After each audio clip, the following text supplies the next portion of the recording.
Chapter 301. This majestic chakra appeared and disappeared quickly. Roger didn't have time to use his own chakra, and the feeling of swelling disappeared like a balloon that was about to burst. At the same time, a powerful sealing force appeared on his abdomen. Pulling open his shirt, Rog saw the familiar seal pattern. The 8-trigram seal. The system not only sent the Yang Ninetails, but also the 8-trigram seal. Looking at the 8-trigram seal on his abdomen, Rog hesitated for a few seconds, then controlled his consciousness to enter the seal. It was exactly the same as the sealed space in his memory, a huge metal door, and the word seal in the middle of the door.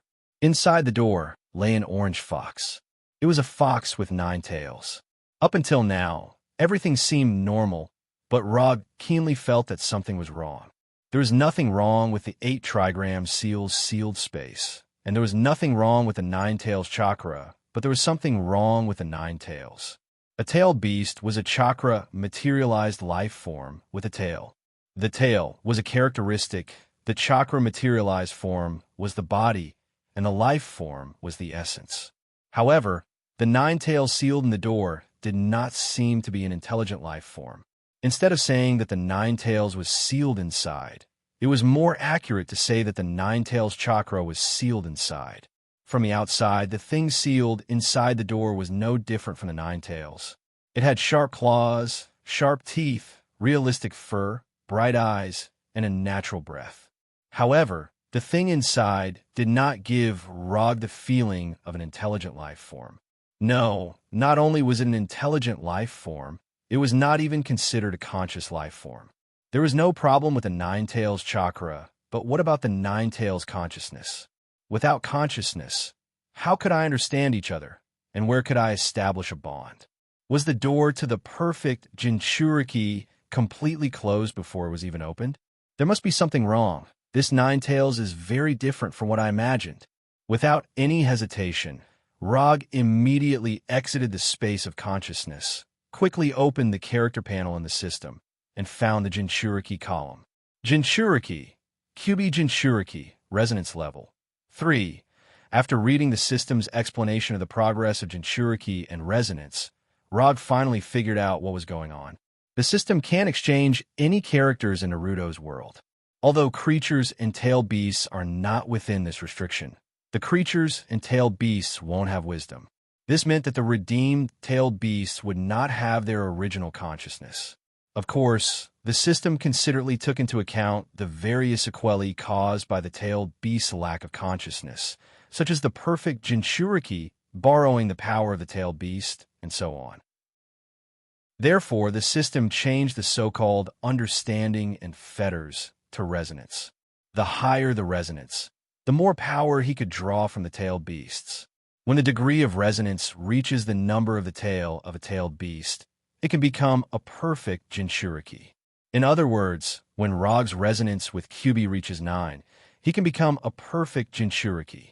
Although the system provided a reasonable solution, Rog was still somewhat dissatisfied. He felt that he had encountered a profiteer. Shouldn't this kind of thing be reminded in advance?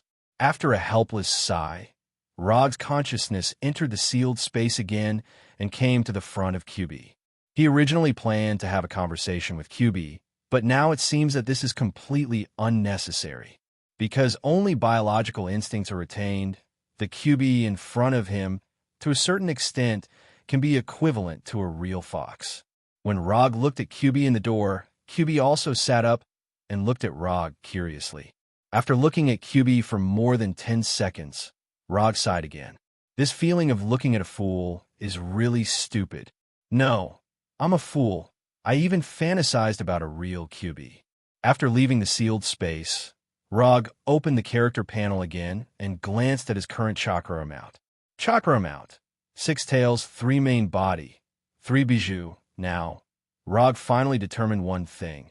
That is, the unit used by the system to measure chakra amount is not the tail of other bijou, but half of the Kyubi's tail.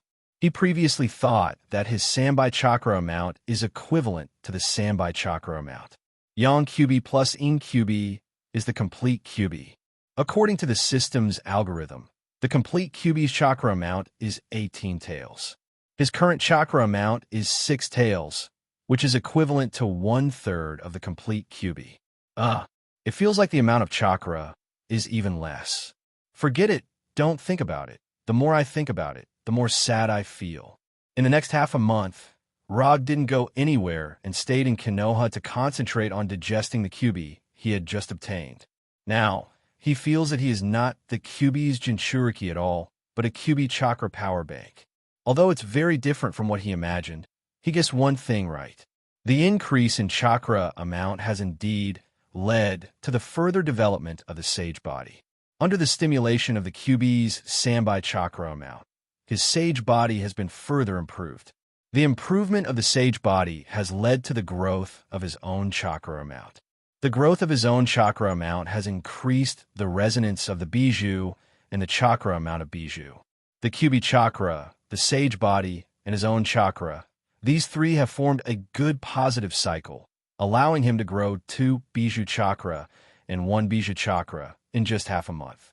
Chakra amount, 9 taels, 5 main body. For bijou, when he finished this boring chakra amount growth training, he felt a little different.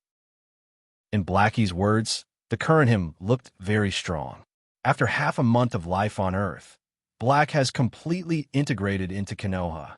He even went to Konoha's hidden village on Tatooine and worked as a construction worker for a few days. Dr. Connors is studying the symbiote and found several suitable personnel in the Umbu department to complete the first batch of symbiote soldiers. Punisher and Abomination are training newcomers, and Red Tank and Moonlight Stone are performing tasks. Daisy, Walter, and Pietro formed a team of superheroes, helping Konoha gain reputation. Eddie and Venom went back to San Francisco, but before leaving, Eddie registered his information in Konoha and became an expatriate of Konoha. Hinata manages the big and small affairs of Konoha's headquarters and supervises the establishment of Konoha's hidden village. Except for Black and Rog, everyone has their own things to do, except for the two of them. Black, do you have any goals in life? Sitting on the top of Konoha's headquarters building, Rog looked at the sunset in the distance and asked Black without looking back. Chapter 302. Life Goal? Shouldn't you be the one to decide for me?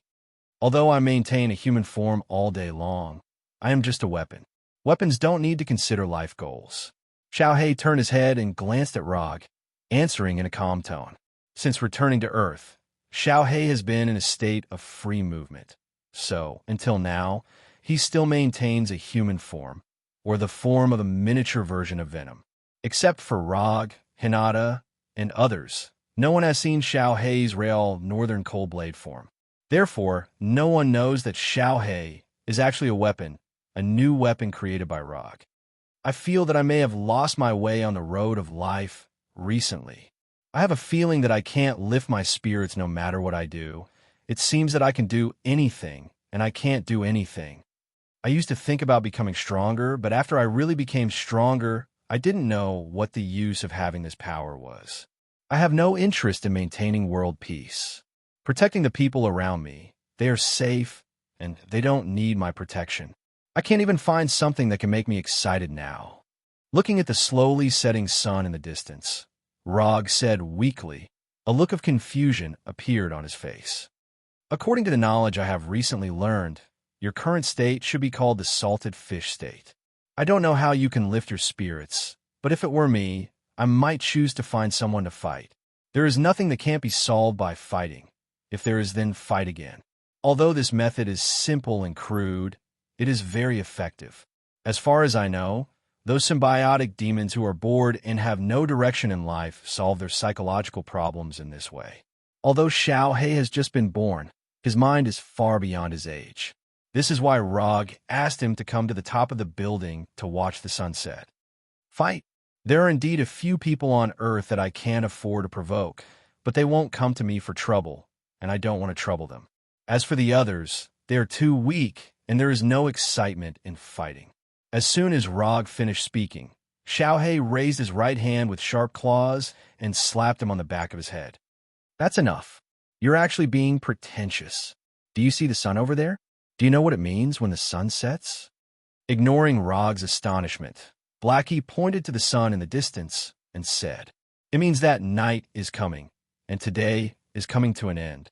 Rog didn't know what Blackie wanted to do, but he still chose to answer. After hearing Rog's answer, Xiaohei looked into the distance and said seriously, "I don't know why you've suddenly become confused. I only know that every time the sun sets, it will rise again and start a new day. You're the most powerful being among all the creatures I've met so far. You have a power that many people yearn for. Perhaps to you, this power seems to be useless." Speaking of which, that earthling woman called Walter is not bad. She has great strength hidden in her. It should be good to have her as my master. But she doesn't look like she knows how to use a sword, and she doesn't seem to be good at close combat either. Should I look for that woman called Daisy? She's not bad either. She seems to be good at close combat. Just as Blackie's mind was filled with random thoughts, and he even started to evaluate Walter and Daisy to see who was more suitable to be his new master, Rog's crazy laughter became softer and softer. Is he going to return to normal? Just as Blackie's gaze returned to Rog, a right hand wrapped in red chakra appeared in front of him at lightning speed and grabbed his neck tightly. "I'm not dead yet, and you're already thinking about changing masters? Aren't you being a little too disrespectful to me?" At this moment, Rog was covered in red chakra, which was as red as blood. There were also 4 fox-like chakra tails behind him. Chapter 303. Rog's tone was very calm, but Xiaohei felt an inexplicable pressure. He was really angry. Although Xiaohei didn't have much life experience, he could still feel if a person was really angry. Moreover, Rog's right hand was still tightly gripping his neck. Rog's right hand didn't use much strength, but the red chakra on his right hand was like a seal, sealing Xiaohei's transformation ability. I was just casually thinking about it. No, it wasn't just thinking about it. It was just a random thought. Yes, it was just a random thought. My mind was just uncontrollably letting my imagination run wild. Xiaohei explained in a hurry. He hadn't been following Rog for long, but he knew one thing very clearly. Once Rog got angry, the consequences would be very serious. At this time, although Rog looked normal, the feeling he gave off was not normal at all. Not to mention the inexplicable appearance of the red chakra coat on his body. Just the 4 tails behind him waving has already made Xiaohei feel great pressure. It wasn't that Xiaohei hadn't felt Rog's chakra before, but the red chakra that appeared now gave off a completely different aura from before. If the light blue chakra that Rog showed before gave off the feeling of a vast and calm sea, then the red chakra now gave off the aura of a terrifying volcano that was on the verge of eruption. Xiaohei didn't know what happened to Rog. He couldn't even tell if Rog had regained his sanity or gone completely crazy. The only thing he could be sure of now was that the current Rog was very dangerous, extremely dangerous, like a ferocious beast that chose people to devour.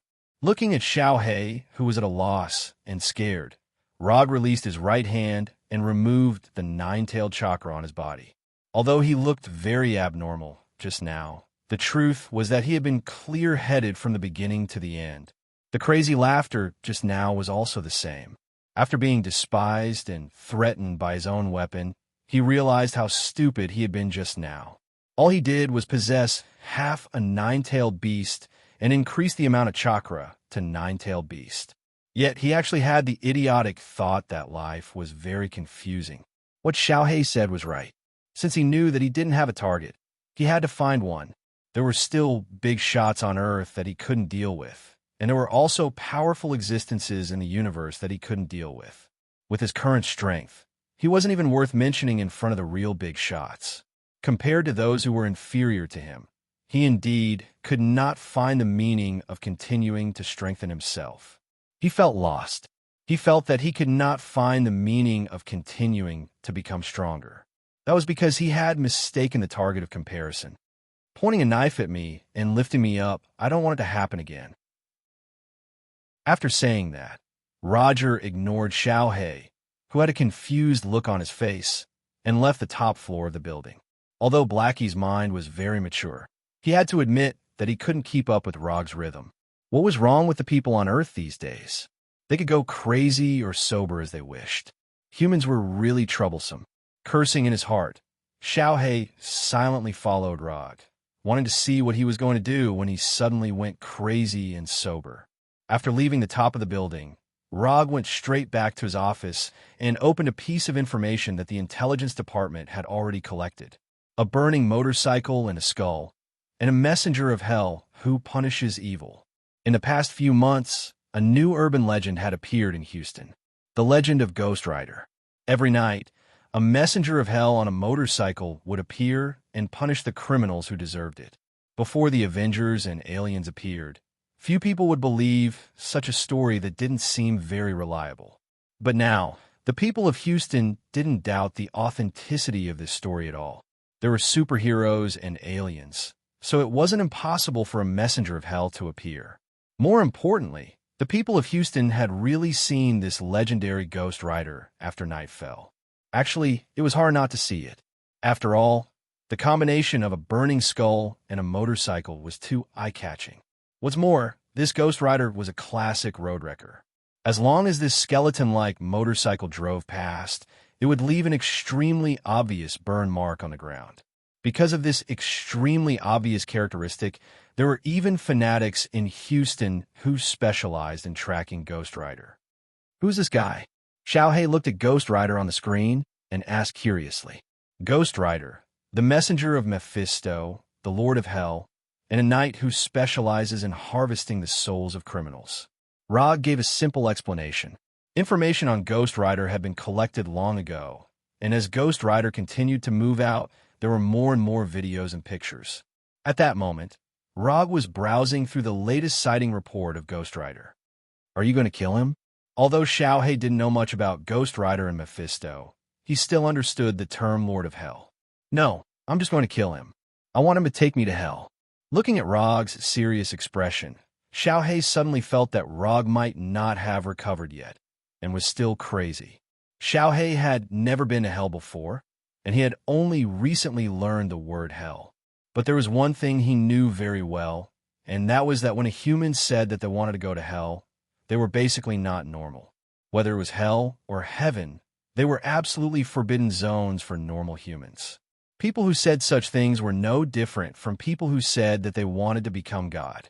They were all crazy. Hinata, hack into Houston's public surveillance system. I want to know where Ghost Rider will appear tonight. With that, Rod picked up the sunglasses on the table and grabbed Xiaohei. The brilliant light of quantum teleportation instantly lit up. I don't want to go to hell. Before Xiaohei could say anything, the light of quantum teleportation lit up on the roof of a building in Houston. In an instant, Rog and Xiaohei arrived in Houston from Konoha's headquarters in Washington.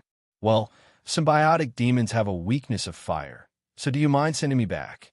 Xiaohei stood behind Rog and asked cautiously. A stronger lord can overcome the weakness of fire.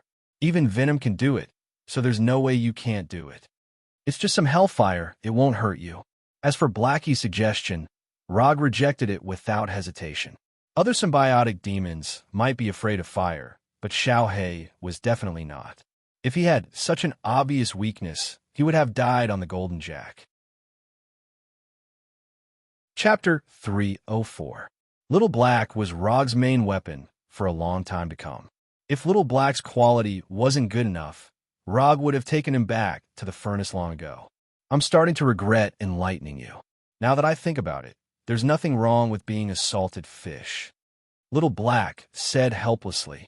As a weapon forged from the Black Death Sword, he naturally wasn't afraid of fire, but that didn't mean he could ignore any fire damage. Hellfire, this kind of fire didn't sound simple. Time passed little by little, and when it was 10 o'clock at night, a map of Houston appeared on Rog's sunglasses. On the map, there was a red dot moving quickly. Although Hinata didn't say anything, it was obvious that the moving red dot was the legendary Ghost Rider. Transform back into the form of the Northern Coldblade. We're going to work. Little Black glanced at Rog and quickly transformed back into the original form of the Northern Coldblade, hanging on Rog's belt. Rog hadn't made any scabbard for the Northern Coldblade, and Little Black didn't like the feeling of being stuck in a scabbard. Using Little Black's own words to describe it, It was a kind of shameful play. Rog respected Little Black's request. Even without a scabbard, he didn't need to worry about the northern cold blade accidentally hurting him. Little Black was very self-aware of this. After determining the direction Ghost Rider was heading, Rog used quantum teleportation to leave the top of the building and arrive on the path Ghost Rider had to take. At this moment, Rog wasn't the only one chasing after Ghost Rider. The Ghost Rider enthusiasts and the Houston police officers were also hunting this legendary figure. The thoughts of these enthusiasts were very simple. For them, Ghost Rider was their idol, and they were a group of fans chasing after their idol. As for the police in Houston, Ghost Rider was a huge problem. After the appearance of Ghost Rider, law and order in Houston had improved significantly. In particular, the number of crimes on the streets at night had dropped to an unprecedented low. The crime rate had dropped, and public security had improved. Logically speaking, the Houston police should be very grateful to Ghost Rider. But the problem was that Ghost Rider's punishment was too brutal. As long as it was a criminal punished by Ghost Rider, they would all die without exception. Although the police in Houston didn't know what the trial's eye was and didn't know what the hellfire was, they knew that they were in trouble when they saw the scorched eyes of the criminals. America was a country that nominally pursued democracy and freedom, which meant that this country had an almost paranoid pursuit of so-called human rights. Criminals also had human rights. Furthermore, Ghost Rider's act of killing criminals without trial was something that the police hated. Chasing after criminals and cracking down on crime was no problem. This was what most superheroes did. However, acting as a judge to judge criminals and depriving them of their lives was absolutely not allowed.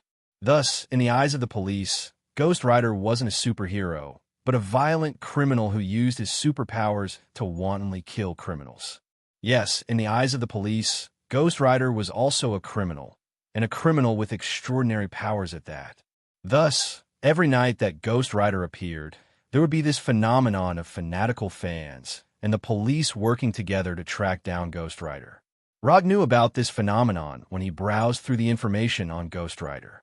But he didn't take it to heart at all, and he didn't even plan to use a transformation technique to change his appearance. Konoha was handling matters, and unrelated people should disperse.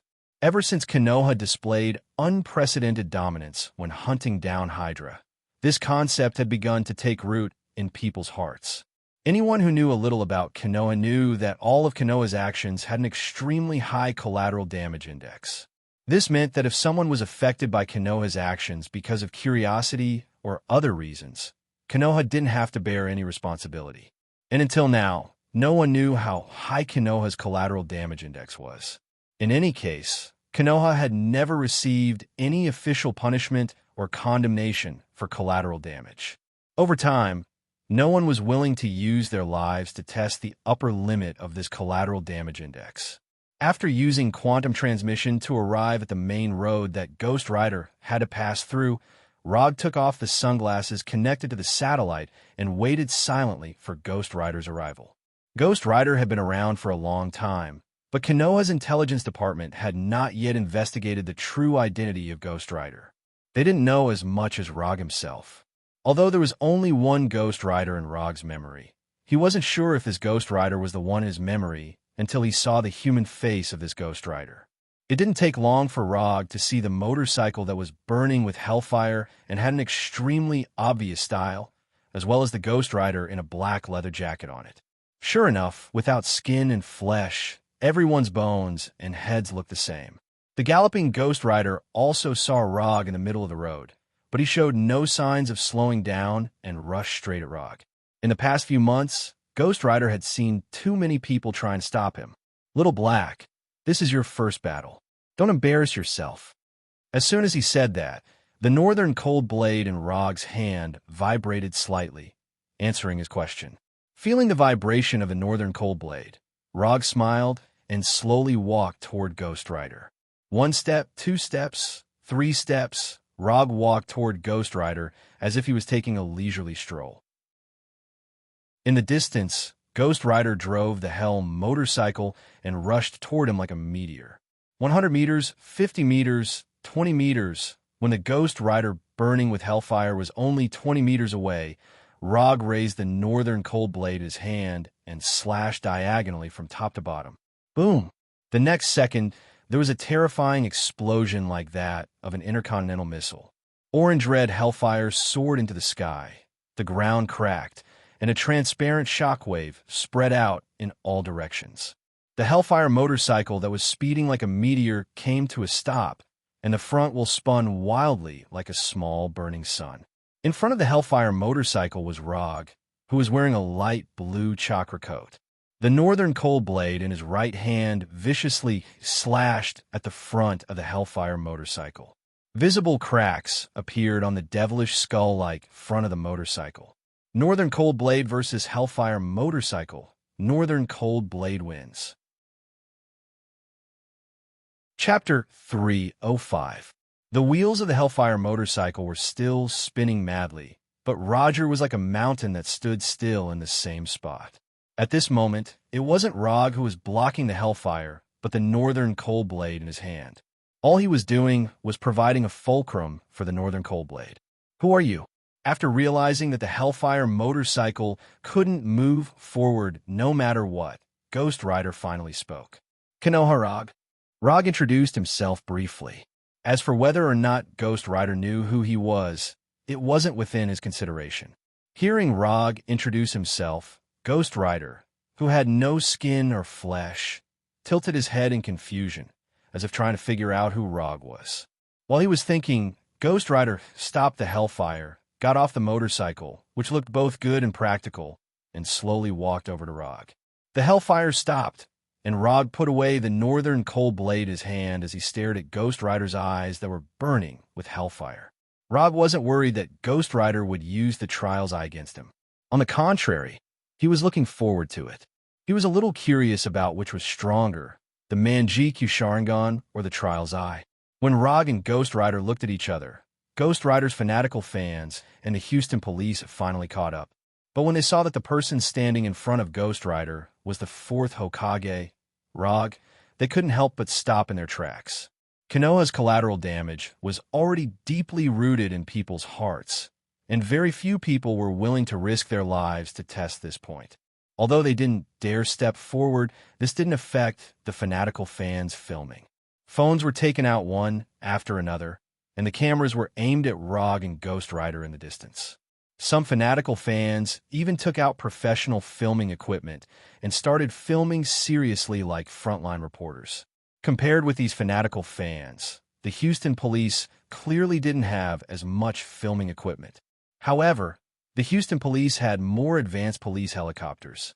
Under normal circumstances, these police helicopters were only suitable for capturing criminals. But now, these police helicopters had become the most professional reporters at the scene, sending the footage back to the police station. After the fanatical fans and the Houston police appeared one after another, the professional reporters appeared one after another. Interview helicopters from various newspapers and news channels also arrived at the scene.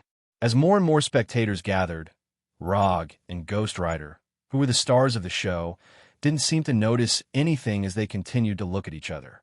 Rog didn't attack, and neither did Ghost Rider. Wearing a light blue chakra coat and orange-red hellfire, Rog and Ghost Rider sized each other up as if they were prey. Just as all the onlookers were wondering when the two of them would start fighting, Ghost Rider made the first move. A bone fist wrapped in hellfire flew straight at Rog's head. Although the speed of the bone fist was not fast, its strength was not small at all. In particular, the hellfire wrapped around his fist gave off a shockingly high temperature. If Ghost Rider wasn't attacking Rog right now, but an ordinary person, it would have been a headshot without a doubt. But Rog wasn't an ordinary person, and Ghost Rider's punch was too slow for him. After Ghost Rider punched, Rog raised his right hand and grabbed the hilt of the Northern Cold Saber. Then, he drew and swung the saber as fast as lightning. Even the high-speed cameras didn't catch Rog drawing his saber. The only thing they captured was Ghost Rider's bone head flying high into the air. Not to mention the onlookers. Even Ghost Rider himself didn't see how Rog drew his saber. It wasn't until his head flew up and the scene in his vision started to spin that Ghost Rider realized that his head had left his body. Hellfire gave Ghost Rider an immortal body, but also deprived him of his normal senses. In Ghost Rider's form, he didn't have the sense of touch and taste that a normal human had, much less the so-called sense of pain. To some extent, this was a good thing, especially in battle. But at certain times, it would also bring some inconvenience, such as now. After sending Ghost Rider's head flying with one slash, Rog turned slightly to the side and dodged Ghost Rider's ferocious punch. Then, he sent the headless body flying with a kick. Ghost Rider was indeed very strong, and Hellfire was indeed very powerful. But Ghost Rider's combat skills were also undeniably bad. Not to mention that Ghost Rider was now facing Rog, who had been through hundreds of battles and had almost perfect melee combat skills. Even if it was an ordinary Konoha warrior in front of him right now, they would still be able to crush him in terms of combat skills. Rog didn't know if Ghost Rider would become very good at fighting in the future. He only knew that the current Ghost Rider was a combat rookie who only had strength but didn't have much skill. Yes, he was just a rookie. Although his head had been separated from his body, with the help of Hellfire, Ghost Rider's body quickly recovered his head and then reattached it. After moving his reattached head, Ghost Rider took off the chain wrapped around his body and covered it with Hellfire. Although Ghost Rider was only left with a skeleton, it didn't mean that he really had no brain. Although he didn't have a formal fight with Rog, Ghost Rider knew very well that he was far from being Rog's opponent in melee combat. In that case, he would use chain technique, which he was better at, to deal with him. Although fighting with chains didn't look like much, it was also a skill. In particular, for Ghost Rider, this was a combat technique that required profound techniques. When a chain in his hand was wrapped in Hellfire, Ghost Rider didn't hesitate and attacked again. Unlike the previous straightforward attack, Ghost Rider, who used chain technique, finally looked a little bit like a warrior. The Hellfire chain attacked Rog like a viper, and the seemingly simple chain became extremely flexible in the hands of Ghost Rider. Clang, clang, clang. Before the Hellfire chain hit Rog, it was swung away one by the Northern Cold Sword in his hand, turning into an irregular arc. The Hellfire chain that was swung away didn't fall to the ground, nor was it taken back. It flew out of thin air and attacked Rog again. The orange-red Hellfire chain was constantly thrown at Rog, but Rog didn't move a step. He stood in place and swung the Northern Cold Sword again and again. In the eyes of the onlookers, Ghost Rider at this time was like a beast tamer who was taming a beast, and Rog was the beast baring its fangs and brandishing its claws. Chapter 306. From the looks of it, Ghost Rider had completely taken the initiative. Under his attack, Rog could only passively defend. But in fact, Rog was just testing the Northern Cold Saber's ability to take hits. Ever since he had created the Northern Cold Saber, he hadn't officially tested its ability, so he didn't mind testing it in actual combat. Little Black didn't have any objections to Rog's approach. As a weapon, he knew his duty very well. Moreover, when he was on the Golden Jack, Rog had already communicated with him about this. Ghost Rider's chain technique was indeed very exquisite, and could even be considered a pretty good offensive technique. But for Rog, Ghost Rider's chain technique was still a little too monotonous. There were only a few moves back and forth, and the only thing to note was that the angle of attack was different every time. After neutralizing Ghost Rider's chain attacks one by one, Rog finally ended his passive defense and began to take the initiative to attack. Water Release, Water Dragon Bullet. Rog raised his left hand slightly, and a water dragon dozens of meters long appeared out of thin air and rushed at Ghost Rider like lightning. It was common sense to use water to put out a fire. In the eyes of the onlookers, not only was there no problem with Rog's counterattack, it was also a very wise choice. However, both Rog and Ghost Rider knew very well that Hellfire wasn't an ordinary flame. It was purely wishful thinking to use Water Release to put out the Hellfire on Ghost Rider. The menacing water dragon crashed into Ghost Rider, and a huge impact made Ghost Rider involuntarily take a few steps back. Then, there was nothing else. The Hellfire on Ghost Rider's body was still burning fiercely, and the water dragon quickly evaporated and shrank, turning into steam. The pervasive water vapor shrouded the Ghost Rider like a fog, causing it to completely disappear from everyone's sight. After Ghost Rider's figure was shrouded in the mist, the chain wrapped around the Hellfire was also withdrawn, as if guarding against Rog's sudden attack.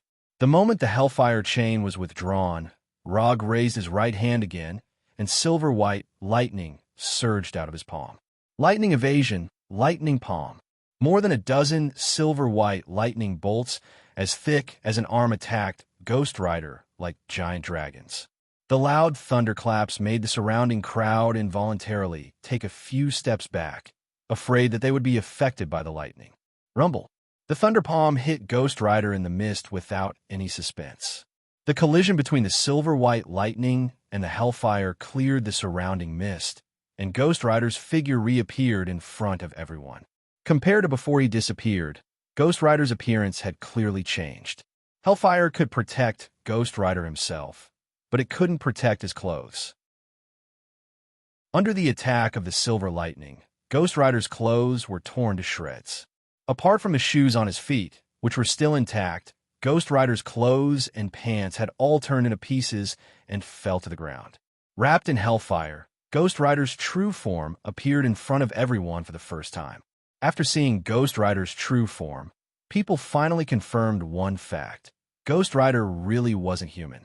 Although the Ghost Rider from before didn't look like a normal human, seeing a burning skull and seeing a burning human skeleton were two completely different concepts. Ghost Rider really was the legendary emissary of hell.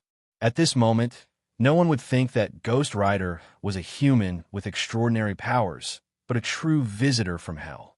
Making Ghost Rider run naked hadn't been Rog's original plan. He didn't have such a bad taste. He had used the Thunder Palm to attack Ghost Rider just to test if the lightning attribute could hurt Ghost Rider under the protection of Hellfire. It was purely a coincidence that his clothes had been torn to pieces. Although losing his clothes wouldn't affect Ghost Rider too much, after all, he was only a skeleton now. But after losing all his clothes, Ghost Rider still let out a beast-like howl and ran toward Rog. Ghost Rider was angry. Although he was just a skeleton now and didn't need to worry about being naked, this was a matter of dignity. Skeletons also needed dignity. For the sprinting Ghost Rider, the distance of dozens of meters was covered in the blink of an eye. It was only when Ghost Rider pounced on him like a hungry wolf that Rog moved again. Northern Cold Blade slashed out several times in an instant, and before Ghost Rider could touch Rog, he was instantly cut into pieces. The complete skeleton was instantly split into several pieces and fell to the ground. But the next second, the dismembered Ghost Rider got up again and pounced at Rog. With the undying body granted by Hellfire, Ghost Rider didn't need to care about Rog's attack at all. Not to mention being cut into pieces. Even if Rog disassembled every bone of Ghost Rider could reassemble himself. Although Ghost Rider's attacks were fierce, they were useless in front of Rog. In the blink of an eye, Ghost Rider was dismembered again. Then, the Ghost Rider stood up again, attacked again, and was dismembered once more. At this moment, Ghost Rider displayed unprecedented tenacity. Relying on its undying body, it turned the battle into a protracted battle. After knocking down Ghost Rider dozens of times, Rog finally got tired of this repetitive battle. A ball of chakra appeared in his left hand. Sealing spell. 4-symbol seal. When Ghost Rider stood up again, Rog arrived in front of him at lightning speed. He pressed his left hand on Ghost Rider's chest and pressed him to the ground. Boom! Ghost Rider fell to the ground with a loud bang, and the sealing power of the 4 symbols seal instantly flowed through his body. Sealing techniques were always a good choice for these enemies who had stronger vitality than cockroaches. The moment the 4-symbol seal took effect, Ghost Rider felt a powerful binding force that it had never felt before, and the Hellfire burning on its body couldn't help but dim. It was absolutely impossible to completely seal Ghost Rider with just the 4-symbol seal. Ghost Rider's master was the Lord of Hell, Mephisto. If Ghost Rider was so easy to deal with, Ghost Rider wouldn't have become the strongest subordinate of the Lord of Hell. Before Ghost Rider, who was pressed to the ground, could resist, Rogue's eyes turned into Mangekyo Sharingan. Mangekyo Sharingan Dojutsu, boundless manifestation. Without any hesitation, when Ghost Rider's Hellfire was at its weakest under the suppression of the four-symbol seal, Rog decisively activated the Mangekyo Sharingan's right eye.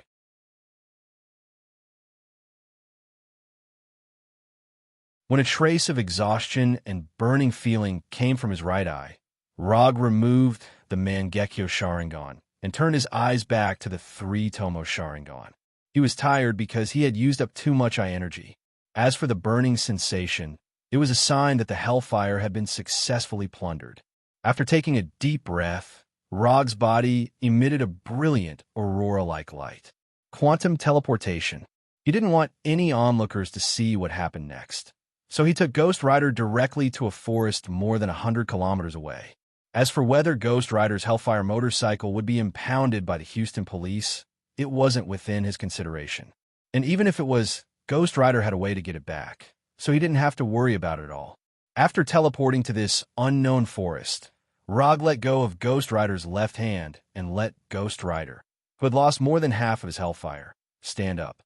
Because his Hellfire had been plundered, Ghost Rider looked much weaker than before, and there was much less Hellfire burning on his body. Until now, Ghost Rider still didn't know what Rog had done to him. The only thing he remembered was that he saw Rog's strange blood-red eyes, and then a part of the Hellfire on his body inexplicably disappeared forever. If the upper limit of his Hellfire before was 100, his current upper limit was only 50. As for the 50 that disappeared, it naturally went to Rog. At this thought, Ghost Rider looked at Rog with a strange gaze. To be precise, it wasn't his gaze. After all, he didn't have eyes in the normal sense, and there were only 2 balls of Hellfire burning in his eye sockets. "What did you do to me?" Ghost Rider asked. Although he was already very familiar with Hellfire, he still couldn't understand what had just happened. "Didn't you already feel it? I plundered your Hellfire."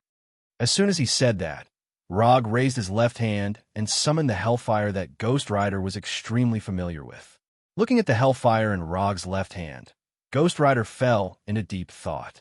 He had always thought that Hellfire was a power given to him by the Lord of Hell, Mephisto, and that it was a curse imposed on him after he signed the contract. But Rog proved that he was wrong. Rog didn't sign a contract with Mephisto, but he could also use Hellfire. Moreover, Ghost Rider quickly realized that he was different from Rog. When he used Hellfire, Hellfire would burn his flesh and blood, turning him into a skeleton. But when Rog used Hellfire, he could still maintain his human form, and his left hand was still in the normal form of flesh and blood. "How did you do it? Why can you maintain your human form?" Ghost Rider pointed at Rog's left hand and asked in confusion. "As long as the Hellfire doesn't burn my body, it's fine, just like how you don't let the Hellfire burn your clothes. And I'm different from you. I'm not Ghost Rider. I don't have your messy things in my body, either. I can maintain my human form if I want to." Rog explained casually. The reason why Ghost Rider was in the form of a skeleton was not only because of Hellfire, but also because of their origins. Although Hellfire was the signature power of Ghost Rider, its true power didn't come from Hellfire, but from the Spirit of Vengeance.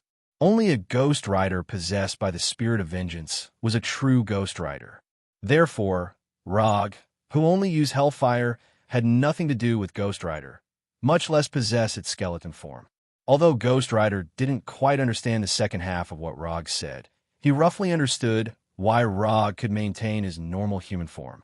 Looking at Rog, who was no longer hostile, Ghost Rider removed the Hellfire on his body and turned himself back into a human, a naked human. Chapter 308. The Ghost Rider burning with Hellfire disappeared, and in its place was a middle-aged man who wasn't very strong. After sizing up the middle-aged man, Rog summoned a black coat from the summon scroll and threw it over. The moment Roger saw the middle-aged man, he recognized his identity. Johnny Blaze, a well-known motorcycle stunt driver, was famous for his death-seeking stunts. Before Konoha's intelligence department investigated the Ghost Rider, Rog had already noticed Johnny. But at that time, Johnny didn't show any abnormalities, so he didn't pay too much attention to him. Although Johnny was the most famous Ghost Rider, he wasn't the only one who could become the Ghost Rider. After all, no one could guarantee that the Lord of Hell, Mephisto, would choose Johnny. As the Lord of Hell, Mephisto could sign a contract with anyone he wanted. Johnny just happened to appear in Mephisto's line of sight at the right time. What exactly do you want from me? After putting on the black coat that Rog had thrown over, Johnny asked. In the form of the Ghost Rider, he didn't remember Rog's identity. But after returning to his human form, when his human rationality completely returned, he immediately recognized Rog's identity. The director of Konoha's intelligence department, the fourth Hokage of the superhero. No matter which identity it was enough to make Johnny pay 120% attention. Although Johnny hadn't had any contact with Konoha, he had heard of Konoha's domineering style. It's not a big deal. I just want you to take me to hell, Rog said casually, his tone so flat that it was as if he was talking about when to leave for a trip. Through Panorama, he had plundered Hellfire from Johnny, but this wasn't enough for him to go to hell. Hellfire was like a train ticket, and Ghost Rider was the train to hell. Go to hell? Are you kidding me? For others, hell was a fictional world that only existed in legends. But for Johnny, hell was real because Mephisto, who had turned him into what he was now, came from hell. Do I look like I'm joking? Although I plundered your Hellfire, only Ghost Rider can freely travel between hell and the human world. So if I want to go to hell, I need your help, Rog said with a serious face. If it wasn't for the fact that he couldn't find another way to go to hell, he wouldn't have needed to look for Johnny. I'm sorry, I can't help you. Although I know about the existence of hell, I have never been to hell, and I don't want to go to hell. After a few seconds of silence, Johnny gave his answer and rejected Rog's suggestion. Because of the Lord of Hell, Mephisto, Johnny wasn't interested in anything related to hell. If he could, he even wished that he had never known about the existence of hell. He wished that he had never met the Lord of Hell, Mephisto. That's a pity.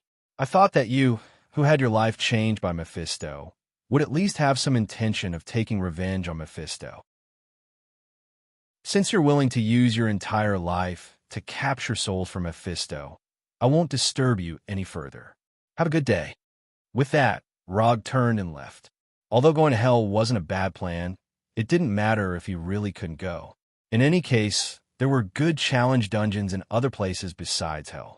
So, there was no need for him to go to hell. Watching Rog's figure gradually disappear into the distance, Johnny sighed and said, "Wait, can you tell me why you want to go to hell first?"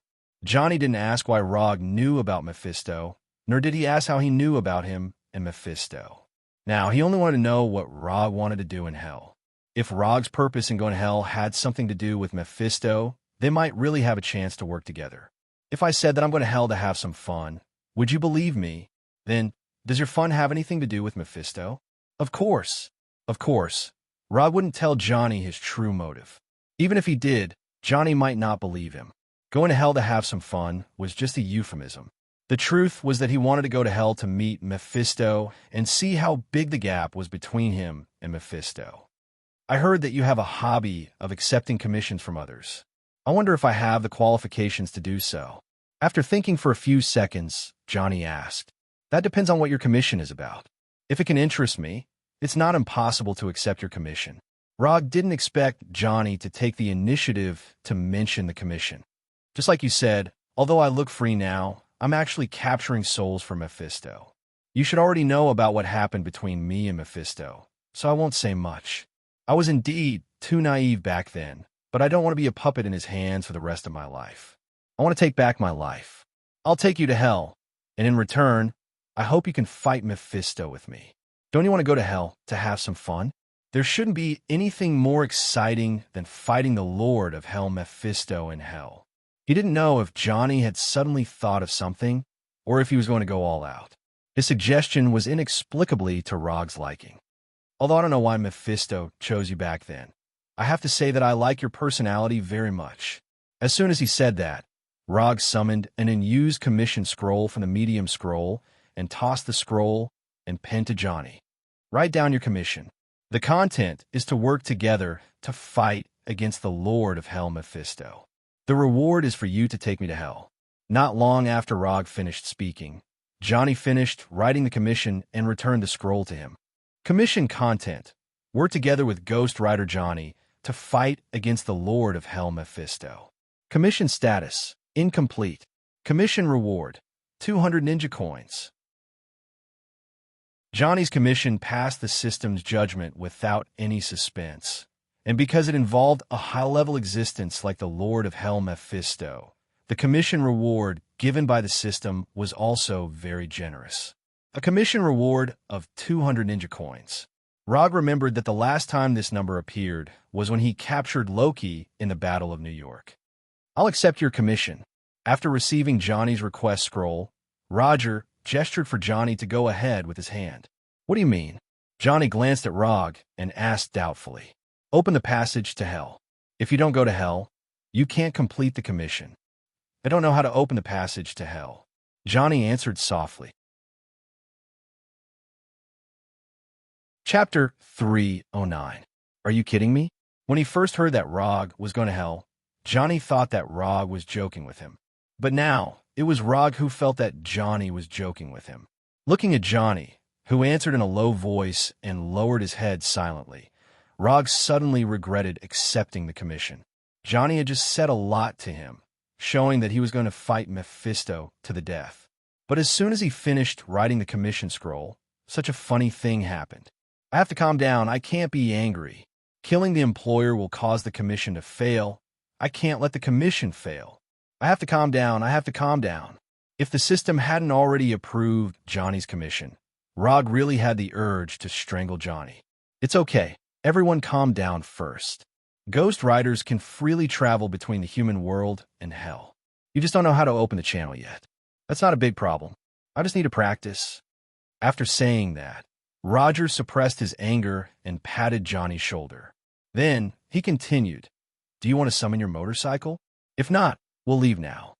Johnny just didn't know how to open the channel yet. This wasn't difficult for Rog, who was good at guiding others to master their own strength. Wasn't it just training a rookie Ghost Rider into a skilled craftsman? This wasn't difficult for him. Wait a minute, I'll summon it now. Johnny still had feelings for his motorcycle. After all, it was a motorcycle that he had personally modified. After waiting for more than 10 minutes in this unknown forest, Johnny's ghost motorcycle finally arrived in front of them.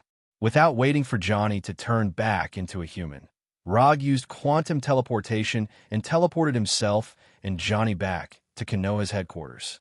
In order to avoid any unnecessary interference, Rog arranged for the teleportation to be in his private training room. This is my private training room. No one will come here except for me. You will practice here in the future. I'll have Hinata arrange internal permissions for you. You'll live in Konoha during this time. We'll leave after you learn how to travel to hell. After that, Rog left the training room and returned to his office. He doesn't need to worry about Johnny's life in Konoha. Hinata will take care of it. What he needs to do is to familiarize Johnny with the power he already has. For example, the dimensional teleportation ability to freely travel between the human world and hell. While training Johnny, he also needed to familiarize himself with the hellfire that he had just plundered. Hellfire was undoubtedly the best choice when dealing with hell creatures. After all, this was the origin energy from the depths of hell. It could cause irresistible true damage to hell creatures. In this way, Johnny settled down in Konoha and began his first real Ghost Rider training. Although the hellfire and the spirit of vengeance had given Johnny extraordinary strength, he was still a complete novice when it came to the use of power. In order to let Johnny familiarize himself with his Ghost Rider powers, Rog had no choice but to be his instructor, teaching him how to adapt to his powers and how to use them to the greatest extent. From a warrior's point of view, Johnny didn't have much talent. But fortunately, his learning and comprehension abilities weren't bad, so teaching him wasn't particularly difficult. Time passed little by little, and after teaching Johnny for more than a month, Johnny finally learned the dimensional teleportation that he should have known long ago. Late the next night, Rog, who had put on his armor in Yondame's Hokage Haori, used quantum teleportation to bring Johnny, who had transformed into a Ghost Rider, to a certain section of Route 66. Route 66 was a famous American highway with the name Mother's Road. On this nearly 4,000-kilometer-long road, there were many sections that were rarely visited. After teleporting to a random section of the road, Rog first put on a chakra coat and then covered the chakra coat with hellfire. After doing all this, Rog got on the ghost bike that Johnny was driving. In Rog's memory, there were two ways for Ghost Rider Johnny to go to hell. One was to drive the ghost bike at maximum speed, and the other was to create a heptagram array. He didn't know how to create a heptagram array, and neither did Johnny, so they could only choose the most simple and crude method. Let's begin. To be honest, Rog didn't really like the feeling of sitting in the back seat of the ghost bike, especially when the one driving it was a man. But now he didn't have any other better choice. He could indeed use hellfire to create his own ghost bike, but the ghost bike he created wouldn't have the ability to travel through hell. The ghost bike that Johnny was driving began to gradually accelerate, like an orange-red meteor across Route 66, leaving an extremely obvious high-temperature tire mark on the road. The ghost bike's speed was getting faster and faster, and when the ghost bike's speed reached its limit, a small Hell's Gate appeared out of thin air. At the moment when this Hell's Gate, composed entirely of hellfire, appeared, the Ancient One in the New York Sanctum frowned slightly. Hell's Gate, this guy is getting more and more restless. Although he sensed the appearance of Hell's Gate, Sorcerer Supreme Goo, he did not plan to stop Roger and Johnny. The reason is simple. The Hell's Gate they opened is a one-way passage to hell. This Hell's Gate can allow them to go to hell, but the creatures in hell can't go to the human world through this Hell's Gate. Therefore, Ancient One didn't bother to stop Rog and Johnny and tolerated their restless little actions. Going from Earth to hell, this kind of thing can't be hidden from Ancient One, and Rog doesn't intend to hide it from Ancient One. When he returns from hell, he will go to the New York Sanctum to officially visit Ancient One, so he doesn't mind letting Ancient One know in advance that he has been to hell. If he wanted to hide it from Ancient One, he wouldn't have let Johnny open Hell's Gate on Earth. Tatooine can also go to hell. When the ghost motorcycle rushed into the Hell's Gate made of hell's fire disappeared as well, as if it had never appeared. Before going to hell, Rog had been fantasizing about what kind of world hell would be like. However, when he really came to hell, he found that hell was not as good as he imagined. The scene that appeared in front of him at this time was completely different from what he imagined. He thought it would be a very bizarre world, but in fact, hell looks like a hot red world. There are no stars in the sky, nor is there a so-called sun, and the whole world is shrouded in red light. There are no plants on the earth, and there is no greenery, only weathered stone pillars and a dead desert. Chapter 310. Looking at his surroundings, Rog shook his head in disappointment. Looking at the scene in front of him, rather than saying that this was the legendary hell, it was more like an unknown alien planet. While Rog was looking around, Johnny was also looking around curiously. Although Johnny was a ghost rider, this was his first time in hell. And unlike Rog, Johnny didn't have experience in other worlds, so everything in front of him was a new experience. Compared with Earth, which was full of oxygen, the air in hell was full of poisonous gases, and there was also the smell of sulfur. With the protection of chakra and hellfire, Rog could survive in hell as a human. But considering the consumption of chakra, he removed the chakra coat and switched it to unlimited mode, which consumed less energy. With his current amount of chakra, which was as high as 9 tails, he didn't need to care about the consumption of chakra coat. But in a place like hell, where danger was everywhere, it was better to conserve chakra as much as possible. And apart from the consumption of chakra, he also discovered another limitation of hell. Compared with Earth, the energy density in hell was much higher, even about the same as Asgard's. However, the energy attributes of hell were very extreme, so extreme that Rog wondered if he could still use immortal mode. The energy density in hell was very high, and the attributes were very extreme. This also meant that the creatures in hell were stronger than he had imagined. Where are we going next? Johnny turned around and asked. Although he didn't like hell very much, he had to admit that after coming to hell, in his Ghost Rider form, he felt as excited as if he had returned home. Even the hellfire burning on his body became more vigorous. Anywhere is fine. No matter where we go, will definitely run into Mephisto in the end.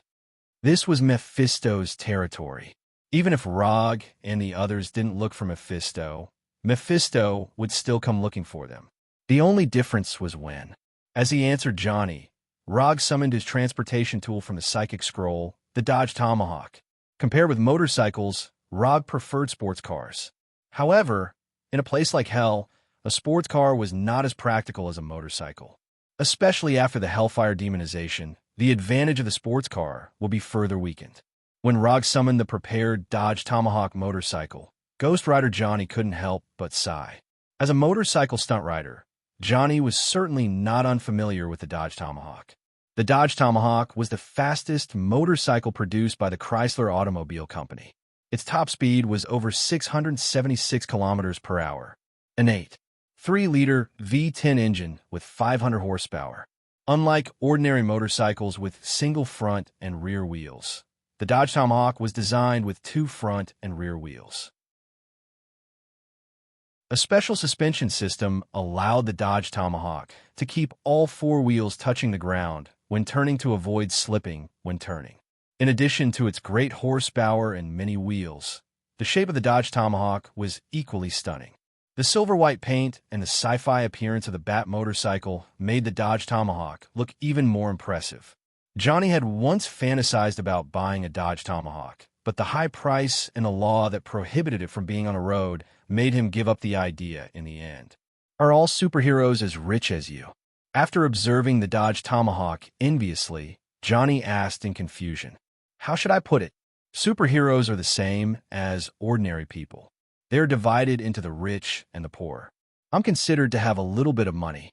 With a super rich man like Tawny around, Rog didn't dare to say that he was relatively rich. After all, until now, his private savings were only a few $1 billion, which was far from being comparable to Tawny. After summoning the Dodge Tomahawk, Rog controlled the Hellfire and began to demonize his personal ride. Just like Johnny's ghost motorcycle, after the Hellfire covered the Dodge Tomahawk, the originally sci-fi-looking Dodge Tomahawk instantly turned from sci-fi to demonic. The silver-white paint turned into a bone-like grayish-white. The forefront and rear wheels turned into blazing hellfire. The heavy body turned into a skeleton, and the front of the motorcycle turned into the shape of a skull. Although the overall shape didn't change much, the Dodge Tomahawk that had been demonized by Hellfire had completely transformed from a product of Earth's technology into a product of Hell. Let's go. Let's meet the natives of Hell. After sitting on the demonized Dodge Tomahawk, Rog turned his head and said to Johnny, and then directly twisted the throttle to the limit. As soon as his voice fell, the demonized Dodge Tomahawk rushed forward like a missile and quickly disappeared from Johnny's sight. The undemonized Dodge Tomahawk can reach an amazing speed of 676 kilometers per hour. After being demonized by Hellfire, the speed of the Dodge Tomahawk has undergone a qualitative change. Within a few seconds, the demonized Dodge Tomahawk driven by Rog accelerated to more than 1,200 kilometers per hour. Then, the demonized Dodge Tomahawk broke through the sound barrier like a roaring dragon, leaving a white fog-like air shock wave behind it. Rumble. Only in a place like Hell did Rog dare to drive the Dodge Tomahawk at such a speed. No wonder there were so many racers in the world. The word extreme speed really made a man's blood boil. Johnny never expected that Rog, who looked like a gentleman, would be even crazier than a professional stunt driver like him when he raced. In order not to be shaken off by Rog, in order to catch up to Rog's taillights, Johnny began to speed up silently and started a lawless race with Rog that didn't require any communication. While Rog and Johnny were racing recklessly in Hell, Mephisto, who was somewhere in Hell, frowned in puzzlement. As a lord of Hell, Mephisto was more sensitive to the abnormalities of Hell than ordinary people could imagine. At that moment, Mephisto sensed an extremely unfamiliar and an extremely familiar life aura. The unfamiliar one was, of course, Rog's aura, and the familiar one was naturally Ghost Rider Johnny's. TSK, TSK, TSK. He actually came looking for me. This isn't something Ghost Rider should do. Mephisto wasn't surprised by Ghost Rider Johnny's appearance. As long as Johnny familiarized himself with Ghost Rider's power to a certain extent, he would master the way to travel through hell sooner or later. But what Mephisto didn't expect was that Johnny would actually bring an unfamiliar human to hell. Arrange a welcoming party for my knight, and let him feel the warmth of his hometown. Mephisto, who was sitting on a huge skeleton throne, said indifferently. After he finished speaking, several demons of different shapes appeared in the empty hall in front of him. Chapter 3:11.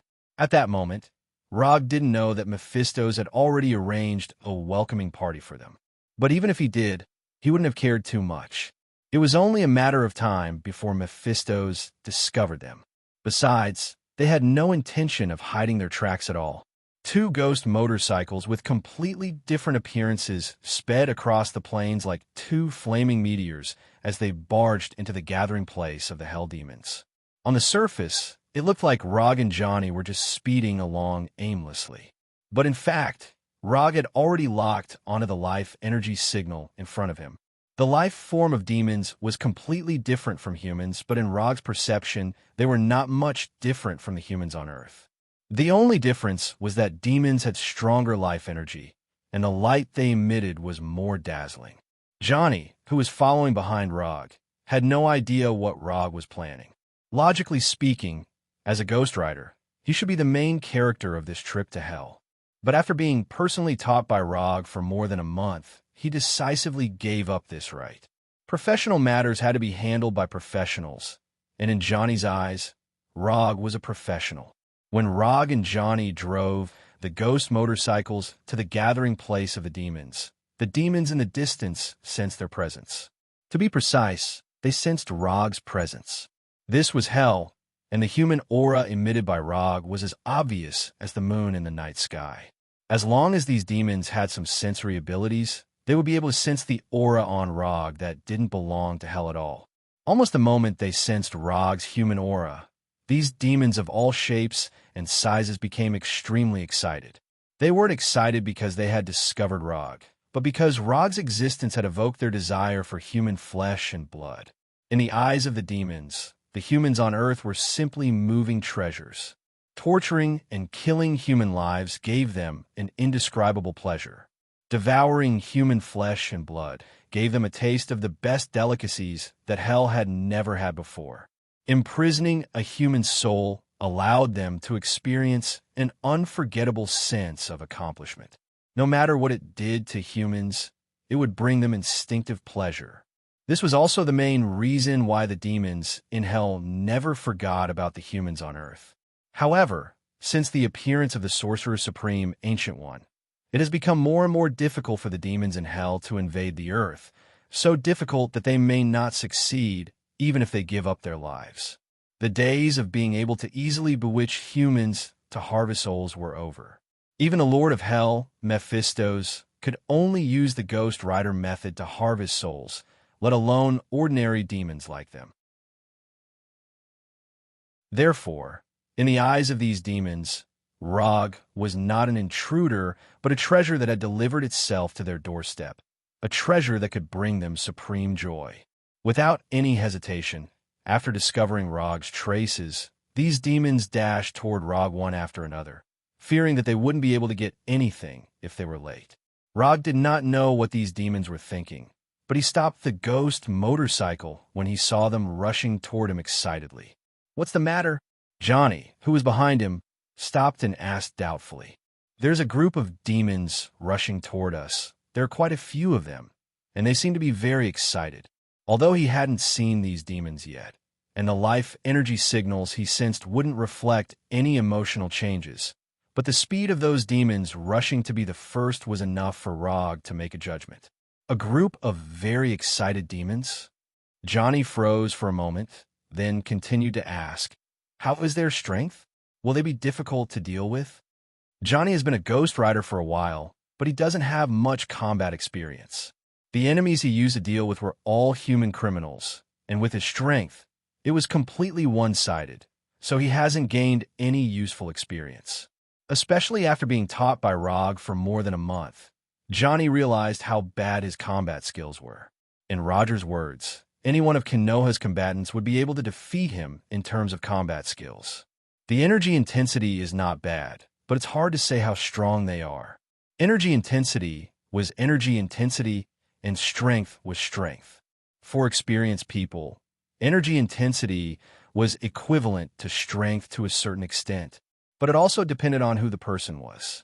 Johnny the Ghost Rider was a good example. After transforming into a Ghost Rider, Johnny's energy intensity was stronger than that of the Punisher Abomination and the others combined. But in a real battle, the Punisher Abomination alone could play with Johnny until he couldn't fight back. Then should we retreat for now? Johnny asked uncertainly. He was just a stunt rider. Although he had some combat experience after transforming into a Ghost Rider, he was far from being a real warrior. No need, and there's no point in hiding. They'll catch up sooner or later. Let's use them as an appetizer. We'll split them in half so that they won't say that I'm taking advantage of you. With that, Rog started the ghost bike again and drove toward the demons in the distance. As for whether Johnny would follow, he didn't really care. If Johnny didn't even have the guts, he wouldn't have needed to look for Mephisto. He would just obediently be Mephisto's puppet. Looking at Rog getting further and further away, Johnny stood there for a few seconds before finally starting the ghost bike and chasing after him. Aren't they just a bunch of excited demons? Let's do it. Not long after, the group of excited demons appeared in front of Rog and Johnny.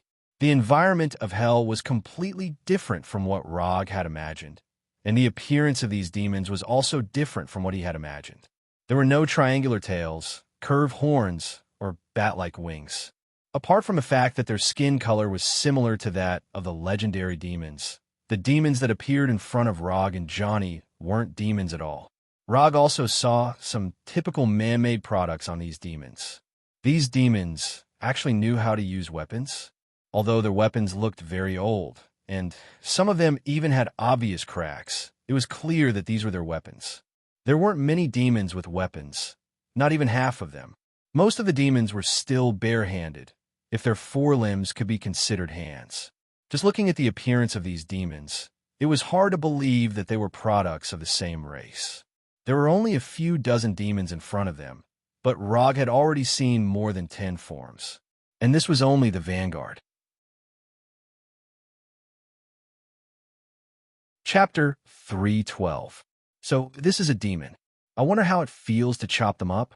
Sizing up the eager demons in front of him, Rog got off the ghost bike and pulled out the northern cold blade at his waist. Then he walked step by step toward the demons in the distance. It wasn't his style to fight on the ghost bike. To him, the ghost bike was just not a means of transportation. Compared to a knight, he preferred to be a warrior. The demons in the distance didn't know what Rog was thinking, but when they saw Rog walking toward them, these demons of all shapes and sizes revealed greedy expressions. This human is mine. All the demons had the same thought. The demons in hell weren't a race that liked to share. To them, monopolizing all the benefits was an instinct that was engraved in the depths of their souls. Rather than hoping that these guys would learn to share, it was better to hope that they would become vegetarians. At least this way, the chances would be higher. In order to monopolize Rog, this human, to taste the long-awaited delicacy and to satisfy their greed, these demons attacked almost at the same time.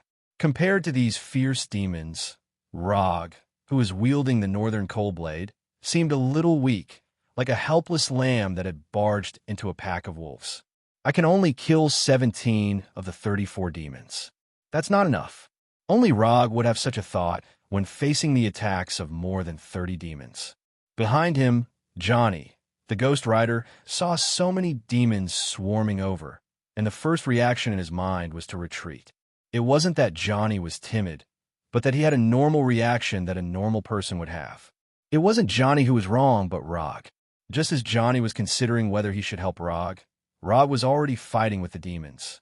The black northern cold blade slashed at one of the demons like black lightning.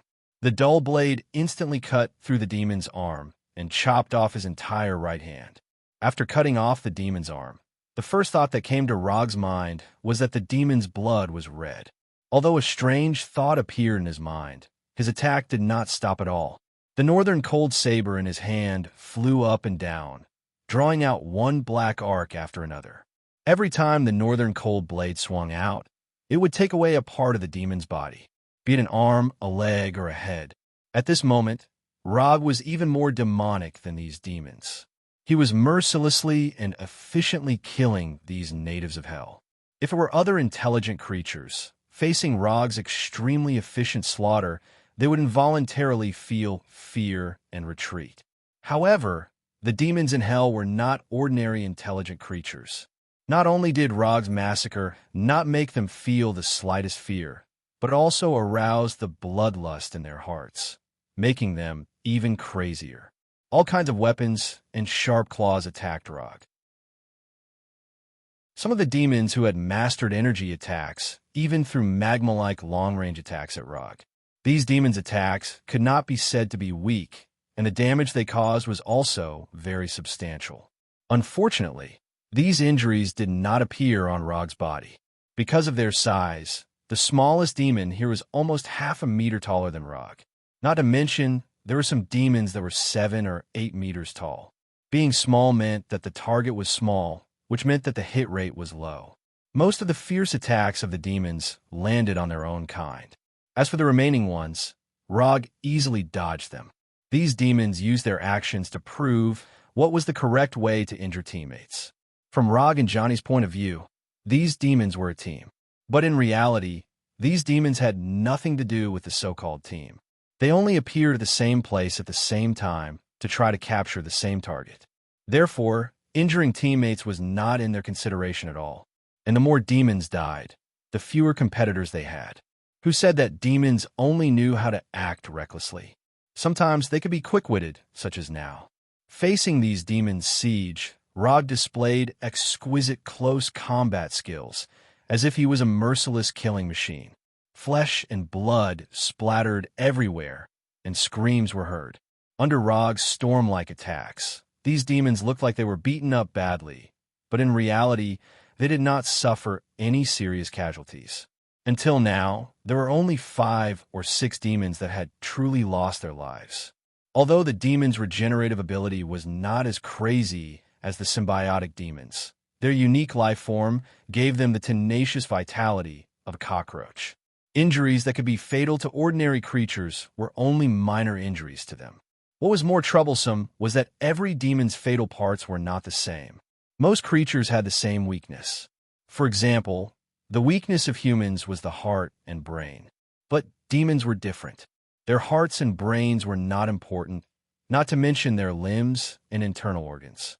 To demons, as long as their core was still there, they would not die. The core was not only the core of a demon's life, but also their source of energy. But each demon's core was located in different places. Even if 2 demons looked exactly the same, their cores may not be in the same place. Although the inside of the Sharingan was good, it was not enough for Rog to see the core of these demons. This also caused him to be unable to increase his killing efficiency. Although in the eyes of Johnny and the other demons, his killing efficiency was already amazing, as he had killed 5 to 6 demons in less than 10 minutes. Johnny and the rest of the demons had already been killed. If he had to be a Kugan, it would be a lot easier now. At this time, Rog couldn't help but think of the Byakugan. But thinking about it, he didn't intend to change his Sharingan. After once again crippling the demon in front of him, Rog used the body flicker technique to escape the encirclement of the demons, and then used a new fire release ninjutsu. Hellfire Release, Grand Fire Annihilation. A flame came out of Rog's mouth. When the flame flew toward the demons in front of him, the orange-red hellfire appeared out of thin air and merged with the chakra flame of Grand Fire Annihilation, turning into a terrifying flame with a lighter color and a higher temperature. The fusion of Hellfire and Fire Release was Rog's latest research result, and these Fire Release merged with Hellfire is the so-called Hellfire Release. When Hellfire Release, Grand Fire Annihilation flew in front of them and turned into a burning sea of fire.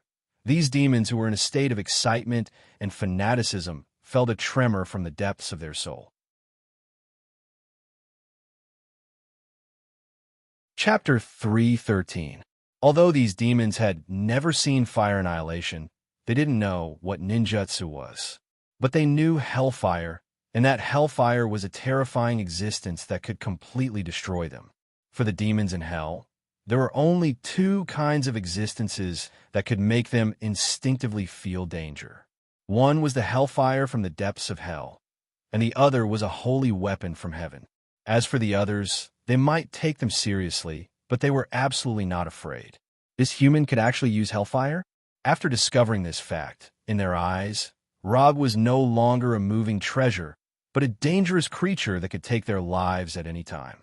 Although Rog's body had been wrapped in hellfire, these demons didn't pay too much attention to it at first.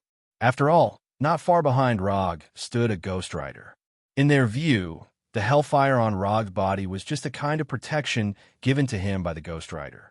In a flash, all kinds of thoughts flashed through the demons' minds, including but not limited to going up and risking their lives to escape and so on. But no matter what choice they wanted to make, they now needed to deal with the vast sea of fire that had already arrived in front of them. These demons didn't care about ordinary flames at all. After all, they had unreasonably high fire resistance. But hellfire was different. Not only could hellfire ignore their fire resistance and wantonly burn their bodies, but it could also cause unimaginable damage to their souls. They definitely couldn't dodge it. In order to reduce the damage caused by hellfire as much as possible, these demons made an uncommon but very effective defensive posture. These demons of different shapes and sizes fell to the ground one by one, doing their best to curl up their bodies and protect the core in their bodies. As long as the core was still there, it didn't matter if their bodies were burnt. Even if their burnt bodies couldn't grow back, it wasn't a big deal. Rog didn't expect that these demons would actually choose to resist his hellfire release, fire annihilation. It seemed that he was still underestimated. Although fire annihilation wasn't a ninjutsu he often used, and the power of its attack wasn't particularly outstanding, but there were still not many enemies who dared to resist his fire annihilation. Even Lord-tier symbiotic demons and Warner Protoss elite warriors wouldn't dare to take his Grand Flame Destroyer head-on, not to mention that he was using a special version that was fused with Inferno. Since you're so confident, I'll play with you. With a thought, Rog silently increased the damage output of Chakra and Hellfire. These demons wanted to use their physiques to resist, but Rog planned to burn them to death. Thus, a grand fiery annihilation, whose duration and power far exceeded the previous one, was born just like that. In the sea of hellfire created by Grand Fire Extinguisher, miserable howls continuously sounded out. Because of the sea of fire, the surrounding temperature suddenly rose by several degrees. The apocalyptic sea of flames persisted for tens of seconds before Rog finally ended his hellfire escape, Grand Flame Annihilation. The sea of fire gradually disappeared, and the surrounding temperature began to drop. When the flames completely dissipated, the figures of the demons reappeared in front of Rog and Johnny. Compared to before Rog used Hellfire Escape, Grand Flame Annihilation, there were less than 10 demons that could still stand, and all of them were riddled with wounds, with burn marks left behind by Grand Fire Extinguisher. More than half of the demons were incinerated, and not even the most basic corpses were left behind. As for the remaining ones, the life force in their bodies had fallen to an unprecedented low. Glancing at the remaining demons, Rog put away the northern cold blade in his hand and turned to Johnny and said, "I accidentally killed a few more. The rest are yours." Originally, they agreed to split it half, but Rog didn't expect that these demons were more fragile than he thought. After sensing that the life force of these demons were disappearing one by one, he decisively ended his Grand Fire Extinguisher. But even so, more than half of the demons still died in Hellfire Escape, Grand Fire Extinguisher. You should deal with it. You've already beaten them to this extent. It's fine to end them while you're at it. Johnny glanced at the demons who didn't have much vitality left and hesitated for a few seconds before giving a silent answer. Although he was already a Ghost Rider, Johnny was still a stunt rider at heart. He wasn't interested in fighting at all. You'd better get used to fighting demons. They're just appetizers who came to us voluntarily. The people sent by Mephistopheles aren't as easy to deal with as they are. I don't want to have to worry about your safety while fighting Mephistopheles. Do you understand? Mephistopheles wasn't a weakling. In Johnny's current state, he had no chance against Mephistopheles at all. Thus, Rog had to make the best use of his time to let Johnny grow up. At the very least, he had to let Johnny get used to fighting demons. Do we really have to do this? Johnny didn't have a good impression of demons, but dealing with these demons who were already riddled with wounds and didn't have much ability to resist made him feel like he was bullying the weak. Don't be so wishy-washy. They're not human. Don't be so saintly, Rog said unhappily.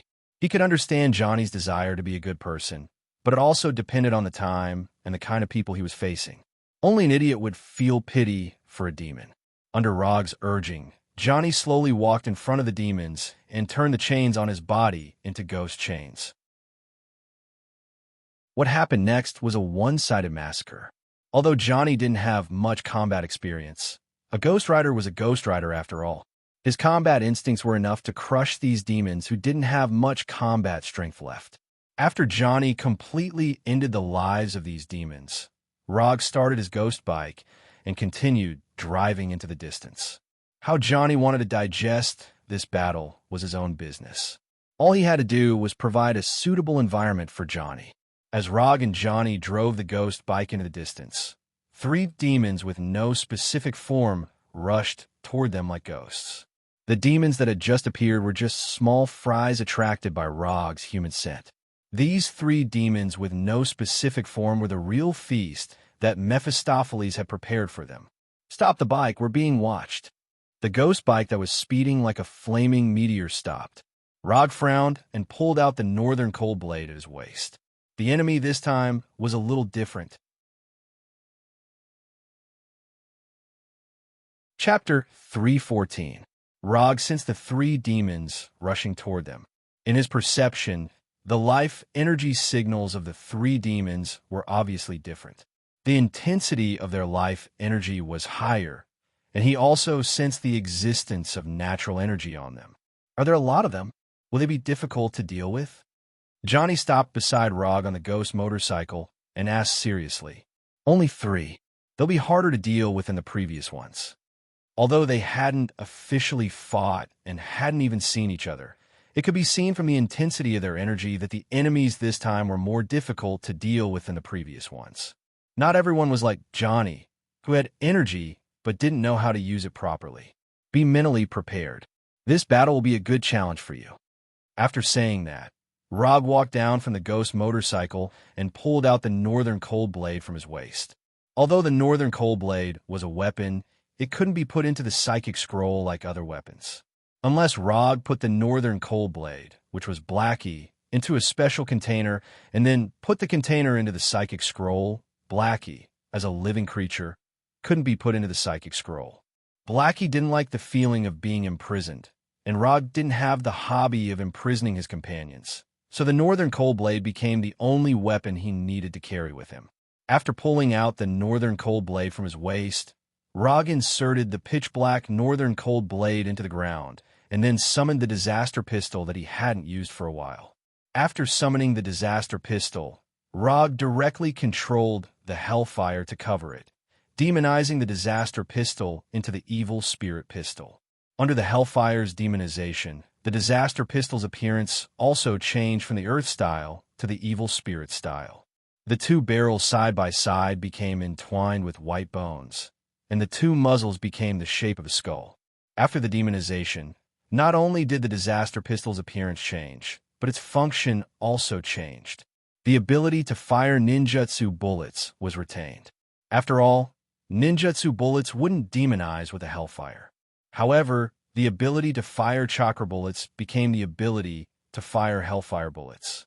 The shooting mode didn't change much. It was still normal shooting, fatal shooting, and ninjutsu bullets. He would use the evil spirit calamity pistol for long-range attacks, and the northern cold blade for melee attacks. Before the 3 demons appeared, Rog was already prepared for battle. Looking at Rog loading the disaster pistol with ninjutsu bullets, Johnny also took out a double-barreled shotgun he carried with him, enchanted it into an evil spirit shotgun, and removed the chain wrapped around his body. Everything was ready and waiting for the enemy to come knocking on their door. After standing in place for a few minutes, Rog and Johnny finally saw the enemy they had been waiting for. A whirlwind that was visible to the naked eye arrived in front of them with flying sand. Then it condensed into a human figure. When the whirlwind demon appeared, an orange-red flame followed closely and turned into a human figure beside the whirlwind demon. About a minute after the two demons appeared, the third demon finally arrived. It surged out of the ground like a mole and condensed into a body made of stones and mud. Whirlwind, flames, earth, the demons that were chosen by Mephistos to be part of the welcoming team were indeed impressive. They were different from the other demons they had met before. "Kneel, human!" Before Rog and Johnny could say anything, the demon made of whirlwind spoke first. Judging from the strength of its energy and its position, this demon that had mastered the power of wind should be the leader of this welcoming team. What surprised Rog even more was that this whirlwind demon actually knew the language of Earth. "You want me to kneel?" "Haha, did Mephistos give you the guts to do that? Or do you think that the three of you have the ability to make me kneel?" Rog replied with disdain. He didn't care about these three demons that had mastered the power of nature at all. Although there weren't many people who had mastered the power of nature, there were quite a few who had died at his hands. For example, the three Storm brothers in Warner Protoss. His Majesty's order is to capture the two of you alive. Even if you're crippled, you can still report back. Just as he finished speaking, this whirlwind demon took the initiative to attack. The whirlwind demon raised its right hand casually, and dozens of wind blades that resembled sickles flew towards Rog and Johnny. Like transparent wind blades, they shot towards Rog and Johnny at a speed faster than bullets, arriving in front of them in an instant. Although they didn't have a physical body, the power of these wind blades wasn't any weaker than real sharp blades. Not to mention that Rog was only a human. Even demons with stronger physique and defense would be cut in half after being hit by the wind blades. Perhaps it was because the whirlwind demon hated Rog, or because it felt that Rog was stronger, but most of the wind blades were aimed at him. As for the wind blades that flew toward Johnny, there were only a few of them. Just as these wind blades were about to hit Rog and cut him into pieces, Rog finally moved. Rog pulled out the northern chill blade from the ground at an unimaginable speed. He closed his eyes and casually waved the northern chill blade in his hand. Clang, clang, clang, clang. The northern chill blade's blade clashed with the wind blades, and the sound of metal clashing rang out. The clashing sounds rang out one after another, and the wind blades released by the whirlwind demon were shattered one after another. In less than 3 seconds, Rog had shattered all the wind blades that were attacking him. After easily dispelling the whirlwind demon's attack, he opened his tightly shut eyes and snorted in disdain. "You want to hit me with this little trick? You're so naive." Rog casually dealt with the whirlwind demon's attack, while Johnny seemed to be in a much more difficult situation. Although there weren't many wind blades that were attacking him, to Johnny, who didn't have much battle experience, they were fast and transparent. They were very difficult to deal with.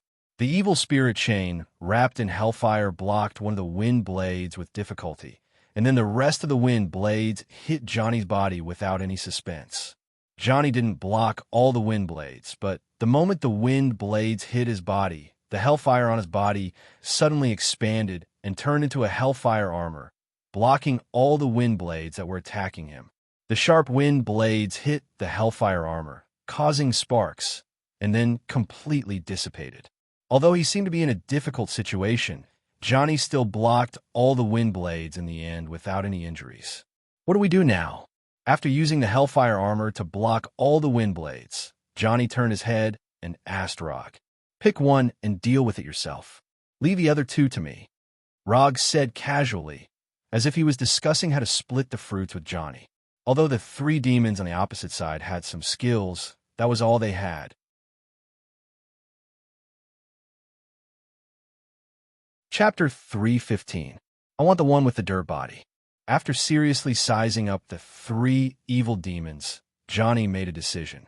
Compared to the two demons with the whirlwind body and the flame body, the dirt demon that appeared last looked easier to deal with.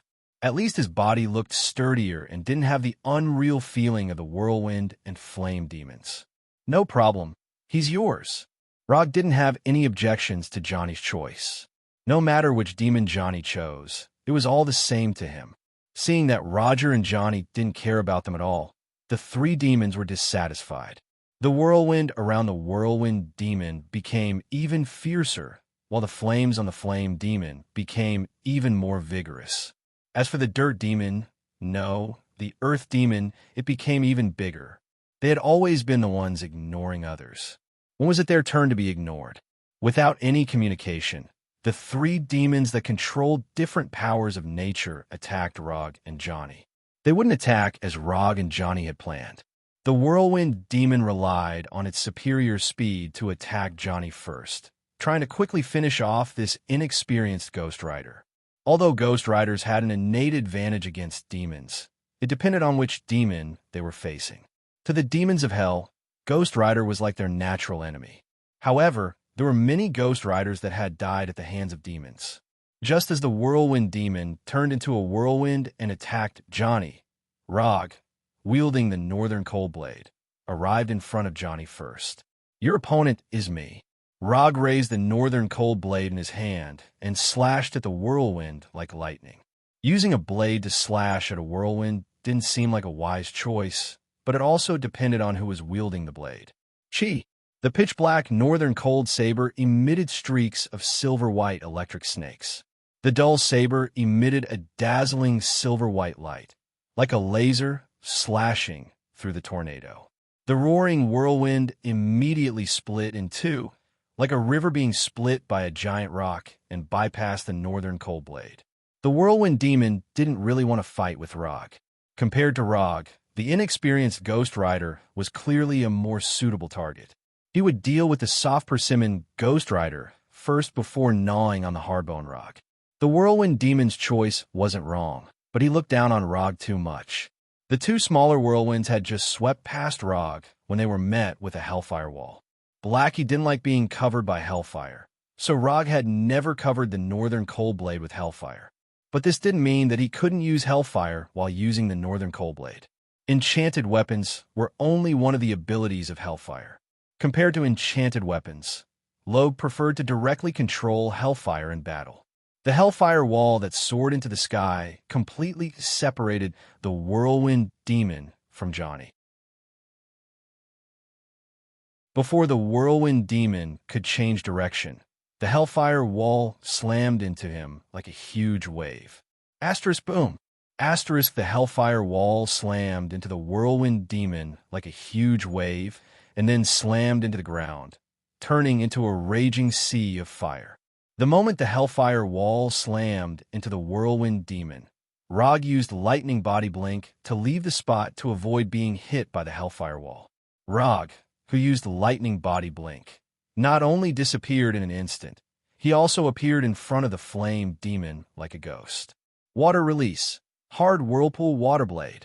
Before the flame demon could react, a whirlpool formed from water appeared in front of him, firmly binding him.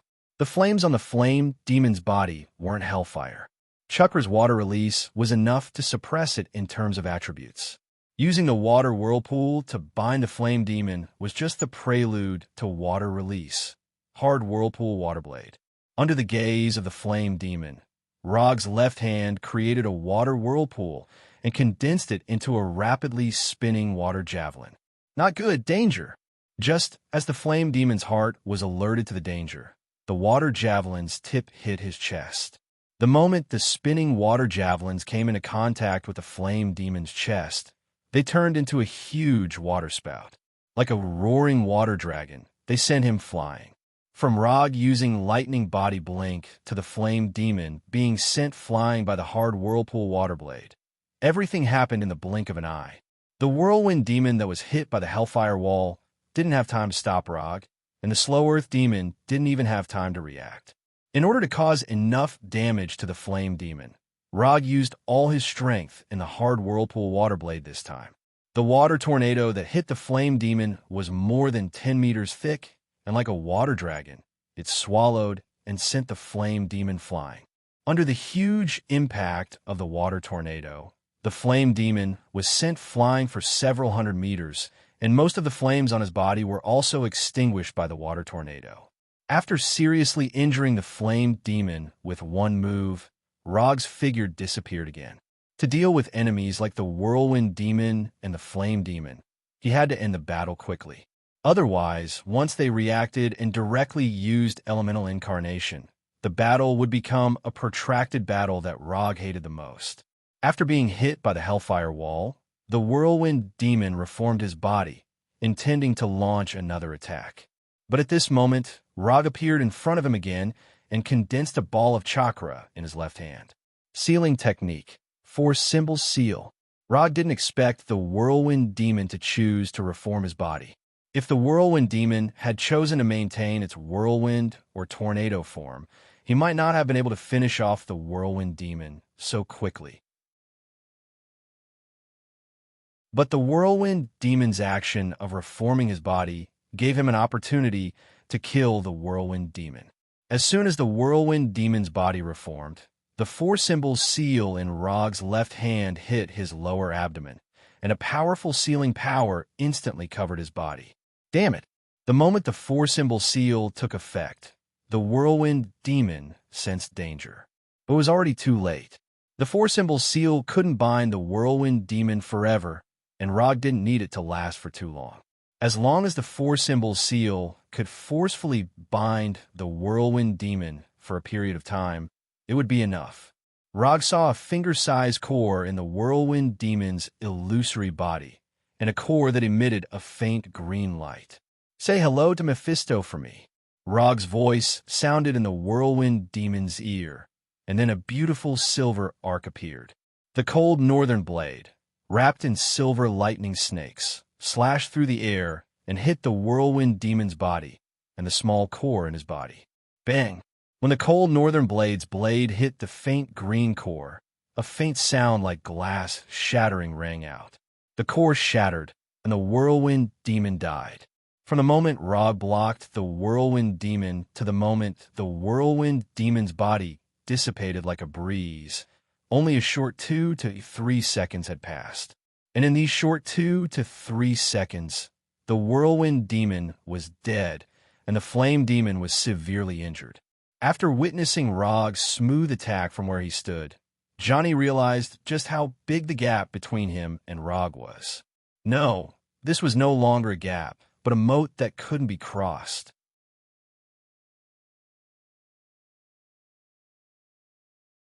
Chapter 316.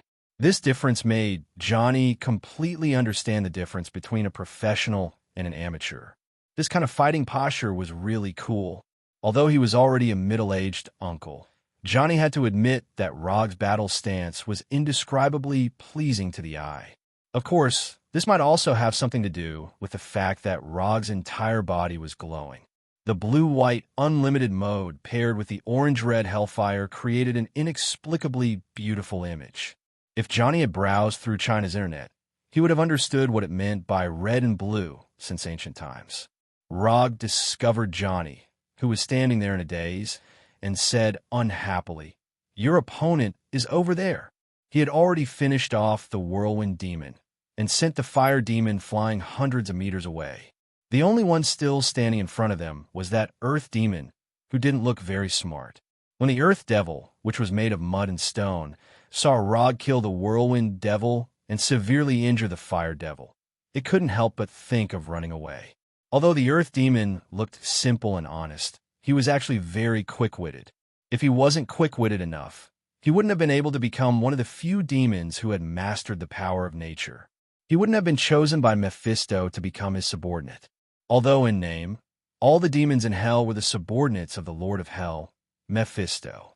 But there weren't many demons who could truly become Mephisto's subordinates. The fact that the earth demon could stand out from so many demons was enough to prove his strength and quick-wittedness. As soon as Rog finished speaking, the earth demon took action before Johnny could react. The earth demon's body began to dissipate rapidly, and his entire body shrunk rapidly as if it was collapsing. Although the Earth Demon didn't know how Rog had killed the Whirlwind Demon instantly, he keenly discovered an important point after seeing Rog shatter the Whirlwind Demon's core with one slash. Energy Body. Before Rog killed the Whirlwind Demon instantly, he forcefully suppressed the Whirlwind Demon's energy transformation and seized the opportunity to shatter the core in its physical state. After understanding this, the Earth Demon naturally wouldn't continue to let himself remain in his physical state. The materialization of the body meant that the core was also materialized, which meant that there was a risk of it being destroyed. The Earth Demon's judgment wasn't wrong. His eyes were sharp and his actions were resolute. However, he had placed most of his attention on Rog and neglected his true opponent, Johnny, the Ghost Rider. Just as Earth Demon's body began to dissipate, Johnny's evil spirit chain appeared in front of him and bound him tightly as if it had a life of its own. Damn it!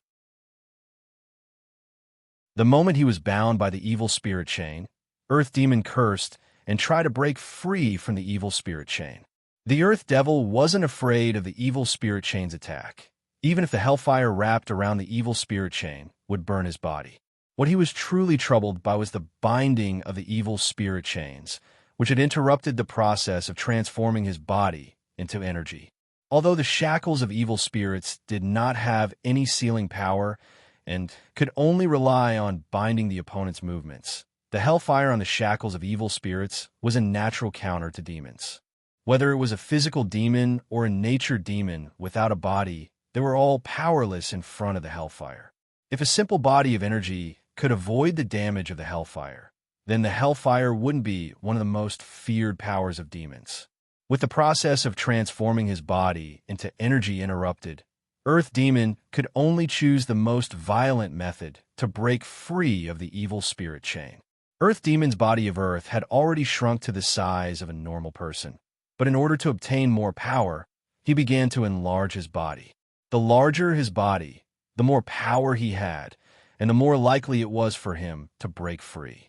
Earth Demon's choice wasn't wrong, and he was different from the Whirlwind Demon and the Flame Demon who couldn't borrow the power of nature. With his feet on the ground, he could obtain endless support. With Earth Demon as the center, the earth around him seemed to come alive, and soil and stones continuously surged into his body. At this moment, Earth Demon was like a magnet, attracting all the soil and stones around him to strengthen his body. In just a few seconds, Earth Demon had become the legendary Earth Giant, his body reaching an astonishing height of more than 10 meters. The increase in size brought about a visible change in strength. The evil spirit chain that Earth Demon had been helpless against had now become a frail existence that he could easily break free from. The Earth Giant, like Earth Demon, let out a furious roar and stretched out its arms. The evil spirit chain that was wrapped around its body broke apart and fell to the ground. After breaking free of the evil spirit chain, the enlarged Earth Demon didn't immediately attack Johnny. Instead, he turned to look at Rog. Or rather, he glanced at the northern cold blade in his hand. Earth Demon wouldn't let the tragedy of the Whirlwind Demon repeat itself. After confirming that the northern cold blade wasn't long enough to pierce through his body and destroy his core, Earth Demon turned his gaze back to Ghost Rider Johnny. This was the first time Johnny had seen the evil spirit chain break. Caught off guard, Earth Demon's giant fist, which was about the same size as Johnny's body, hit him hard and sent him crashing to the ground. Boom! The earth shattered as Johnny was knocked to the ground, and the hellfire on his body couldn't help but dim. Rog was only 10 meters away from Johnny, but he had no intention of helping him. In Ghost Rider form, it was impossible to kill Johnny with physical means. Rog had already tested this point. As long as the hellfire on Johnny's body was still there, he could reassemble himself even if he was smashed to pieces. And while Johnny was being beaten up, Rog's other opponent, the Fire Demon, finally returned to him. After taking a hit from the hard Whirlpool Water Blade, the Fire Demon was in an extremely sorry state. His body of flames was only 2 meters tall to begin with, and was only slightly taller than an ordinary person. After being hit by the hard whirlpool water blade, his body of flames had shrunk to about 1.23 meters. Rather than calling the fire demon a demon, it was better to call him a dwarf with a body of flames. Human, you're good, very good. I'll burn your body and soul for 10,000 years. I'll let you know what a painful fiery hell is. Although Rog had severely injured him in one move, the fire demon didn't feel any fear. Instead, he was enraged by Rog's attack. Burn me for 10,000 years? Are you sure you can live that long? Although demons have long lifespans, you don't look like someone who can live for 10,000 years. That's because your luck isn't that good. As soon as he finished speaking, Rog opened his mouth and spat out a mouthful of water at the fire demon. Water release, wave breaker.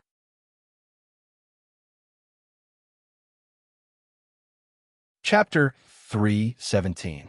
A thin, ultra-high-pressure water column sprayed out of Rog's mouth as fast as lightning, instantly arriving in front of the shrunken flame demon and slicing his head open like a sharp blade. Because he didn't know where the core of the flame demon was located in his body, Rog attacked the most common part, the head. If it hit the core, then it would be a win. If the core wasn't in the head, then it didn't matter. The Inferno demon didn't expect Rog to attack so quickly and without hesitation. The water ripple cut opened the flame demon's head without any suspense, and then nothing changed.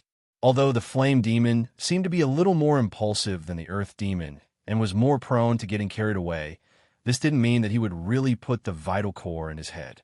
Because the core wasn't hit, the flame demon's cracked head quickly recovered. But this time, he didn't spout nonsense at Rog. The first time was the hard whirlpool water blade, and the second time was the water ripple. After being hit twice in a row, even if the flame demon was really impulsive and easily angered, he calmed down at this time. And he also found that the whirlwind demon was gone. Of course, the leader of the whirlwind demon wouldn't disappear for no reason. Since he couldn't see him now, it meant that the whirlwind demon was probably dead. After discovering this, the flame demon couldn't help but feel nervous. In terms of strength, the whirlwind demon was the strongest of the three of them. But the strongest whirlwind demon was the first to die, which scared the flame demon a little. From the time he was sent flying to the time he came back, only 4 or 5 seconds had passed at most. In other words, the human in front of him had killed the whirlwind demon in just 4 or 5 seconds. Thinking of this, the flame demon finally understood why Mephisto said to arrange a welcoming team. To put it nicely, it was a welcoming team, but to put it bluntly, it was cannon fodder to test the strength of the other party. Where did this human come from? Is he the disciple of the Ancient One? What is he doing in hell, traveling? The flame demon couldn't figure out Rog's purpose. In his opinion, as a human, Rog had no reason to appear in hell at all. Although Rog was very strong, compared to the Lord of Hell Mephisto, there was still a big gap. Thoughts flew in the flame demon's mind. Although he didn't know what Rog's purpose was, he knew that if he ran away without doing anything, the Lord of Hell Mephisto would definitely not let him off easily. After thinking of Mephisto, the flame demon's attack, the flame demon took the initiative to attack. The flame demon's body, Mephisto, Mephisto, Mephisto, Mephisto, Mephisto, Mephisto, Mephisto. The flame Mies, Mephisto, Mephistos, one after another. Of course, Mephisto be precise. Mephisto, Mephisto, Esmaes, instantly, of meme. However, the flame demon was wrong about one thing, and that was that Rog did not even consider dodging. Rog raised the northern cold saber in his hand and decisively slashed at the incoming fireball. Unlike the whirlwind demon's wind blade, the flame demon's fireball could still cause damage even if it didn't hit its target. Art is Patrick Starr. The northern cold blade in Rog's hand hit a fireball without any suspense. Then, an orange-red flame soared into the sky. The fist-sized fireball exploded with a power far beyond imagination, and the exploding flames directly engulfed Rog's figure. Not only that, but after the first fireball exploded, the following fireballs seemed to have caused a chain reaction as they exploded one after another. Boom, boom, boom, boom, boom. Explosions rang out one after another. The orange-red flames continued to explode like a carnival, wantonly venting their own energy. Not only was the flame demon's attack shocking, but it was also quite powerful. Don't be fooled by the small size of the fireballs. The concentrated flame energy inside was not little at all. With this move, the flame demon defeated many demons who were stronger than him, allowing him to stand out among the demons and become Mephisto's acknowledged subordinate. The exploding flames not only engulfed Rog's figure, but also attracted the attention of Johnny and Earth Demon. Johnny never expected that the flame demon, who had been severely injured by Rog with one move, could actually turn the tables and suppress Rog to this extent. Looking at those flames that seemed to never be extinguished, Johnny could not help but worry for Rog. Rog was indeed very strong, but he was only a human after all. He did not have the ability to regenerate like him. However, Johnny soon realized that he was overthinking things. When the flames of the explosion gradually dissipated, a light blue figure that was several meters tall appeared in their line of sight. This light blue figure only had the upper body, and its appearance was not quite human. Susanoo. The moment the fireball exploded, Rog used Susanoo to completely protect himself. He had already guessed that the fireball would explode, so he was prepared early on. When the orange-red flames completely dissipated, the light blue Susanoo finally revealed its full appearance. The flame demon did not know what Susanoo was, but when he saw that Rog was unscathed in Susanoo, he sensed that something was wrong. With Rog's combat skills, he would never do anything meaningless in battle. Moreover, the flame demon instinctively felt that the Susanoo covering Rog was definitely not a simple defensive move. The flame demon's intuition was very accurate. Rog did not use Susanoo purely for defense, but to directly end the flame demon's life. The whirlwind demon's core was only the size of a finger, so the flame demon's core was probably not that big. Rog was not interested in confirming the location of the flame demon's core bit by bit. He intended to use a simpler method to solve this problem. Under the gaze of the flame demon and the others, a tens of meters long chakra long sword instantly appeared. This chakra long sword was even bigger than Susanoo. Susanoo holding a chakra long sword was like a 2 or 3 years old child holding a 2-meter long giant sword. Goodbye. Rog's voice had just sounded when the tens of meters long chakra long sword slashed towards the flame demon's head. At the moment when the chakra long sword appeared, the flame demon already had the idea of retreating, but the Susanoo's speed was faster than he imagined. The flame demon had not had time to leave when the light blue chakra long sword had already arrived in front of him. One sword kill.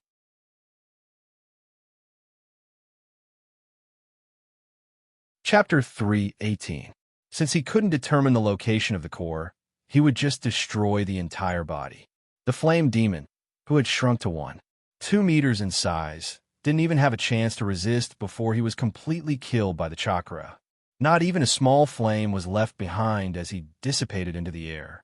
Wasn't this turn of events a little too fast? The Earth Demon had just been rejoicing over the fact that the Flame Demon had the upper hand and suppressed the stronger Rog. But in the blink of an eye, the Flame Demon had died under the Susanoo's chakra. Less than a minute had passed since the start of the battle. But in less than a minute, the Whirlwind Demon and the Flame Demon had died one after another without leaving a single mark on Rog. I can't stay here any longer. I definitely can't stay here any longer. The Earth Demon didn't think that he had the ability to fight 2 people at once. Escape, no matter what, he had to escape. Although the punishment from the Lord of Hell Mephisto was terrifying, that was something he had to consider after he survived. And compared to Mephisto's punishment, the Earth Demon was even more unwilling to die here for no reason. He had grown from the most ordinary demon step by step, from existence that anyone could bully and humiliate to a demon that controlled the power of the earth. The Earth Demon, who had been born ordinary, cherished his life and status more than the Whirlwind Demon and the Flame Demon. I haven't become a demon lord yet. I haven't become a famous great demon. I definitely can't die here. The immense pressure brought about by death made the Earth Demon erupt with even more power. The Earth Demon clenched his fists and smashed Ghost Rider Johnny's body with a heavy hammer, shattering Johnny's bones into pieces that flew in all directions. This wasn't the first time the Earth Demon had beaten Johnny to a pulp, but it was the same every time. Johnny, who had been reduced to pieces of broken bones, would recover with the help of the Hellfire. Unlike the previous few times, the Earth Demon didn't give Johnny a chance to reconstruct his body this time. After beating Johnny into a pile of broken bones, the Earth Demon took the opportunity to place his hands on the ground. The solid ground gradually softened, and within a few seconds, the thick ground became as soft as liquid. The rocks and broken bones on the ground quickly sank as if they had fallen into water. When there was not a single bone in sight, the Earth Demon retracted its hands and allowed the ground to return to its original state. After doing all this, the Earth Demon did not say another word and ran away. Not only that, but the Earth Demon's 10-meter-tall body was also shrinking as he ran. The materialized body was too big, and it would take more time to elementalize. In order to leave this place as soon as possible, and mainly to ensure the success rate of escape, the Earth Demon could only choose to shrink its body first, and then elementalize. Regarding Earth Demon's escape, Rog didn't make a move to stop it, but silently dispelled Susanoo. The Earth Demon was Johnny's opponent, so whether the Earth Demon ran away or did something else, it was Johnny's business. Moreover, Rog didn't care if the Earth Demon could successfully escape. It would be best if Johnny could leave the Earth Demon behind. If he couldn't, it could only mean that Johnny was still too weak. The Earth Demon knew that he couldn't stop Johnny's recovery, but that didn't mean that he would helplessly watch Johnny return to his original state. Since he couldn't stop it, then he had to prolong the recovery time as much as possible. Thus, the Earth Demon made the decision to bury Johnny's bones deep in the ground. The Earth Demon kept running away. His body was getting smaller and smaller. According to his current shrinking speed, it wouldn't be long before he could shrink his body to the size of an ordinary person and then elementalize his body in one go. As long as he could elementalize successfully, he could leave this place alive. The Earth Demon was very clear about this point, and the power of the Earth he grasped was very suitable for escaping at this time. In terms of speed, after elementalization, he really couldn't compare with the Whirlwind Demon and the Flame Demon. However, he had an advantage that the Whirlwind Demon and the Flame Demon didn't have. As long as he could elementalize his body, he could let himself go deep into the ground, and the Earth would help him block the pursuers, and he could use the Earth to hide his tracks. Hold on for a few more seconds, just a few more seconds. The Earth Demon felt that he had already touched the hope of successfully escaping. In just a few more seconds, he would be able to completely escape the pressure of death brought about by Rog. But just as the Earth Demon thought that he was about to succeed, evil spirit chains surged out of the ground and wrapped around his limbs and body like pythons, once again interrupting his elementalization process. How is this possible? Ghost Rider was clearly still buried in the ground. How could he do it? The Earth Demon couldn't understand why these evil spirit chains had suddenly surged out of the ground, and he couldn't understand how Johnny had done it. Although he didn't look back, he was very sure that Ghost Rider was still buried in the ground and hadn't come out of the Earth prison he had created. The Earth Demon's senses weren't wrong. Johnny was indeed still buried in the ground, but that didn't mean that Johnny couldn't attack him.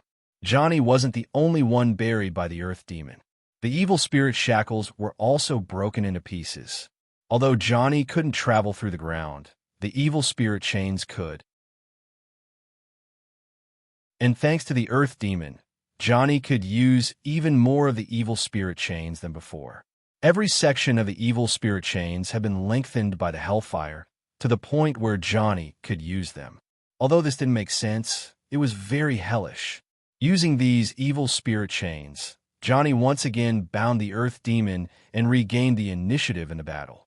After his previous experience, Johnny didn't give the Earth Demon a chance to transform into his huge body again. The evil spirit chains wrapped around the earth demon endlessly. In the blink of an eye, the human-sized earth demon was bound into a ball by the evil spirit chains, a solid ball of chains burning with hellfire. Only after all this was done did a bone hand wrapped in hellfire emerge from the ground, followed by a burning skull. Johnny, who had already recovered his body, crawled out of the ground. In his right hand were 5 or 6 evil spirit chains. I didn't lose this time. Johnny didn't look at the ball of chains in the distance, but spoke to Rog very seriously. Yes, you didn't lose. After hearing Rog's reply, Johnny suddenly exerted force in his hand, and the ball of chains in the distance exploded like a bomb. The broken evil spirit chains danced in the air, and the earth demon was annihilated. Although it was a little different from what he had imagined, Johnny still finished off the earth demon alone in the end, leaving a deep mark on his battle career.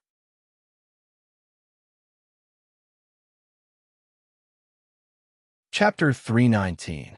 Well done. Johnny's move to deal with the earth demon was indeed not bad. He was getting better and better at using the evil spirit chain. Furthermore, Johnny finally had the aura a qualified warrior should have.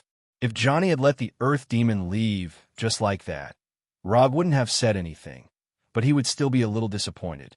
However, Johnny still ended up with a pretty good result and dealt with the earth demon in a simple and crude manner. Where are we going next? Johnny asked after reforming the broken evil spirit chain and wrapping it around his body. Anything is fine. No matter what we do, we'll meet Mephisto in the end. Rog didn't know where Mephisto was, nor did he have any interest in using Chakra's sensing ability to search for Mephisto. Then, will we encounter other demons later on? I seem to like the feeling of fighting demons. Johnny was silent for a few seconds before he said excitedly, as a ghost rider, killing demons with his own hands gave him an inexplicable sense of joy, as if he was born to do so. I don't know. It depends on Mephisto's arrangements. If he feels the need to continue testing us, then we'll continue to meet the demons he sends out. If he doesn't feel the need, then we'll meet him in person. Rog replied calmly. He wouldn't be surprised no matter what arrangements Mephisto made. When Johnny got back on his ghost bike and was about to leave, Rog suddenly stopped him. Since we have time now, let me tell you something. This was the first time Johnny had seen such a serious expression on Rog's face. Perhaps in your eyes, I'm very strong and can easily deal with those demons. But Mephisto isn't an ordinary demon. He's the Lord of Hell, the strongest in Hell. I can have the advantage against other demons, but against Mephisto, I won't have any advantage at all. So, before Mephisto appears, I think it's necessary to remind you that Mephisto is very powerful, very powerful. Even if we join forces, our chances of defeating him are less than 10%, or even lower. If he was alone at this time, Rog would not have any hesitation.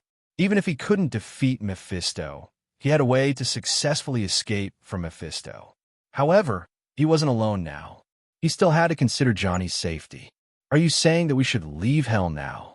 Johnny knew that Mephisto was very strong, but he had no idea how strong Mephisto was. He had only seen Mephisto's once when they signed the contract. He knew that Mephisto's was a Lord of Hell and a very powerful demon. That was all. After seeing Rog's serious expression, Johnny realized that he had never understood Mephisto's. It's up to you whether you want to leave now. After all, you're the only one who has the ability to travel through Hell. I just want you to know how dangerous it is to face Mephisto's. If anything goes wrong, you and I will stay in Hell forever. Whether it's necessary to gamble with your life to fight for that slim chance of freedom is something you have to seriously consider. Rog wanted Johnny to know how dangerous the journey ahead would be. After all, Johnny wasn't him and didn't know how terrifying Mephisto was. According to his estimation, Mephisto in Hell would be at least at the Heavenly Father level, which was the Heavenly Father level where Odin and Ancient One were. Although the Heavenly Father level was only one level higher than the Earth God level. This level was the difference between heaven and earth, just like the difference in mass between the Earth and the Sun. If Rog remembered correctly, A Thanos without an Infinity Stone was the so-called Heavenly Father level. And such a Thanos was already a super overlord that was famous throughout the universe. Apart from those super big shots who basically didn't show their faces or make a move, Thanos was one of the ceiling of individual combat power in the universe. If a Heavenly Father level Thanos was already so terrifying, there was no need to mention those Heavenly Father level existences. What's more, Rog and Johnny were still in hell controlled by Mephisto, fighting against a Heavenly Father level existence. And in his domain at that, a narrow escape was already considered the focus of the goddess of luck. Is Mephisto really that strong? He can't even appear on Earth often? Johnny wasn't doubting Rog. He just found it hard to imagine that the old demon with gray hair was really that strong. That's because there's an existence as powerful as him silently guarding Earth. So all the demons, including Mephisto, can't easily appear on Earth. Rog didn't explain to Johnny about the Sorcerer Supreme because it had nothing to do with him for the time being, and if nothing unexpected happened, it shouldn't have anything to do with him in the future. What about your opinion? Do you want to leave? Mephisto is so powerful, and the reward I paid was just to bring you to hell. Would you want to give up the commission? Johnny didn't answer Rog's question directly, but instead asked Rog, give up the commission? Ever since I became a ninja, I've never given up on a commission. As a ninja with good professional ethics, I just don't want my employer to suddenly die. You've already paid me, so no matter what, I'll carry out the commission. You only need to consider your own safety now. Is there a need to use your life as a bet for a slim chance? Although the commission said that he had to work with Johnny to fight against the Lord of Hell, Mephisto, it wasn't impossible if he was alone. At most, the system would just deem the commission as a failure. Furthermore, it wasn't like there weren't any tricks to work together against this request. For example, he could bring Johnny's evil spirit chain to fight against Mephisto, and to a certain extent, work together against him. Since you're not leaving, I'm not leaving either. You dare to fight against Mephisto as a human. So as a Ghost Rider, I naturally won't choose to run away. Isn't it just a possibility of dying in battle?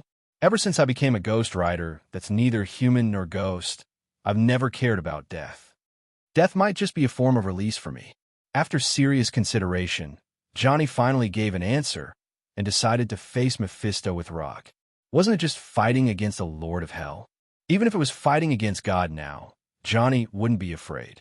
Just as Johnny finished speaking, an incomparably authoritative voice came from the sky, exploding like thunder. No wonder you're the knight that I've chosen. I like your attitude. The owner of this voice was none other than the Lord of Hell, Mephisto, the only ruler of Hell.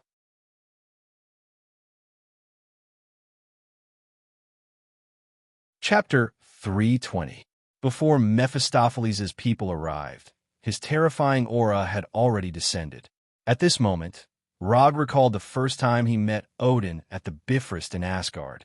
At that time, he didn't have Sage Mode, Mangekyou Sharingan, and even Chakra was only a chibi. That was the first time he met an existence at the Heavenly Father level, and the first time he felt the vast gap in strength that made him despair. Although Mephistopheles hadn't done anything at this time, Rog already felt a terrifying pressure that was no less than Odin's. No, the pressure that Mephistopheles brought was even more terrifying than Odin's. At least Odin wouldn't have such strong malice towards him. Do you feel it? This is the power of a Lord of Hell. Rog took a deep breath and turned to Johnny, who was already a little stunned. Although Johnny, who only had a skull, couldn't make a human expression, Rog could see the bitter smile in his heart when he turned to look at him. Johnny had just made up his mind to fight Mephistopheles to the death. In the end, Mephistopheles immediately responded and showed a little of his strength. I finally understand why you said that Mephistopheles is very strong, Johnny replied silently. Then, the hellfire on his body burned wildly, announcing his existence like an erupting volcano. Mephistopheles is indeed very strong, but so what? Isn't it just death? I don't care.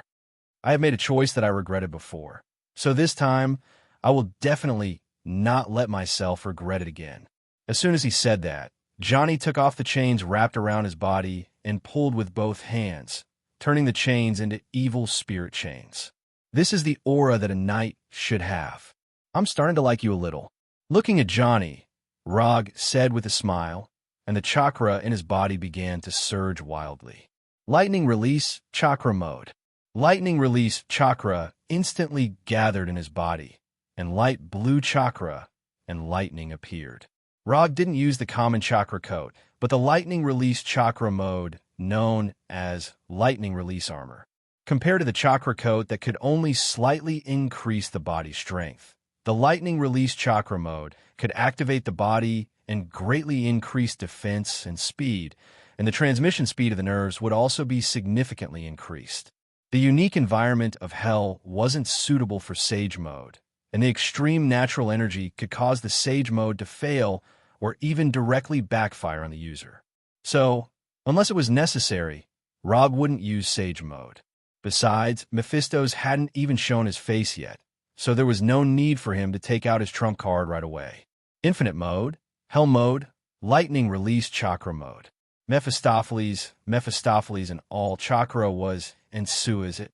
As long as it wasn't an instant kill, Rog was confident that he could teach Mephistopheles a lesson about the strength of a ninja from Earth. Don't underestimate a ninja's explosive power. Rog had already proven this with countless facts. Just as Rog and Johnny were prepared to fight with all their might, a slightly thin figure appeared in the distance and slowly walked toward them. He was dressed in a classic black suit, had meticulously groomed white hair, and held a black cane with a silver skull inlaid in his hand. The Lord of Hell, Mephistopheles, appeared in front of Rog and Johnny like an old British noble. Perhaps it was because Mephistos was considerate of Rog and Roland's perception, or perhaps it was because Mephistos preferred the human form. But at this moment, Mephistos did not reveal his true demon form. Instead, he appeared in front of them in his human form. "I really didn't expect you to come to Hell of your own accord." "Good, very good." Mephistopheles' gaze lingered on Rog, who was surrounded by lightning and hellfire, for a few seconds before finally landing on Johnny, the Ghost Rider. "I also didn't expect that we would meet again in Hell."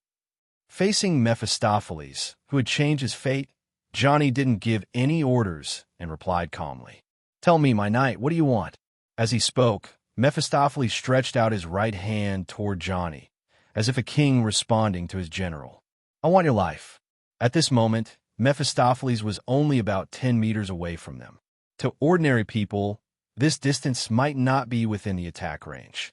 But to Johnny and the other two, this distance was no different from facing each other. As soon as he said that, the ghost chain in Johnny's hand appeared in front of Mephistopheles and pointed straight at his head. Although Mephistopheles had displayed astonishing power, this didn't affect Johnny's intention to leave him with some memories. The ghost chain's attack speed was very fast, even faster than the speed of ordinary bullets. But in front of the Lord of Hell, Mephistopheles, Johnny's attack was still too crude. It was so crude that he didn't even have the mood to raise his hand. The ghost chain wrapped in hellfire appeared in front of Mephistopheles at lightning speed. Then, as if fixed in place, it stopped in midair in front of him. Interesting. Although Rog didn't know what method Mephistopheles used to stop the ghost chain, he had to admit that Mephistopheles' move was very beautiful. Or rather, it was very cool. Lightning body blink. Although he was amazed, Rog didn't stop moving at all. He disappeared in an instant. Lightning body, thousand birds blade. Rog appeared behind Mephistopheles as if he had teleported. The northern cold blade in his hand transformed into a blade of lightning and slashed at Mephistopheles' neck. Just like the ghost chain, when the northern cold blade came to Mephistopheles' side, it was forcibly fixed in place by an inexplicable force. It was as if space had frozen, completely fixing the northern cold blade in midair. The moment the northern cold blade was fixed, Rog decisively let go of his right hand that was holding the blade and condensed a Rasengan. At the same time, he pulled out a flying Thor kunai from his waist with his left hand. The Rasengan in his right hand, and the flying Thor Kunai in his left. Not only did Rog not give up on attacking, but he also directly launched a second wave of attacks. As for the Northern Cold Blade, which was fixed in midair, it was temporarily out of the battle sequence. The Rasengan and the flying Thor Kunai attacked Mephistopheles at the same time. As long as one attack could hit Mephistopheles, Rog would be able to pull the battle into the flying Thor that he was best at. Mephistopheles had never fought Rog before and didn't know what kind of ability Rog had mastered. But as the Lord of Hell, as the most powerful existence in Hell, he wasn't the kind of incompetent lord who would forget how to fight once he was in a high position. When the flying Thor Kunai made of metal came near Mephistopheles, it was unsurprisingly fixed in place, just like the Northern Cold Blade's ghost chain. The Rasengan in his right hand easily broke through the invisible defense around Mephistopheles and touched Mephistopheles' suit.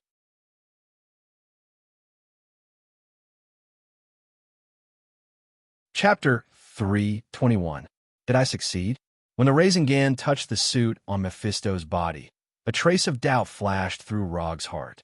Although he had never fought with Mephisto before, he was 100% sure that Mephisto, who had the strength of a heavenly father, would never perform so poorly. Mephisto must still have a backup plan. Although the Rasengan was not a weapon like the flying Thor Kunai or the Northern Leon Blade, if Mephisto wanted to stop it, he would definitely be able to. As he expected, when the spinning Rasengan touched the suit on Mephisto's body, an incomparably powerful energy burst out of Mephisto's body. This energy had no attributes. It was just pure energy to the extreme. Boom! In just an instant, the Rasengan in Rog's hand shattered, and the chakra, which had lost control, directly disintegrated and dissipated, leaving no trace behind. Not only that, but the terrifying power of the explosion also directly descended on Rog's body, making him unable to even use the flying thunder god and lightning body blink, and he was completely blown away. Although the energy that burst out of Mephisto's body was terrifying, it was extremely well controlled. Except for Rog himself, the Northern Leon Blade, the flying Thor Kunai, and the evil spirit chain, which were frozen in the air, were not affected at all, and still maintained their frozen state. Rog, who was blown away, flew a full 100 meters before he finally dissipated the impact of the explosion and relied on the superlight rock technique to stabilize his body and float in the air. Mephisto, the Lord of Hell, is really strong.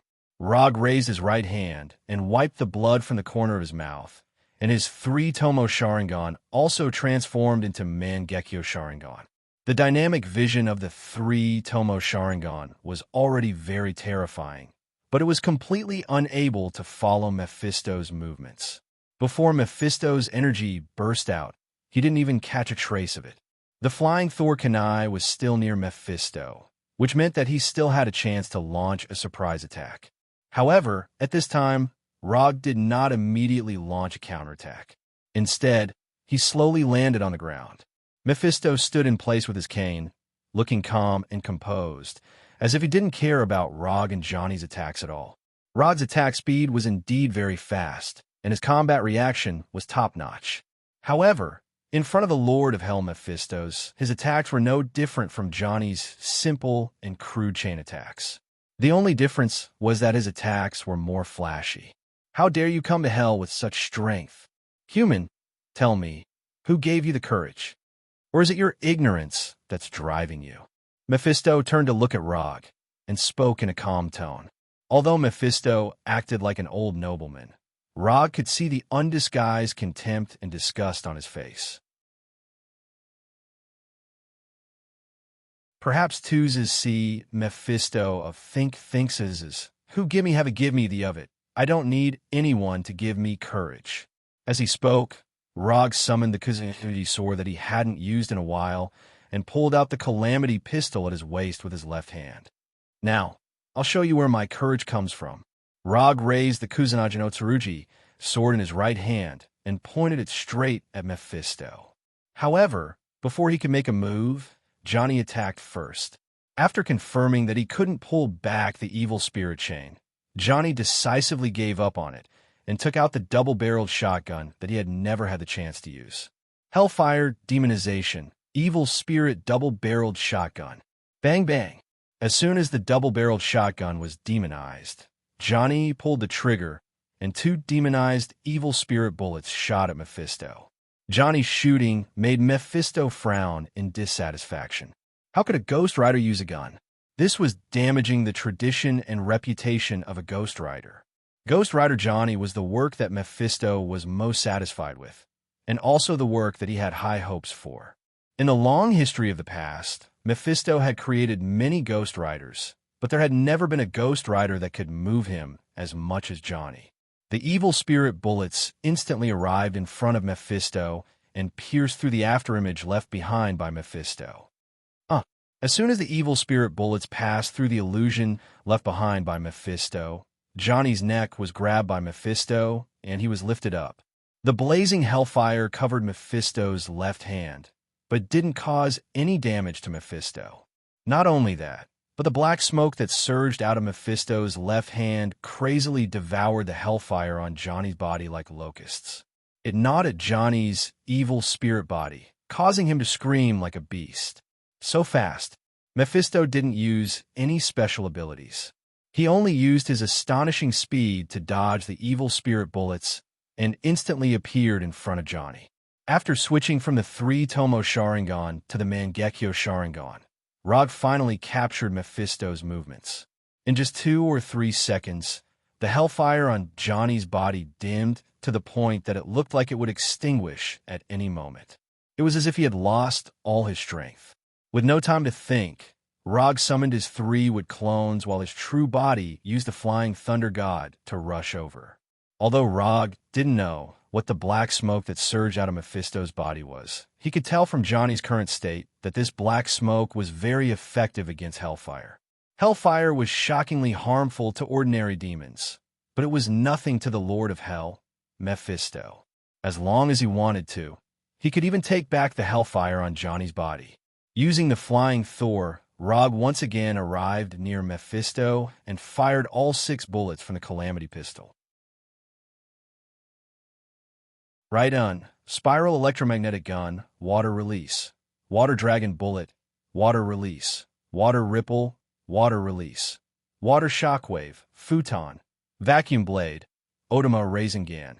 The bullets in the Calamity Pistol were originally prepared for those demons, but he didn't expect to use them all on Mephisto. 6 completely different ninjutsu attacks arrived in front of Mephisto almost at the same time. Rog didn't expect these ninjutsu to hit Mephisto, and Mephisto wouldn't give him such a chance. Judging from Mephisto's current posture, he was a person who cared very much about his image. He definitely wouldn't make a mess of himself because of a battle. Therefore, when he fired the ninjutsu bullets, Rog had already prepared a backup plan. Before these 6 ninjutsu attacks hit Mephisto, Rog used his chakra to destroy the stability of the ninjutsu. Art is Patrick Star. Rog couldn't detonate himself like Deidara, but he could detonate all the chakra in his ninjutsu and create a powerful but completely uncontrollable chakra explosion. The thunder, water, and wind attributes of chakra fused and rejected each other uncontrollably, and then Art was born. Boom!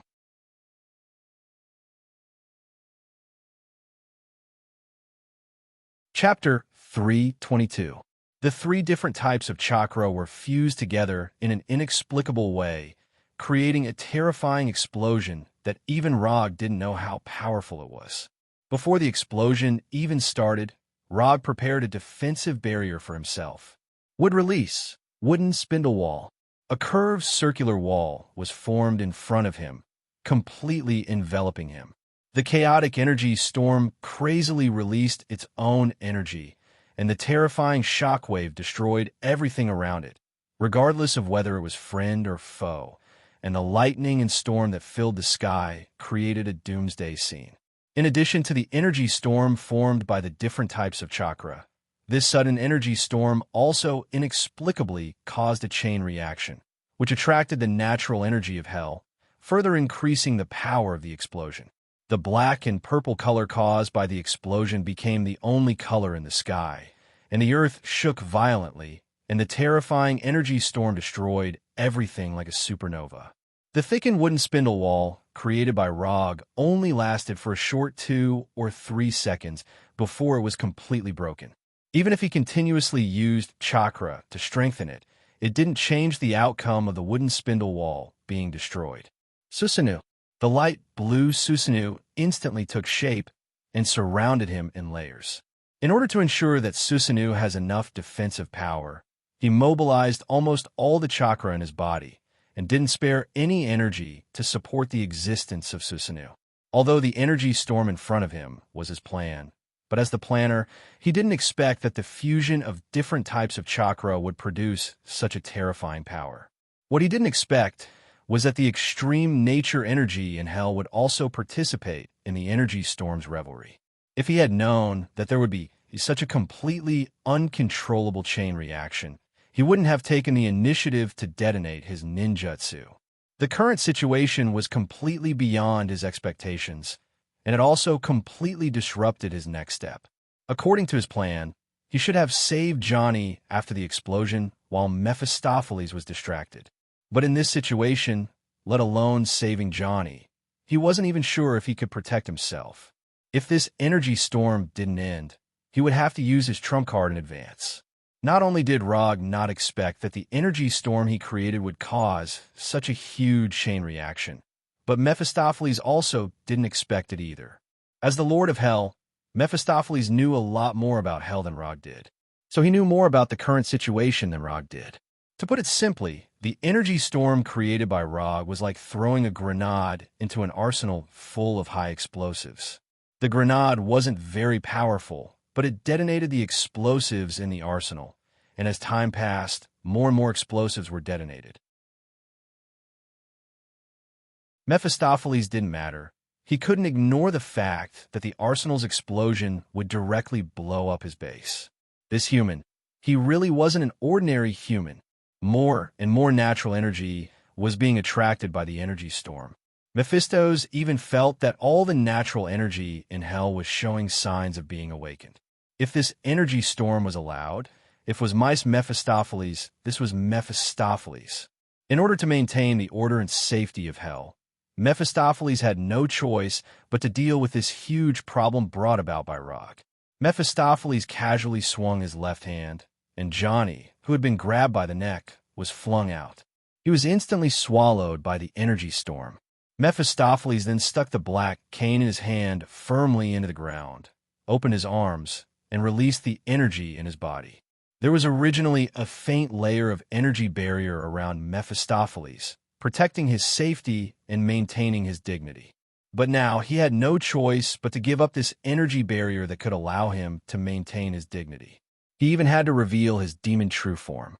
Small curved horns that resembled demon horns appeared on his face, and the nails on his hands began to grow longer and sharper. His skin also turned dark purple. Apart from that, his eyes shone with an orange-red light like hellfire. Without the protection of the energy barrier, cracks appeared on the classic black suit he was wearing, and his meticulous white hair had completely disappeared. The change in his appearance was just an insignificant prelude. What was truly shocking was the astonishing energy emitted from his body. Under the interference of the energy storm, Rog's chakra senses were severely disrupted.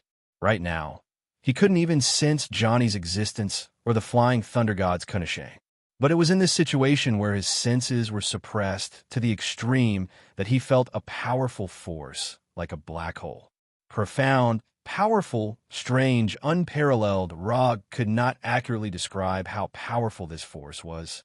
The only thing he could be sure of was that this force could easily destroy planets and destroy the heavens and earth. Was this the true strength of a heavenly father? What a despair-inducing difference. Only now did Rog finally understand why the name of the Father of Gods, Odin, could spread throughout the entire universe, and why the Sorcerer Supreme, Ancient One, alone could prevent Earth from being invaded by other dimensions. Hell Lord Mephistopheles attacked with all his might, and the agitated natural energy was quickly calmed down. Without the natural energy in hell, The apocalyptic energy storm gradually weakened and finally disappeared completely. When everything returned to normal, the scene in front of Rog was completely different from before. What appeared in front of him now was a terrifying circular crater with a diameter of tens of kilometers. He and Mephistopheles were in the center of this circular crater. Although he could not see the exact height of the wall in the distance, it was extremely flat.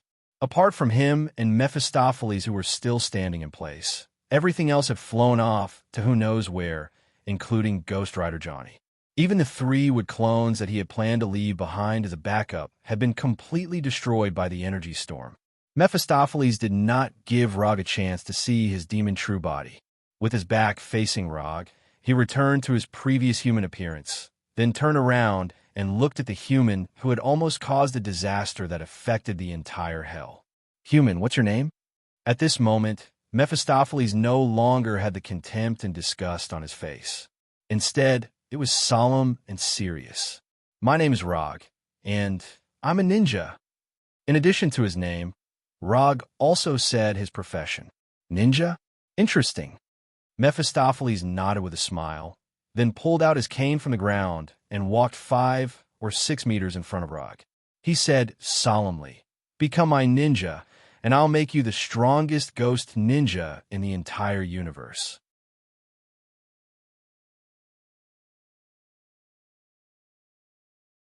Chapter 323.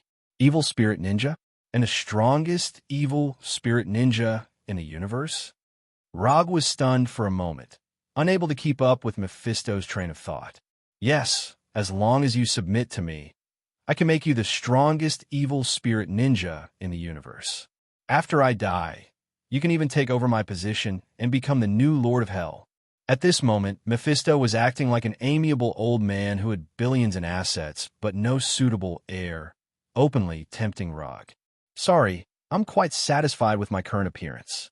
I have no intention of changing into an evil spirit for the time being." Rog tactfully rejected Mephisto's suggestion.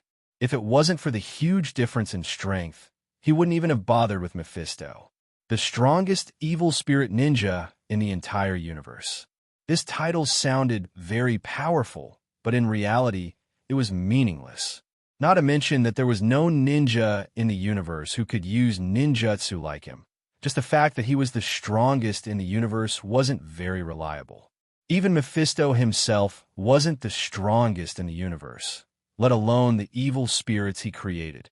Be it Ghost Rider or Evil Spirit Ninja, they were just Mephisto's subordinates. They were naturally inferior to Mephisto himself. More importantly, the appearance of a skeleton after transforming into an evil spirit didn't match his aesthetic at all. Rod remembered that not long ago, several well-known media outlets in America had teamed up to do a survey on the most desirable superheroes to marry. If he remembered correctly, he was ranked first on this list. Furthermore, he had surpassed Captain America, who was ranked second, and Tawny, who was ranked third, with an absolute advantage. Right? It was worth mentioning that Hulk was ranked fourth on the list, even above Thor and Thor. Yes, the one who was selected was Hulk, not Dr. Bruce Banner. As for the reason for being selected, Rob wasn't very sure for the time being. You don't like the image of an evil spirit? I didn't expect that you, who have such great power, would still care about such a superficial image. Power. Eternal power that surpasses everyone. This is what existences like you and me should pursue. Appearance, image, charm, personality, these are all things that only incompetent and weak existences care about.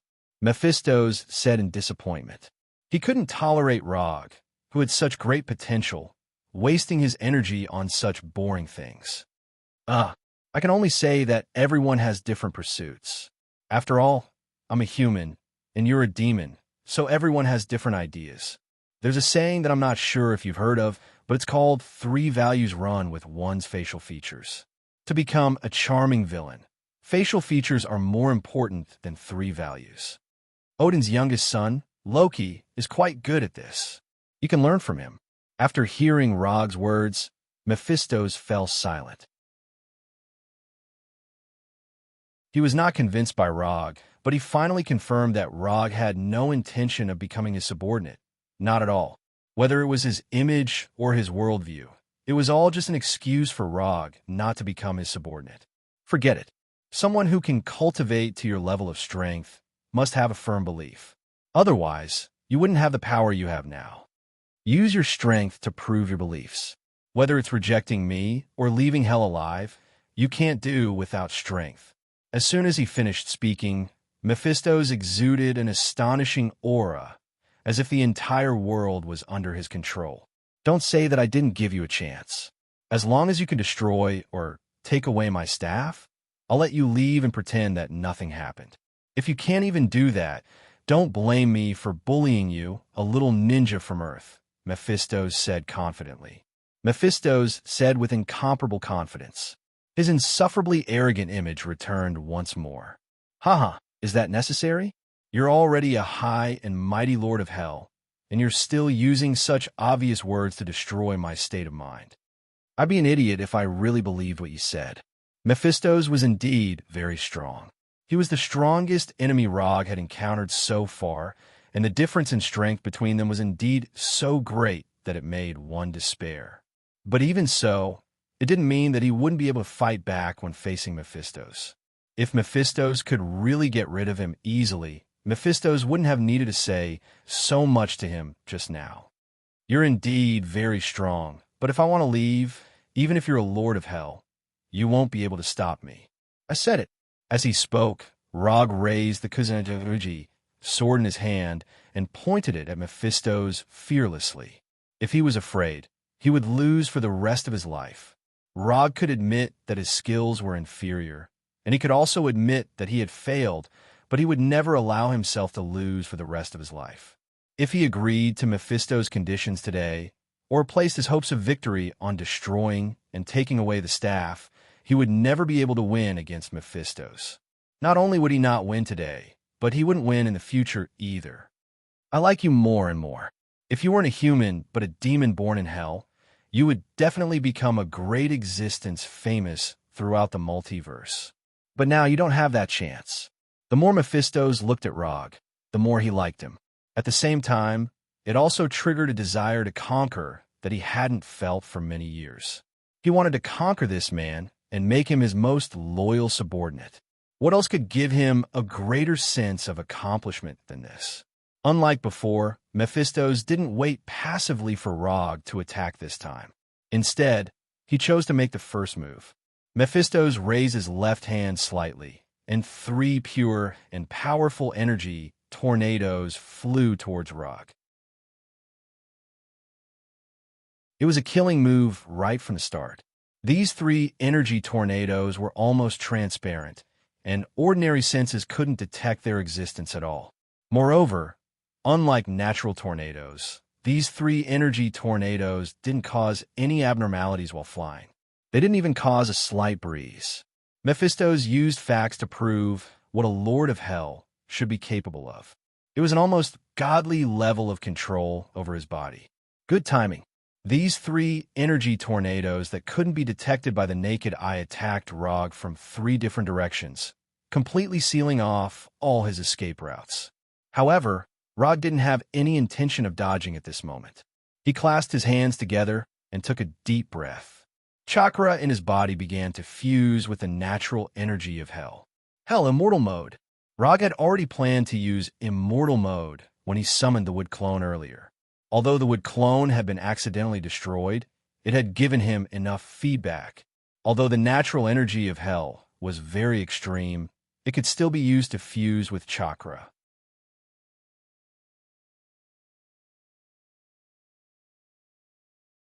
Chapter 3:24. Only a madman could fight another madman. The natural energy in hell was very extreme.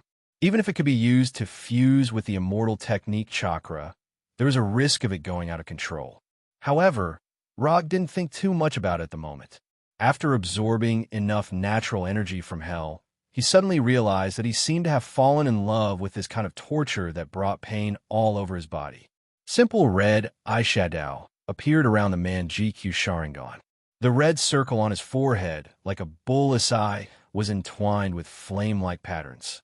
The moment he entered Hell's immortal mode, Rog's physical fitness changed qualitatively, and the power of his ninjutsu, illusion, and taijutsu increased tremendously.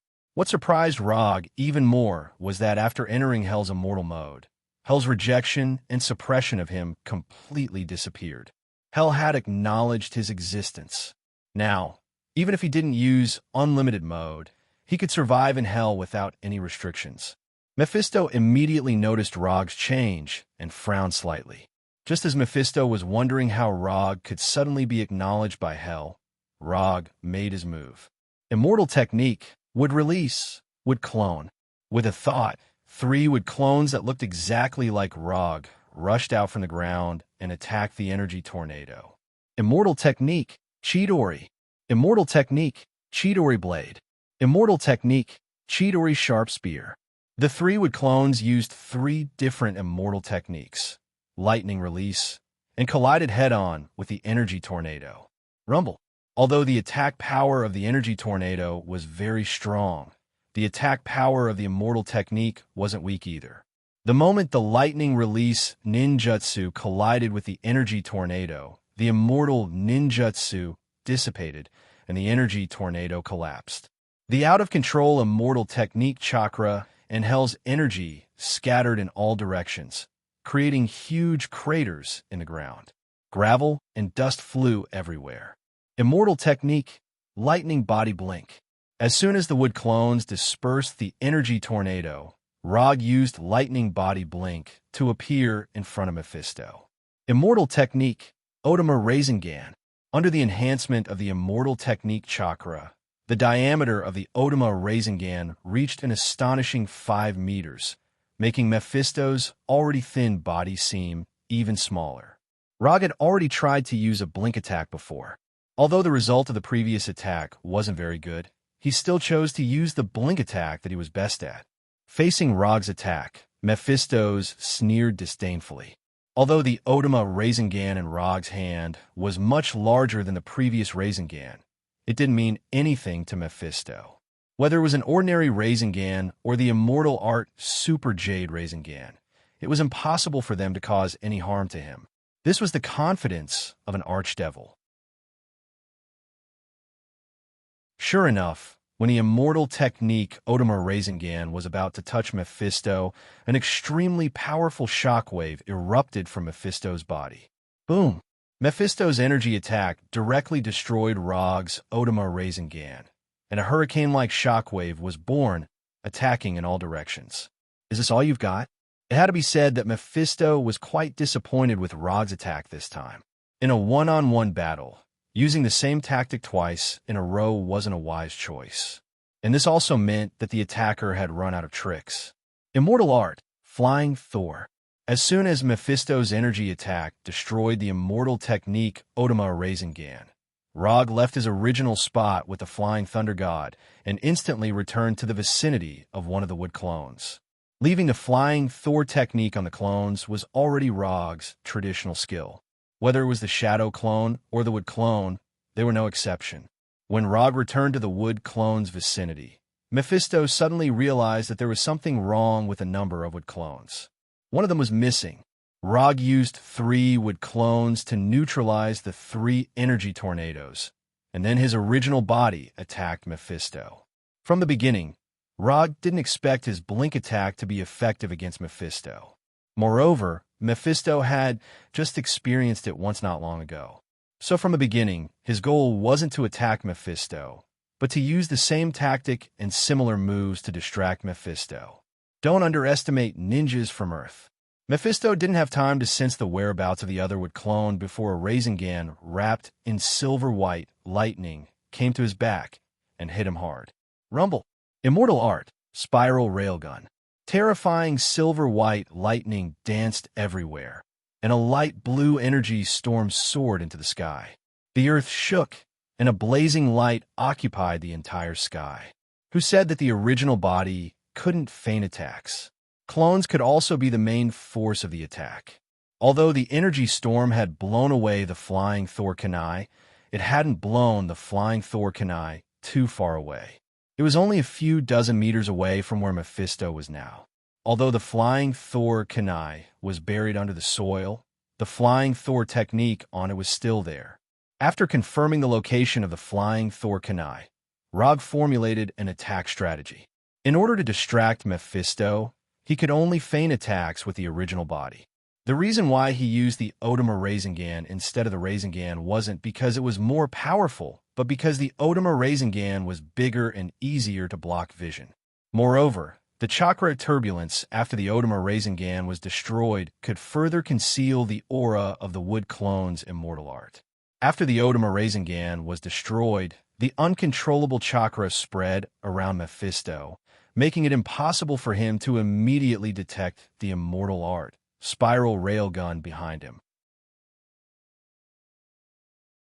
As long as Mephisto didn't discover the whereabouts of the Wood Clone before the Otama Rasengan was destroyed, Rog's attack this time was destined to not fail. The result was just as Rog expected. Although Mephisto noticed that the Wood Clone was missing, it was too late by then. Although the immortal art, spiral railgun, was very powerful, it was still unrealistic to want to kill the Lord of Hell Mephisto in one shot. Moreover, after the simple exchanges earlier, Rog could basically confirm that Mephisto was extremely adept at energy control.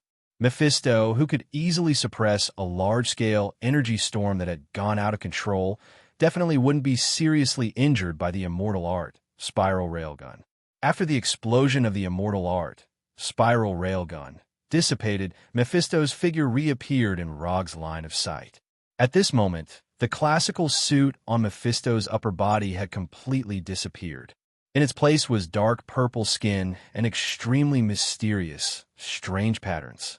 Although Mephisto still maintained the appearance of a white-haired old man, his upper body had unknowingly revealed part of his demon true form. You're the first person who can make me look so pathetic in hell. I'll give you one last chance. Submit to me or die here. As soon as he finished speaking, Mephisto's clothes returned to their original straight state, as if nothing had happened.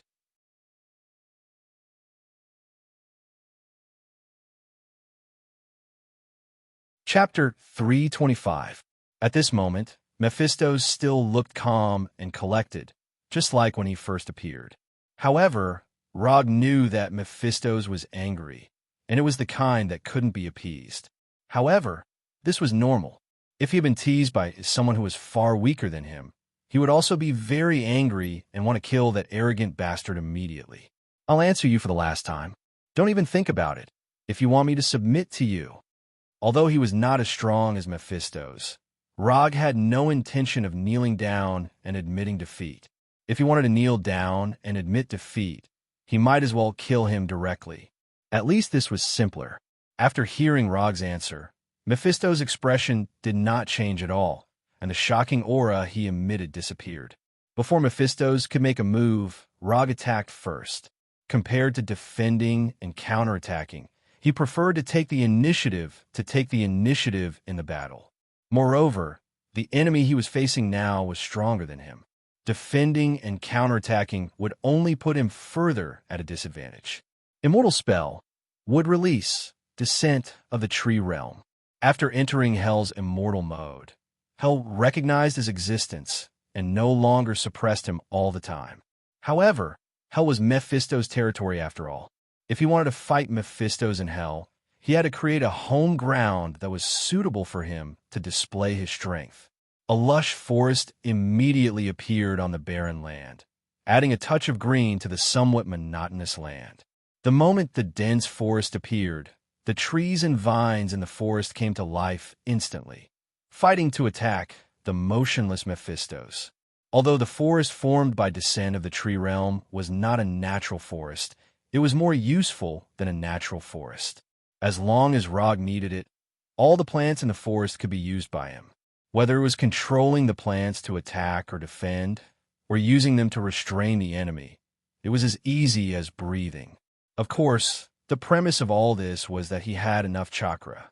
In the face of the overwhelming trees and vines, the Lord of Hell, Mephisto's, was still unmoved, as if he did not notice anything.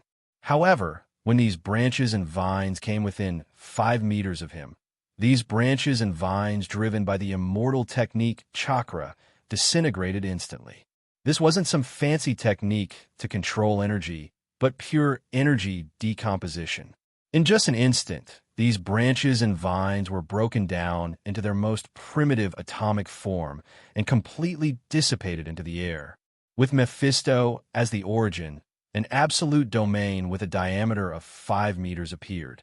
It wasn't that Mephisto's couldn't expand the range of his domain, but in his opinion, an absolute domain with a diameter of 5 meters was enough to deal with all of Rog's attacks. Although Rog's strength was a little stronger than he had imagined, it was only a little. As long as he was in hell, no one would be his match. Mephisto's actions might seem arrogant, but as an archdevil, he had enough confidence to be arrogant. Although the wildly growing branches and vines couldn't break through Mephisto's absolute domain, Rog still didn't stop attacking Mephisto. Mephisto was an archdevil of hell, and there was no doubt that he was powerful. However, there was one thing he couldn't change. The more powerful an ability was, the more energy it needed to consume. Energy couldn't be produced out of thin air. Even if Mephisto was a Heavenly Father-level archdevil of hell, he had to abide by this law. Otherwise, he wouldn't just be a Heavenly Father-level existence. While controlling the branches and vines to attack Mephisto, Rogswood Clone didn't stay idle either. He dug out the Northern Coldblade, Flying Thorkenai, Ghost Motorcycle, and the rest that were buried underground. Of course, there was also Ghost Rider Johnny, who was buried underground and trying his best to recover his body. Rog had never thought of defeating Mephisto in hell. Although this achievement was very tempting, it also depended on whether he had the strength to do so. Since he couldn't defeat Mephisto, he had to be prepared to leave hell in advance. Mephisto sensed Rog's little movements, but he didn't stop Rog. Instead, he let Rog dig Johnny out. After digging Johnny out, Rog returned Johnny's ghost motorcycle to him and gave him some instructions. After listening to Rog's arrangements, Johnny was silent for a few seconds. Then he got on his ghost motorcycle and drove off into the distance without looking back. Just as Rog said, with Johnny's current strength, he couldn't do anything even if he stayed. Instead of staying here and being helpless, he might as well become Rog's backup plan for leaving hell. After Johnny drove the ghost motorcycle far away, Rog finally stopped controlling the branches and vines. There was no way to break through Mephisto's absolute domain with just these plants produced by the immortal spell chakra. Rog knew this very well, and so did Mephisto. However, this didn't mean that Rog would give up the idea of using wood release to attack. Rog clasped his hands together, and the immortal spell chakra in his body surged out wildly. A wooden Arhut that looked like an ancient titan crawled out from ground. Immortal spell would release would golem technique. In Warnerheim, Rog had also used the immortal spell would golem technique once. But that time, his opponent was the god of storms Njord, whose strength hadn't reached the Heavenly Father level.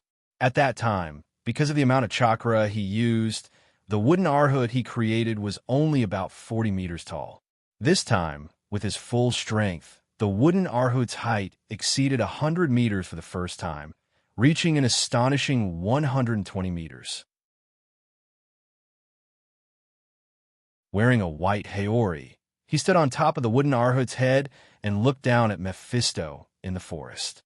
Compared to the wooden Arhut's huge head, Rog seemed a little small. However, the aura he exuded was even more shocking than the 120-meter-tall wooden Arhuts.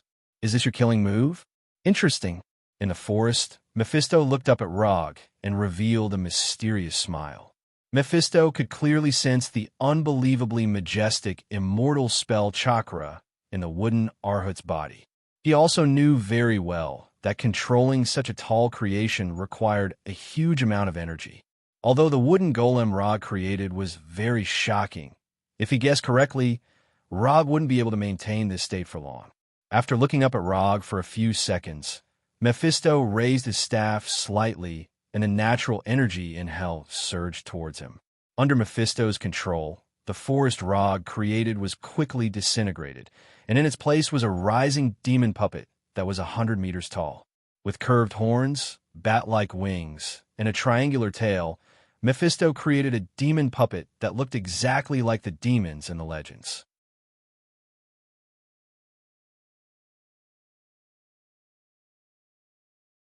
Chapter 326. Immortal Spell with Golem versus Demon Golem. Mephisto didn't make the Demon Golem too big. Instead, he kept it the same size as would Arhut. I'll use your attack style to defeat you head-on. Rog didn't know if Mephisto was thinking the same thing, but when he saw Mephisto standing on top of the Demon Golem's head, he took the initiative to attack. Would Arhut, who looked like an ancient titan, swung his right fist and punched the Demon Golem's head directly. As soon as Wood Arhut swung his right fist, the Demon Golem also swung his right fist. Boom! Two incomparably huge fists fiercely collided together, forming an extremely strong shock wave. Although Mephisto wasn't good at close combat, his golem control skills weren't weak at all. Even though he punched later, he still accurately judged the trajectory of Wood Arhut's attack. You want to meet force with force? Then I'll fulfill your wish. After Wood Arhut's right fist was blocked, Rog didn't hesitate and controlled Wood Arhut again. Rog had a wealth of experience controlling Wood Arhut to fight. He even summed up a set of fist techniques that belonged to Wood Arhut. Praise the Namo Gatling Bodhisattva fist technique. 3,600 revolutions in a breath. Euler, Euler, Euler, Euler. Under Rog's control, the astonishingly large Wood Arhut transformed into a crazy punching machine. The huge fists hit the body of the devil puppet, made of mud and stone like missiles. At this moment, all the fighting techniques disappeared from Rog's mind. The only thing he knew now was to use Wood Arhut's fists to beat the Demon Golem continuously. Wood Arhut's sudden outburst made Mephisto frown unconsciously. The energy in his body surged wildly. While repairing the Demon Golem's body, he also began to counterattack fiercely. The 100-meter-tall Wood Arhut and the Demon Golem were like boxers in the ring, attacking the enemy in front of them crazily. Broken wood and stone flew everywhere and fell to the ground like meteors. The shock wave produced by the collision of the fists exploded with a loud sound like a sonic boom. The fight between Wood Arhut and the Demon Golem created artificial earthquakes. The ground shook violently, and spiderweb-like cracks could be seen everywhere. On the surface, this was a fight between Wood Arhut and the Demon Golem. But in reality, this was Rog and Mephisto's energy confrontation. Whether it was controlling Wood Arhut to fight the Demon Golem or repairing their injured bodies, it required a huge amount of energy. As long as one side's energy was depleted, this earth-shattering fight would come to an end. As a Heavenly Father-level Lord of Hell, Mephisto's had an absolute advantage in terms of energy reserves. Whether it was the energy stored in his body or the natural energy that he could mobilize, he was far superior to Rog. So even if the Demon Golem was weaker, he wasn't worried at all. Unlike Wood Arhut, the Demon Golem was just a puppet that Mephisto had casually created. Other than being a little bigger, the Demon Golem didn't have any extraordinary abilities. Although Wood Arhut looked very ordinary, it was an out-and-out high-level wood-release ninjutsu. Wood Arhut not only had both attack and defense, but also had strong physical attack and defense abilities. It also had strong energy resistance. Ordinary energy attacks not only couldn't hurt Wood Arhut, but could also become a weapon for Wood Arhut to counterattack. The Bijadama was a typical example. Although Wood Arhut was fighting with the Demon Golem like a landslide and had a slight advantage, he was still a wood-release ninjutsu. But Rog knew very well that if this continued, he would definitely be the one to lose. The wood-release ninjutsu was one of his ultimate moves, but the Demon Golem was just a puppet that Mephisto had casually created. The two weren't on the same level at all. What was even more troublesome was that his own chakra was rapidly decreasing. Once his chakra was exhausted, the Hell Immortal mode would automatically disappear. Without the buff of chakra, his strength would be further weakened. He didn't have much chakra, but the nine-tailed chakra couldn't be merged with natural energy, let alone be refined into chakra. Forget it, it's time to end it. After perceiving Johnny's current location, Rog decided to use his last card. Susanoo. The Susanoo formed by chakra appeared again. Compared to the 100-meter-tall wood Arhut, the 7 or 8-meter-tall Susanoo seemed a little small. However, this half-body Susanoo didn't last for long before Roger took the initiative to disperse it. Before transmigrating, Rog had imagined a scene, or rather a move that was more advanced than Gundam. Susanoo Great Buddha. 2 people destroy 4 countries. This was a sentence that Rog had read before transmigrating, and now he intended to fulfill the first half of this sentence. Aya! Rog, who was standing on top of Wood Arhut's head, let out a miserable howl. The tearing feeling brought by the Susanoo's materialization and the stinging feeling brought by the Hell Immortal mode fused together, forming a bone-deep pain. The Susanoo that was scattered by Rog didn't dissipate. The light blue chakra began to cover Wood Arhut, and then materialized into the appearance of armor. Rog's Susanoo was originally only in the second form with flesh and blood. Under the buff of Hell Immortal mode, his Susanoo reached the third form with armor for the first time. At this time, the armor of Susanoo covered Wood Arhut's body. Pain, pain, pain, pain. Using Susanoo in Hell Immortal mode, only a madman like Rog would do this. And covering Arhut with Susanoo's armor was something that even Madara had never tried. Madara once used Susanoo, but it was just Susanoo covering Kyuubi's body. Covering Wood Arhut's body with Susanoo was a new experience that no one had ever experienced before, an inhuman experience of extreme pain. After using this shrunken version of Susanoo Great Buddha, even Rog, who had a strong will, couldn't help but kneel on one knee on top of Wood Arhut's head. After going back, he must practice Susanoo well. Although he was trembling with pain, Rog still had some messy thoughts in his mind. Although the cost of using it was a bit high, the effect was obvious. After putting on the light blue Susanoo armor, Arhut, whose momentum was already very amazing, showed a shocking power that was not weaker than Mephisto's. Susanoo Great Buddha. This was Rog's real trump card. When Arhut transferred the Susanoo armor, Mephisto's face finally became dignified, and he looked at Rog very seriously.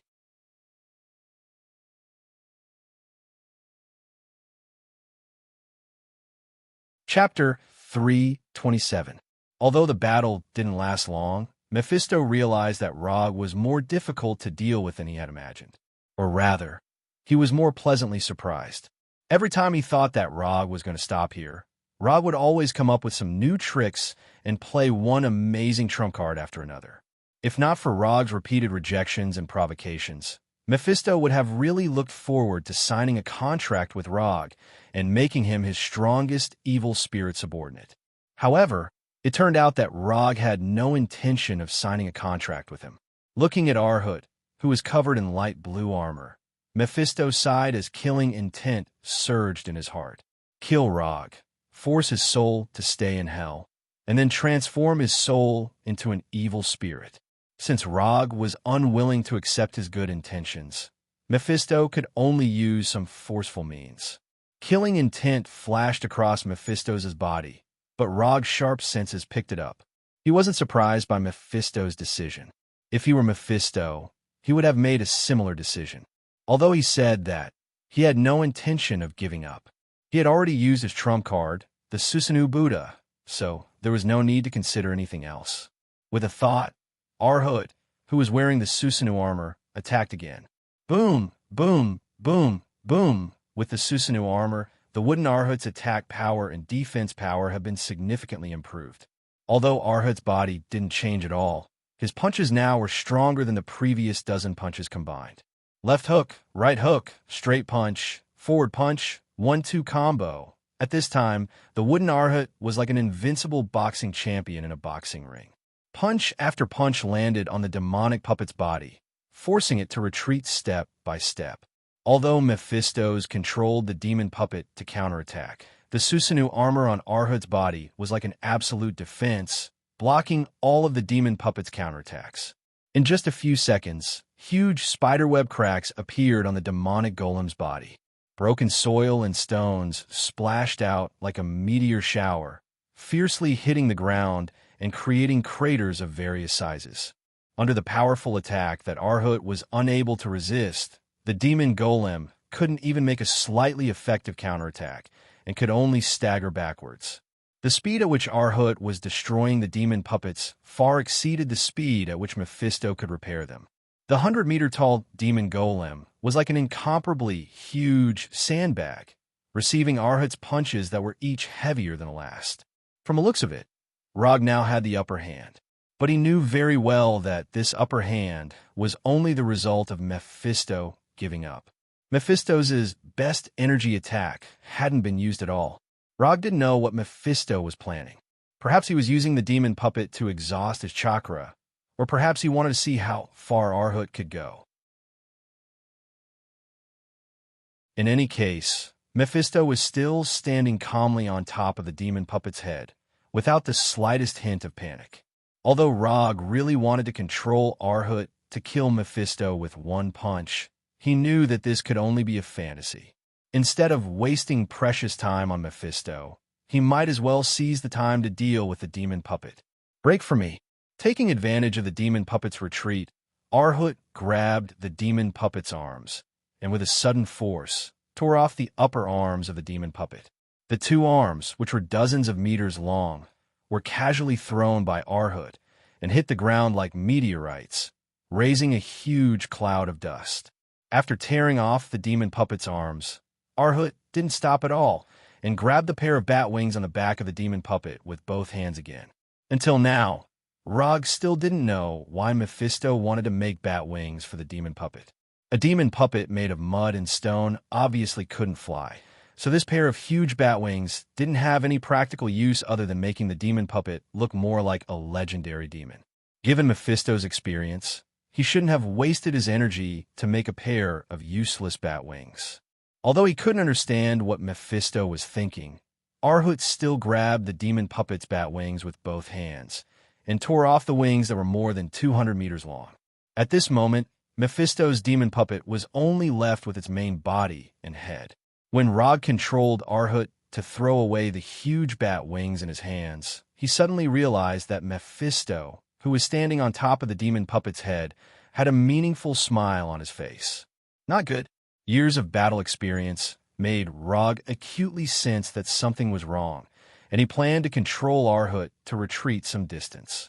However, it was all too late. When the pair of demonic bat wings were thrown to the ground, an irregular pentagonal barrier suddenly formed. The demon puppet's arms, bat wings, and torso formed the 5 fulcrums of the pentagon, and crimson energy soared into the sky. Although this pentagonal barrier wasn't very neat, it still firmly surrounded Log and the wooden Arhut. Was this Mephisto's plan?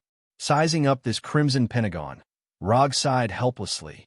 Those who could make a name for themselves in the multiverse were indeed not easy to deal with.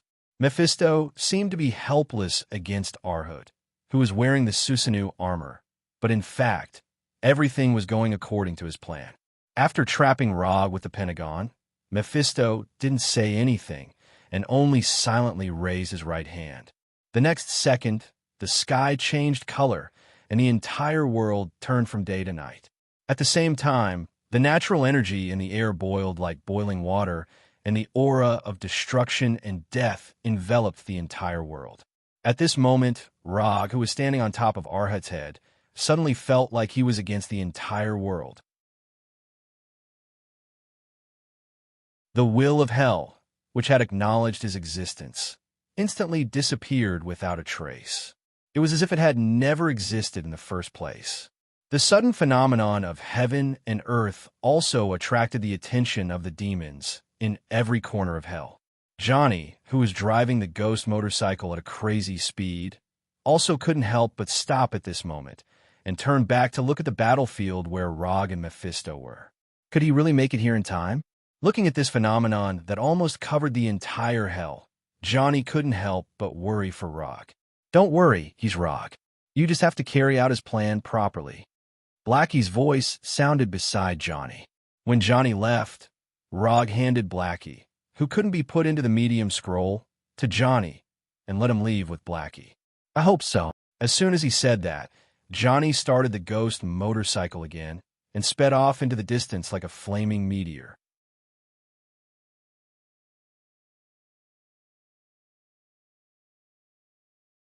Chapter 328.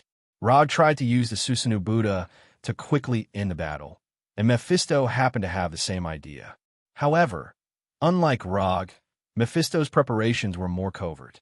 First, he trapped Rog with a pentagonal barrier, and then used an energy storm to directly destroy Rog's existence. As long as Rog died, Mephisto would be able to control his soul at will. When the time came, not to mention transforming Rog into an evil spirit, it wouldn't be a problem to completely turn Rog into a demon. Apart from Johnny, it had been a long time since Mephisto had seen a soul like Rog's that could move him. No, this was an existence even more precious than Johnny's soul. Johnny the Ghost Rider was just one of his test subjects. He couldn't compare to Rog at all. A strong desire erupted in Mephisto's eyes, which made Rog, who was standing on Arhut's head, involuntarily feel a chill. It wasn't a good experience to be sized up by a male creature like this. The natural energy in the air was still boiling wildly. Before long, this natural energy would transform into a terrifying energy storm that would completely destroy Rog and Arhut. Although he had fallen into Mephisto's meticulously prepared trap, Rog still had no intention of giving up. It wasn't the first time he had been trapped by a barrier. Although he didn't know magic, he had his own way of cracking barriers.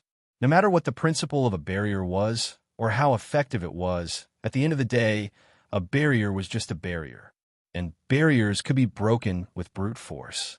When Mephisto prepared the energy storm to kill Rog in one fell swoop, Rog took a deep breath and unleashed all the chakra in his body. At this point, there was no need to continue maintaining chakra, and even if he used up all his chakra, he still had the nine-tailed chakra. Although that would cause him to directly exit Hell's immortal mode, he couldn't care less at this moment. Mephisto immediately noticed Rog's actions, but he didn't take Rog's actions to heart. In his opinion, this was just Rog's desperate struggle. No matter what Rog did, he wouldn't be able to change his fate of dying in the barrier. This pentagonal blood-colored barrier was the tomb that Lord of Hell Mephisto had specially created for him. Under Rog's full power, the chakra in his body roared out like a flood. A massive amount of chakra gushing out of his meridians, leaving visible bloody marks on his body. As soon as the bloody scars that covered his entire body, the immortal's body recovered. Destruction and rebirth had reached a different balance's body to achieve a balance. And Rog didn't care about the pain coming from his body. At this time, he was already tortured to death by the pain of using Susanoo in Hell's immortal mode. Adding some additional pain to the already bone-deep pain naturally wasn't a big deal. The wooden Arhut's right hand was raised high, and an immortal art super jade Rasengan that was even bigger than the wooden Arhut's body appeared in his hand. The 7th Hokage Naruto used countless facts to prove one thing. That is, there is no enemy that can't be defeated by a Rasengan. If there is, then another Rasengan. If you can't defeat the enemy with a Rasengan, then it can only mean that the Rasengan you made wasn't big enough or strong enough. What Rog wanted to do now was to use facts to prove the 7th Hokage's point of view once again, and add a new record to the Rasengan's Rasengan tactics. Under Rog's full power, a huge Rasengan with a diameter of 300 meters was born. This super huge immortal art super jade Rasengan spun wildly, and the flow of chakra even set off an equally huge super tornado. When this immortal art super jade Rasengan was formed, Rog still didn't stop and covered it with the power of hellfire. In addition, he also mobilized a part of the QB chakra and forcibly integrated it into this immortal art super jade Rasengan. The original blue and white immortal art super jade Rasengan also turned red and blue after the fusion of hellfire and QB chakra. Outside the crazily spinning chakra, there was also a crazily spinning orange-red hellfire. Mokutan, Sage Mode, Susanoo, Super Jade Rasengan, Hellfire, QB Chakra. If these things combined couldn't break Mephisto's pentagonal blood-red barrier, then Rog didn't need to think about anything else and could just accept his fate and wait for death. Wooden Arhut originally didn't have the ability to use ninjutsu, but the possession of Susanoo gave him the possibility of using ninjutsu. This unprecedented immortal art super jade Rasengan that fused many kinds of power was, to a certain extent, the limit of what Rog could currently use. This red and blue immortal spell, Super Jade Rasengan entwined with Hellfire, was the pinnacle of his strength. Whether this Rasengan could break Mephisto's pentagonal blood-red barrier, or what kind of damage it could do to Mephisto, this was Rog's last attack. After this move, victory or defeat, life or death, will be the final answer. Mephisto thought that he had forced Rog into a desperate situation, but Rog proved him wrong again. Looking at the red and blue ball in the wooden Arhut's hand, which contained immense power, Mephisto suddenly laughed. This kind of aura, this kind of willpower, this was an opponent worthy of him taking seriously. Only this kind of existence can become the sharpest weapon in my hands and bring the glory of hell to the multiverse. Rog, I want you, Mephisto suddenly shouted, not caring about his image as a superior lord of hell. You can't. After hearing Mephisto's shout, Rog replied calmly. Then, the 100-meter-tall wooden Arhut suddenly exerted strength in his legs, and his entire body leaped high into the air, directly pouncing on Mephisto. The pentagonal blood-red barrier had 5 fulcrums, and these 5 fulcrums were the key to the barrier. Rog wouldn't choose any of the other fulcrums to break the barrier. He would only attack the fulcrum where Mephisto was.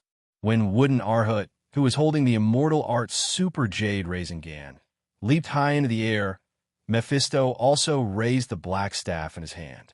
The silver-white skull staff pointed directly at Rog, who was above Wooden Arhut's head. The boiling natural energy between heaven and earth instantly formed a deep black hole with the skull staff as the origin, and a powerful energy storm that could destroy everything instantly formed. The fist-sized black ball was the core of the energy storm and contained all the energy storm's power. Break for me. The immortal art Super Jade Rasengan, which was 300 meters in diameter, collided fiercely with the black ball in the energy storm. A white light brighter than a supernova explosion instantly appeared, cutting through the endless night like the dawn of dawn.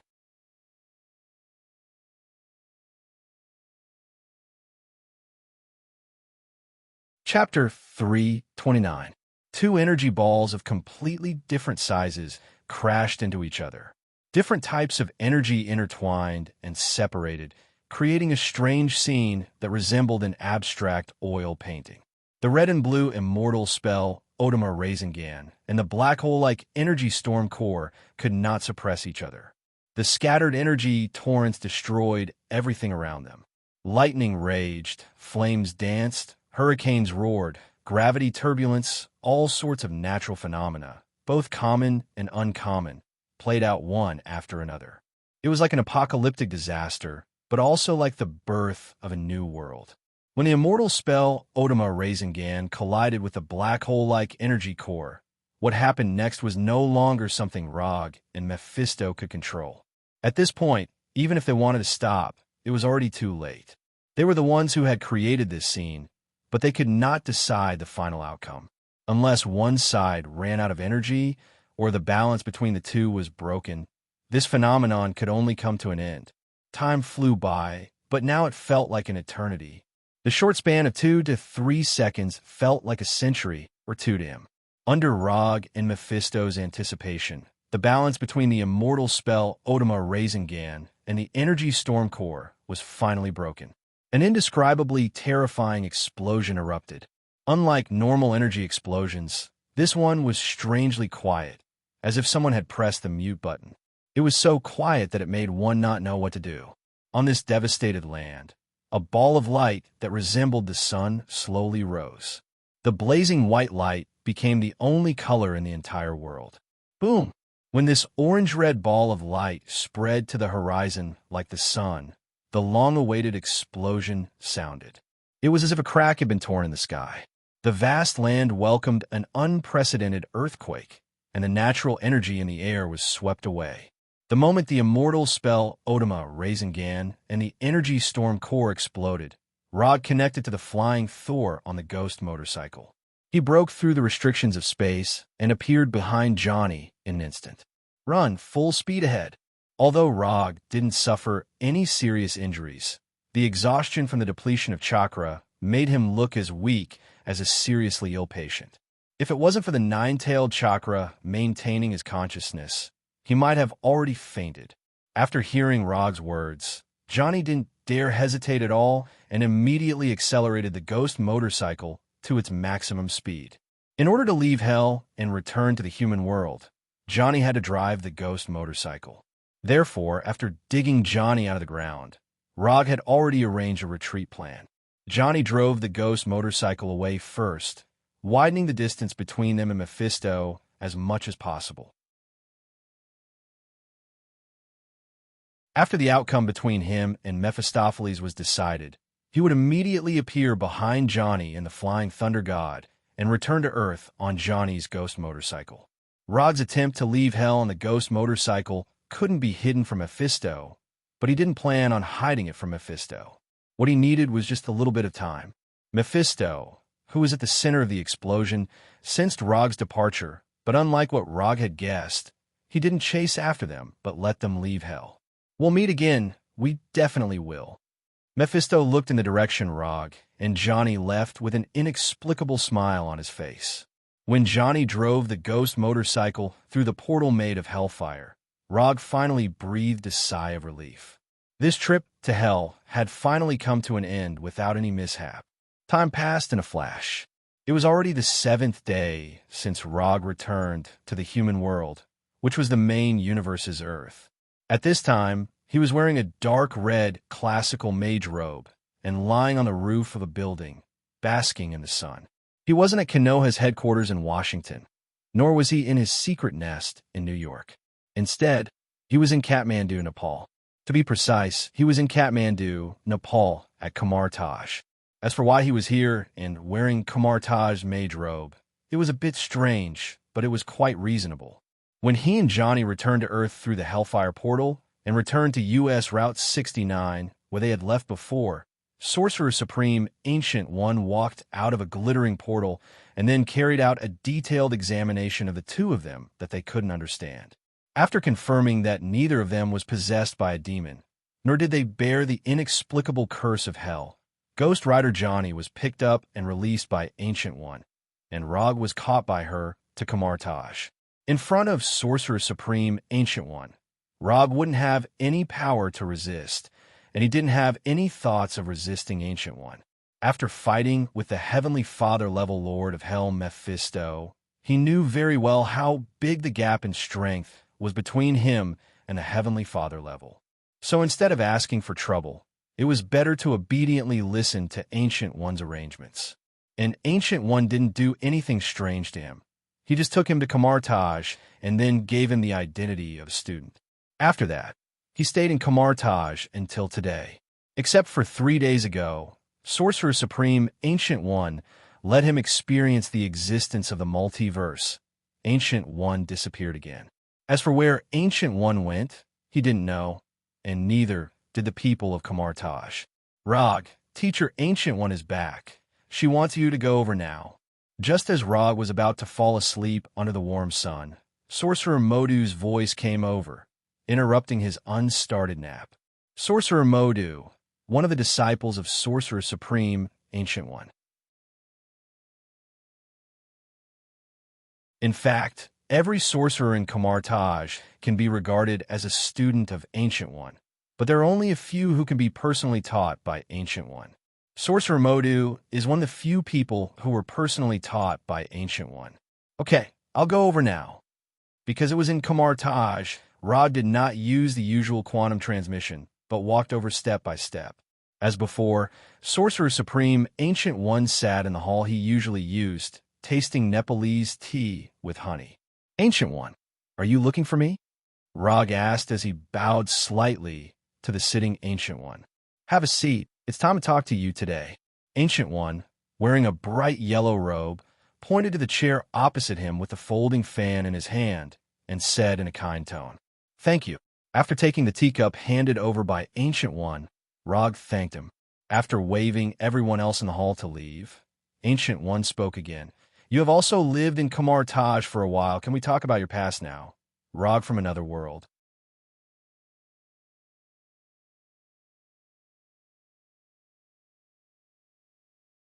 Chapter 330. Ancient One opened his mouth and told Rog's biggest secret. If the person sitting in front of Rog now was not Ancient One, but someone else, Rog would definitely reply, "I'm not. I didn't. You're talking nonsense." But since the person who said this sentence is Ancient One, there is no need for him to continue to hide it. You've already confirmed it, so I don't need to say it again, right? Like Ancient One. Rog at this time also has a calm look on his face, quite like a dead pig that is not afraid of boiling water. As the main pillar that guards the main universe Earth from the invasion of other multiverse creatures, Ancient One's attitude towards foreign creatures has always been quite tough. Despite Ancient One's amiable appearance, when dealing with visitors from another world, her approach is comparable to Hulk in an angry state. In the past few days, I did use the time stone to confirm your origin, and at the same time, I also checked your future. Speaking of this, Ancient One took a sip of the honey tea in his hand, and then continued. Even the time stone can only be traced back to the day you appeared in New York. As for your previous experience, it is an eternal nothingness. Compared with your empty past, your future is much more exciting. Hearing this, Rog also raised a strong curiosity, curious about what kind of future Ancient One saw. "Can I ask about the future you saw? I don't mind if you spoil my future in advance." Although the future is not static, and every decision made now may affect the future outcome, Rog still wants to know what kind of future Ancient One saw. Of course, although your future has tens of millions of endings, in the final analysis, it can basically be summed up into two categories. If it was any other time, Ancient One would never talk about the topic of the future with people, let alone tell them what he had seen. However, Rog, who is sitting in front of him now, is an exception, the only exception. As for whether this is related to Rog's identity as a traveler, only Ancient One himself knows. The first kind of ending is you die. After hearing Ancient One's answer, Rog was stunned for a moment before he reacted. Ancient One definitely doesn't mean that he died normally. After all, he can't have eternal life. Since it wasn't a natural death, the answer was obvious.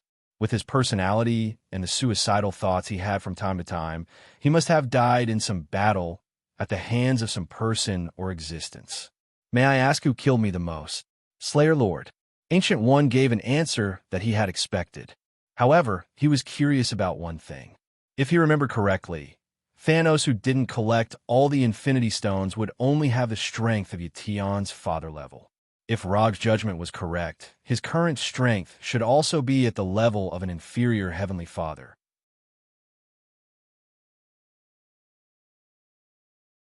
He was slightly stronger than the Earth's God level, but weaker than the Heavenly Father level, so it was not an exaggeration to say that he was a lesser Heavenly Father level.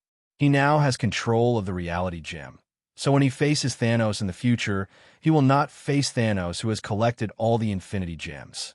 A Thanos who hasn't collected all the Infinity Stones is actually the one who has killed him the most times, which is a bit interesting. What about the second kind of future? Rog didn't ask how he died in the hands of Thanos, because it didn't make any sense. A misjudgment in the battle may lead to his own death, and there will be a lot of future extensions, so there is no need to ask. You should have an answer to the second kind of future long ago. After all, this is your goal all along. You have become a god. You have become the god of ninjas who is famous in the multiverse. Starting from human beings, you have ascended the throne and become a true god. I don't know why. Ascending the throne, which sounds very awesome, when said by Ancient One, is like congratulating you on your graduation. It seems so ordinary. I understand. My future is either to become the god of ninjas or to die on the way to becoming a god. Anyway, there won't be any ordinary ending. It's pretty good. At least the whole life looks quite wonderful. Sorcerer Supreme Ancient One didn't tell Rog's future in advance. It was better to let him understand the real choice in his heart. Your future? I spoiled it to you in advance. So shouldn't you introduce your past? Equivalent exchange. Although Ancient One is not an alchemist, there are some principles that are common to both mages and alchemists. I am indeed not from this world. The reason why I came here is actually an accident. According to the plan, the world I should go to is a ninja world.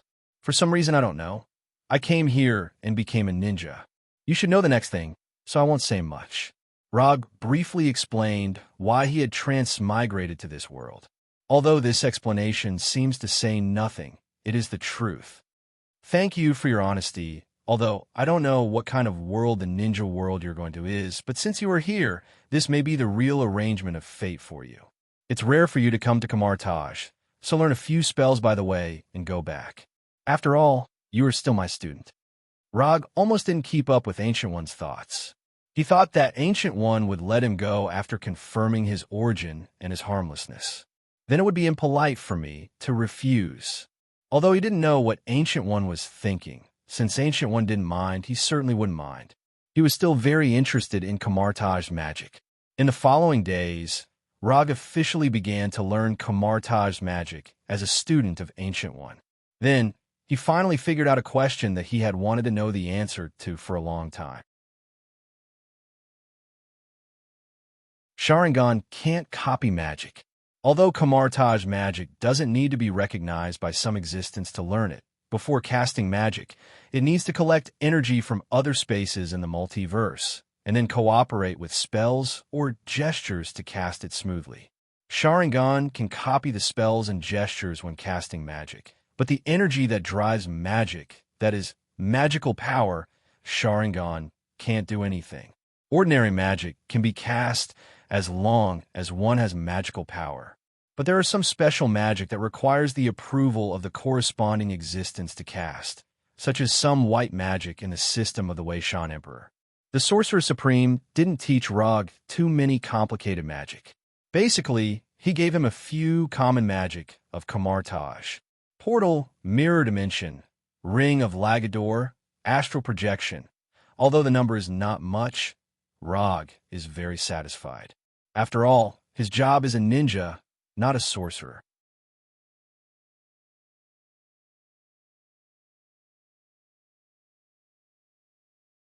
Chapter 331. Sorcerer Supreme Ancient One obviously took this into consideration and didn't let him learn too much magic. Although Sharingan can't directly copy magic, with the help of Sharingan, Rog's magic learning journey can be said to have progressed by leaps and bounds. In less than a week, Rog skillfully mastered the 4 magic spells taught by Ancient One and received his first magic tool, the Hanging Ring. The Hanging Ring is a necessary prop to cast the portal magic. Even Sorcerer Supreme Ancient One needs the Hanging Ring when casting the portal magic. Since the Hanging Ring is so important, the cautious Rog certainly won't only receive one. Under the puzzled gaze of Modu, Rog directly applied for 5 hanging rings and added the Flying Thor technique to each hanging ring. Only a cautious ninja can become the god of ninja. Ancient One originally arranged other magic tools for him, but he didn't know if it was because he wasn't a pure sorcerer, but he didn't get any of the magic tools. Especially the floating magic cloak that he was very interested in, he rejected it without even thinking about it. Well, it seems that this cloak with the ability to fly in self-consciousness is destined to belong to Dr. Strange. After living and studying in Kamartaj for a month, focusing on some knowledge about magic and the multiverse, Rog left Kamartaj and used the portal magic to return to Konoha's headquarters in Washington. Before leaving Kamartaj, he thought about it seriously and finally told Ancient One about the possibility that Cassius might fall into the arms of Dormammu. Everyone has their own destiny, just like you came to this world. For Cassius' future, Ancient One only replied to him with an ambiguous sentence. Since Ancient One said so, Rog naturally didn't continue to worry about anything. He said goodbye to Ancient One and Modu and returned to Konoha. Although it hasn't been long since he left Konoha, when he walked out of the Golden Portal, he suddenly felt like he had returned home. After letting Hinata inform the news of his return, Rog returned to his office, leaned back in his chair, and sighed. After fighting Mephisto, the Lord of Hell, he finally understood the difference in power between him and a Heavenly Father. His fight with Mephisto seemed to have ended in a draw, but he knew that he had already lost. That unprecedented immortal spell, Super Jade Rasengan, was the limit of his current power, and the core of the energy storm created by Mephisto was obviously just an ordinary ultimate move. If he hadn't immediately left Hell on Johnny's ghost motorcycle, he would have been the one to die in the end. Aside from figuring out the difference in strength between himself and the Heavenly Father tier, his other gain was that he had roughly deduced the limits of the system. Without adding in other factors, the Heavenly Father level should be the limit that the system could reach. In other words, the Immortal of the Six Paths had the power of a Heavenly Father. If he wanted to break through the Heavenly Father level and obtain universe level or multi-universe level power, he had to create his own path of ninja based on the foundation provided by the system, which was different from Sannin Rikudo's path of ninja. Using the ninja power of the Naruto world as a foundation, integrating the power of the Marvel world, and finally creating his own path.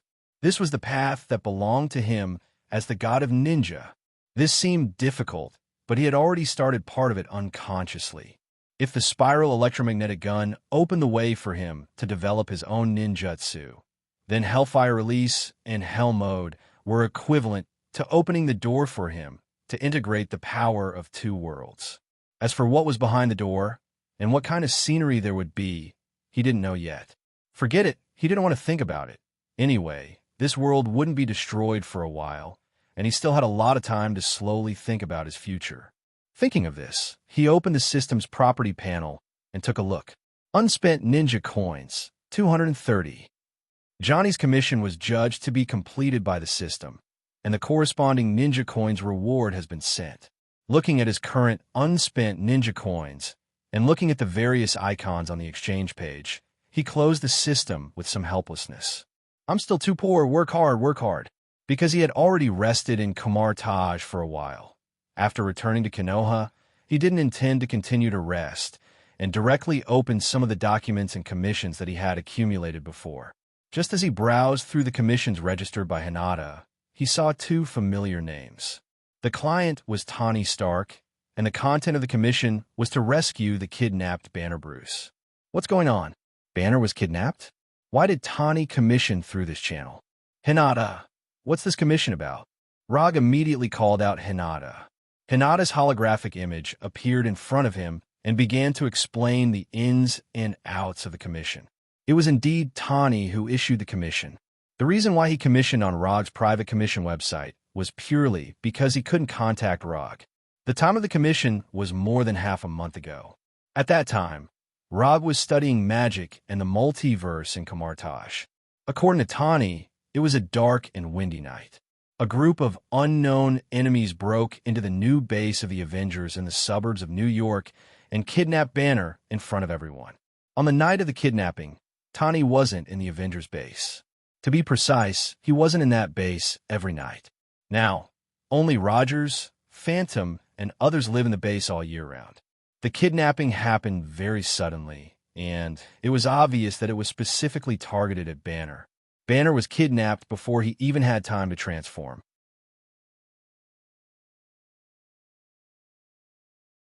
After a later investigation, it was found that the organization that kidnapped Banner was not an organization or force on Earth, but an alien. Among all the people Tawny knows, only Rog and Thor have experience in this kind of alien travel, so he went to Rog. As for why he didn't go to Thor, the reason is simple. No one knows how to contact Thor in Asgard. After listening to Hinata's report, Rog had to admit that the timeline he knew was getting more and more unreliable. Even Banner was kidnapped. How could this world be any better? Although he thought so in his heart, he still has to do what needs to be done. Even if it's not for Tawny and Banner, he still needs to help Hulk. Hulk is his friend. Contact Tawny and tell him that I've accepted the commission. I'll go to their new base tomorrow. A group of aliens came to Earth to kidnap Banner. For some reason, Rog always felt that these aliens didn't want to kidnap Banner, but Hulk in Banner's body.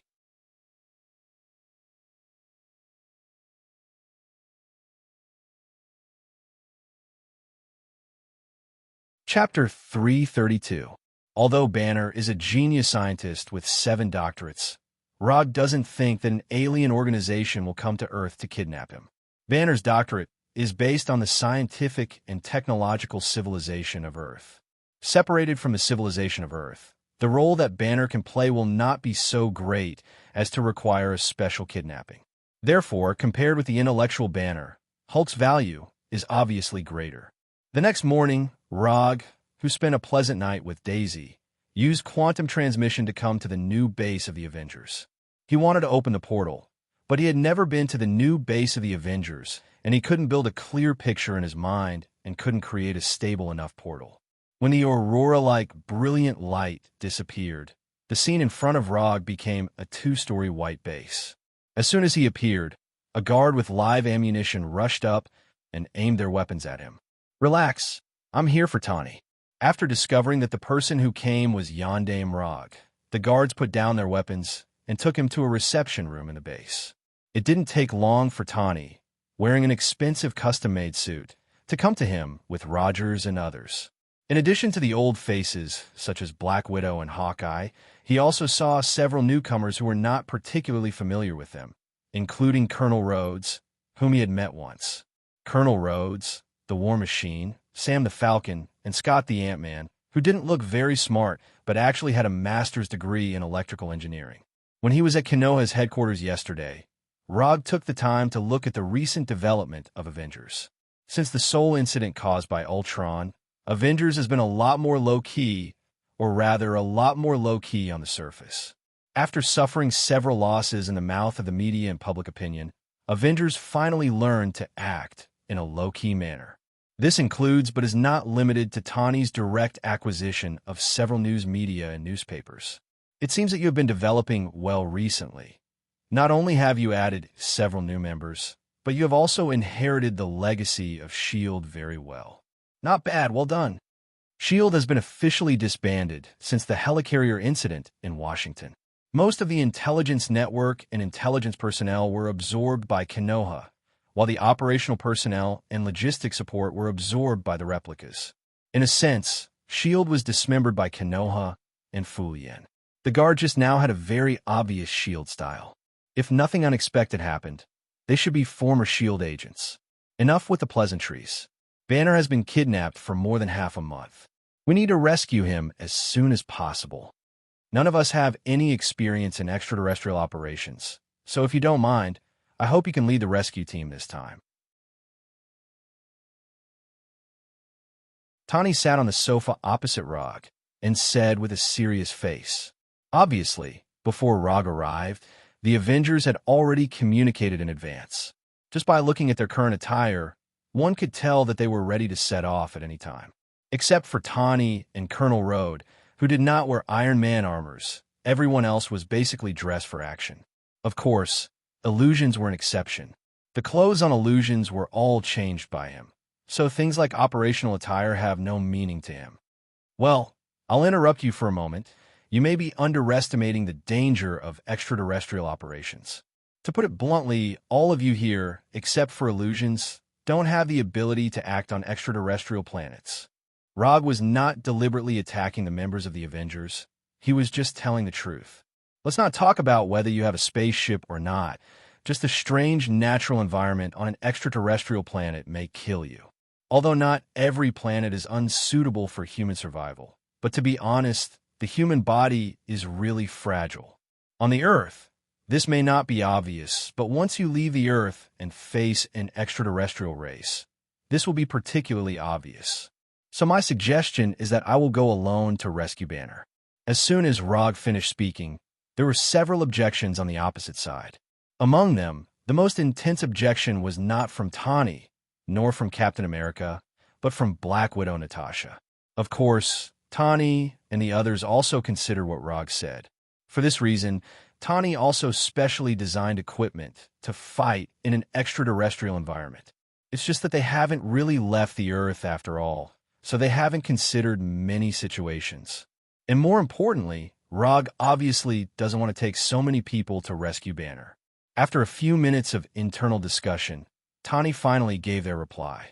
We may not be suitable for extraterrestrial operations, but Illusions doesn't have any concerns in this regard. He can go with you. Although Illusions looks like a human being, he is not a real human being after all. No matter how harsh the environment is, Illusions can survive. In their internal plan, Illusions is also the first choice for this operation. However, their proposal was directly rejected by Rog. Illusions won't work. Taking Illusions to rescue Banner will only increase the difficulty of the rescue. Why? It was not Tani who asked, but Rogers of the American team. The reason is very simple. There's a very powerful madman in the universe who is collecting Infinity Stones, and the one on Illusion's head happens to be one of the targets. Letting Illusions with Infinity Stones appear in the universe is no different from taking the initiative to deliver the goods. Rog explained briefly.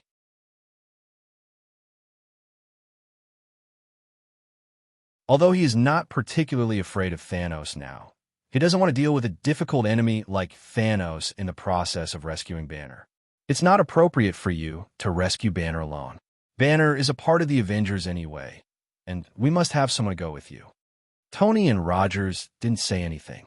Instead, it was Natasha who spoke. Rog glanced at Natasha thoughtfully, and he couldn't help but think of the looming emotional line between Natasha and Banner. If you insist on setting off together, then I can only bring the two of them.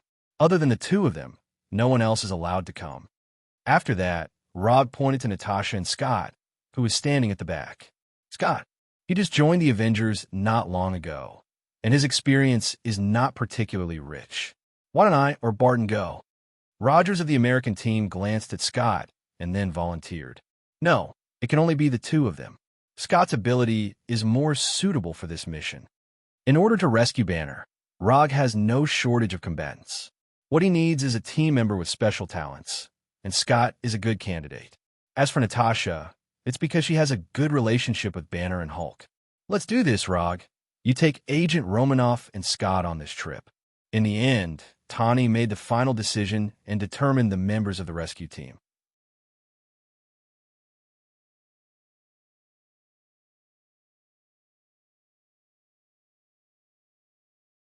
Chapter 333. Asgard, the Golden Palace Council Hall. Thor, who was sitting at the head of the table, seemed to be listening to the minister's reports seriously, but in fact his thoughts had already flown outside the Nine Realms. Since Thor's mother, Odin's queen, Frigga, passed away, Odin was no longer in charge of Asgard and the specific affairs of the Nine Realms. All the government affairs were handed over to Thor. Although Thor hadn't officially inherited the throne of Asgard, what he did was no different from the king of Asgard. Asgard was as calm as ever, and the contents of the minister's reports were mostly related to civil affairs. Except for some sporadic war reports from Warnerheim, the entire Nine Realms could be said to be peaceful. After listening to the minister's reports for several hours, Thor passed some of the policies proposed by the ministers and also shelved some new policies that he didn't think were necessary for the time being. When he was the only one left in the magnificent council hall, Thor leaned back on the golden chair and sighed tiredly. After really taking over the government affairs, he found that it wasn't easy to become a qualified and respected king. For him, it was dozens of times more difficult than fighting the flame giant Surtur alone in Muspelheim. If it weren't for Loki's paranoid personality, he would have thought of giving the throne to Loki. But this thought only lingered in his mind for a few minutes before it was completely thrown to the back of his mind. Thor, who was leaning back on the chair, closed his eyes and enjoyed this rare time of relaxation. He summoned Thor's hammer, Mjolnir, that he hadn't waved for a long time, and waved it casually in his hand. Half an hour later, he had to inspect the barracks and set new assessment standards for Asgard palace guards. I really want to fight.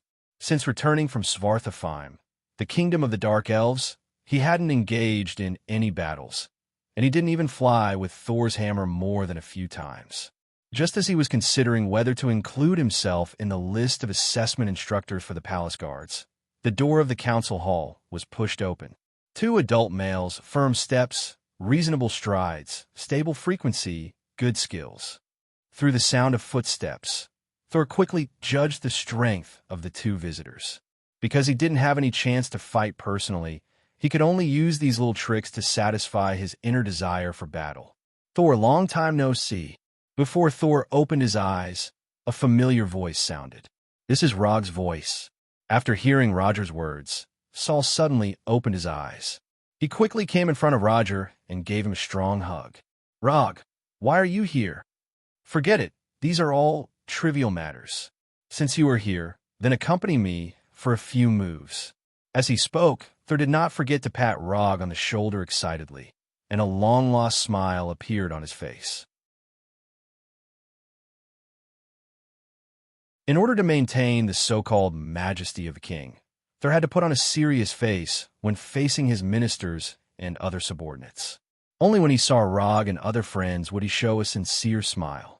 There's no hurry. I came here this time to ask you for help.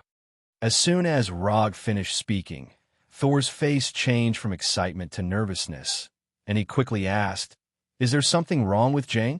Looking at Thor's rapid change of face like a Sichuan opera, Rog silently criticized him in his heart for valuing women over friends. Jane is fine. She is fine and safe. It was Banner who had an accident. Banner was kidnapped by a cosmic force. I came here this time to borrow the Bifrost. I need to bring that big green guy back to Earth safely. Rog briefly explained the ins and outs of the matter, including the fact that he was going to take Natasha and Scott to rescue Banner, as well as the spaceship and weapons used by the kidnappers at the time.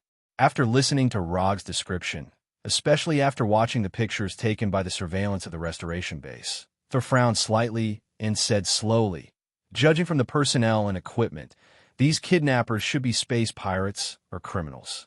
As for which force they belong to, I can't tell for the time being. But don't worry, I will ask Asgard's intelligence personnel to pay attention to these people. Once I find anything, I will inform you immediately. After that, Thor pulled Rog and left, and without saying a word, they came to a training ground in the Golden Palace. I can lend you Bifrost, and I will ask Heimdall to assist you. But in return, you'll have to fight with me. As soon as his voice fell, Thor's hammer Mjolnir flew into Thor's hand. After a fierce silver-white lightning, Thor, wearing armor and a red cloak, returned. Without any hesitation, Thor raised the Thor's hammer in his hand and directly attacked Rog. More than 20 minutes later, Thor, with a bloody nose and a swollen face, lay in a messy training ground with a satisfied look on his face. He had an indescribable sense of satisfaction. Rog, who was fighting with him, was not much better. His hair was messy, he was sweating profusely, and his right arm couldn't stop trembling. Although he and Saul did not use any powerful moves, it was just a simple exchange of punches and kicks and fighting skills. But with their amazing physique and strength, they still destroyed the training ground. The surrounding walls and floors shattered, and gravel scattered all over the ground. You are becoming less and less like an earthling. Your physical strength is stronger than the palace guards. I am now beginning to wonder if you're a pure earthling. Saul was able to make such a clear judgment because it was mainly a contest of physical strength. The opponents I have faced recently are some inhuman monsters, so I strengthened my physical strength training.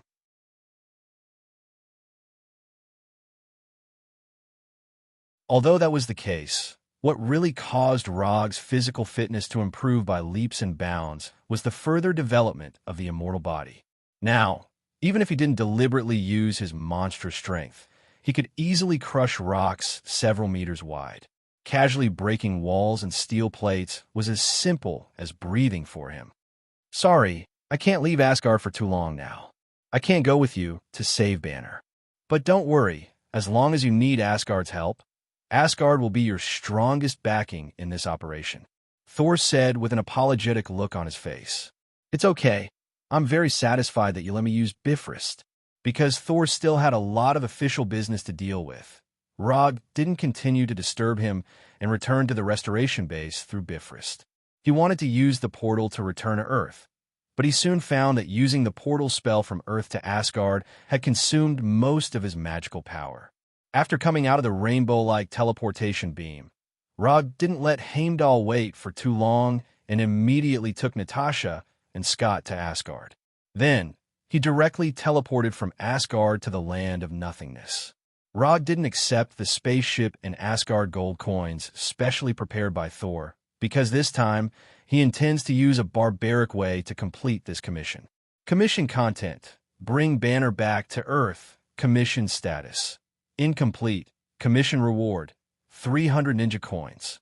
You're tuning in to the Romance Rendezvous YouTube channel.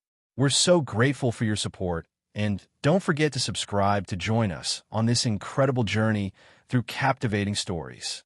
Your generosity through donations truly makes a world of difference, as it's the primary source of revenue that allows me to expand and enhance this channel for you. Thank you from the bottom of my heart for being a part of this adventure.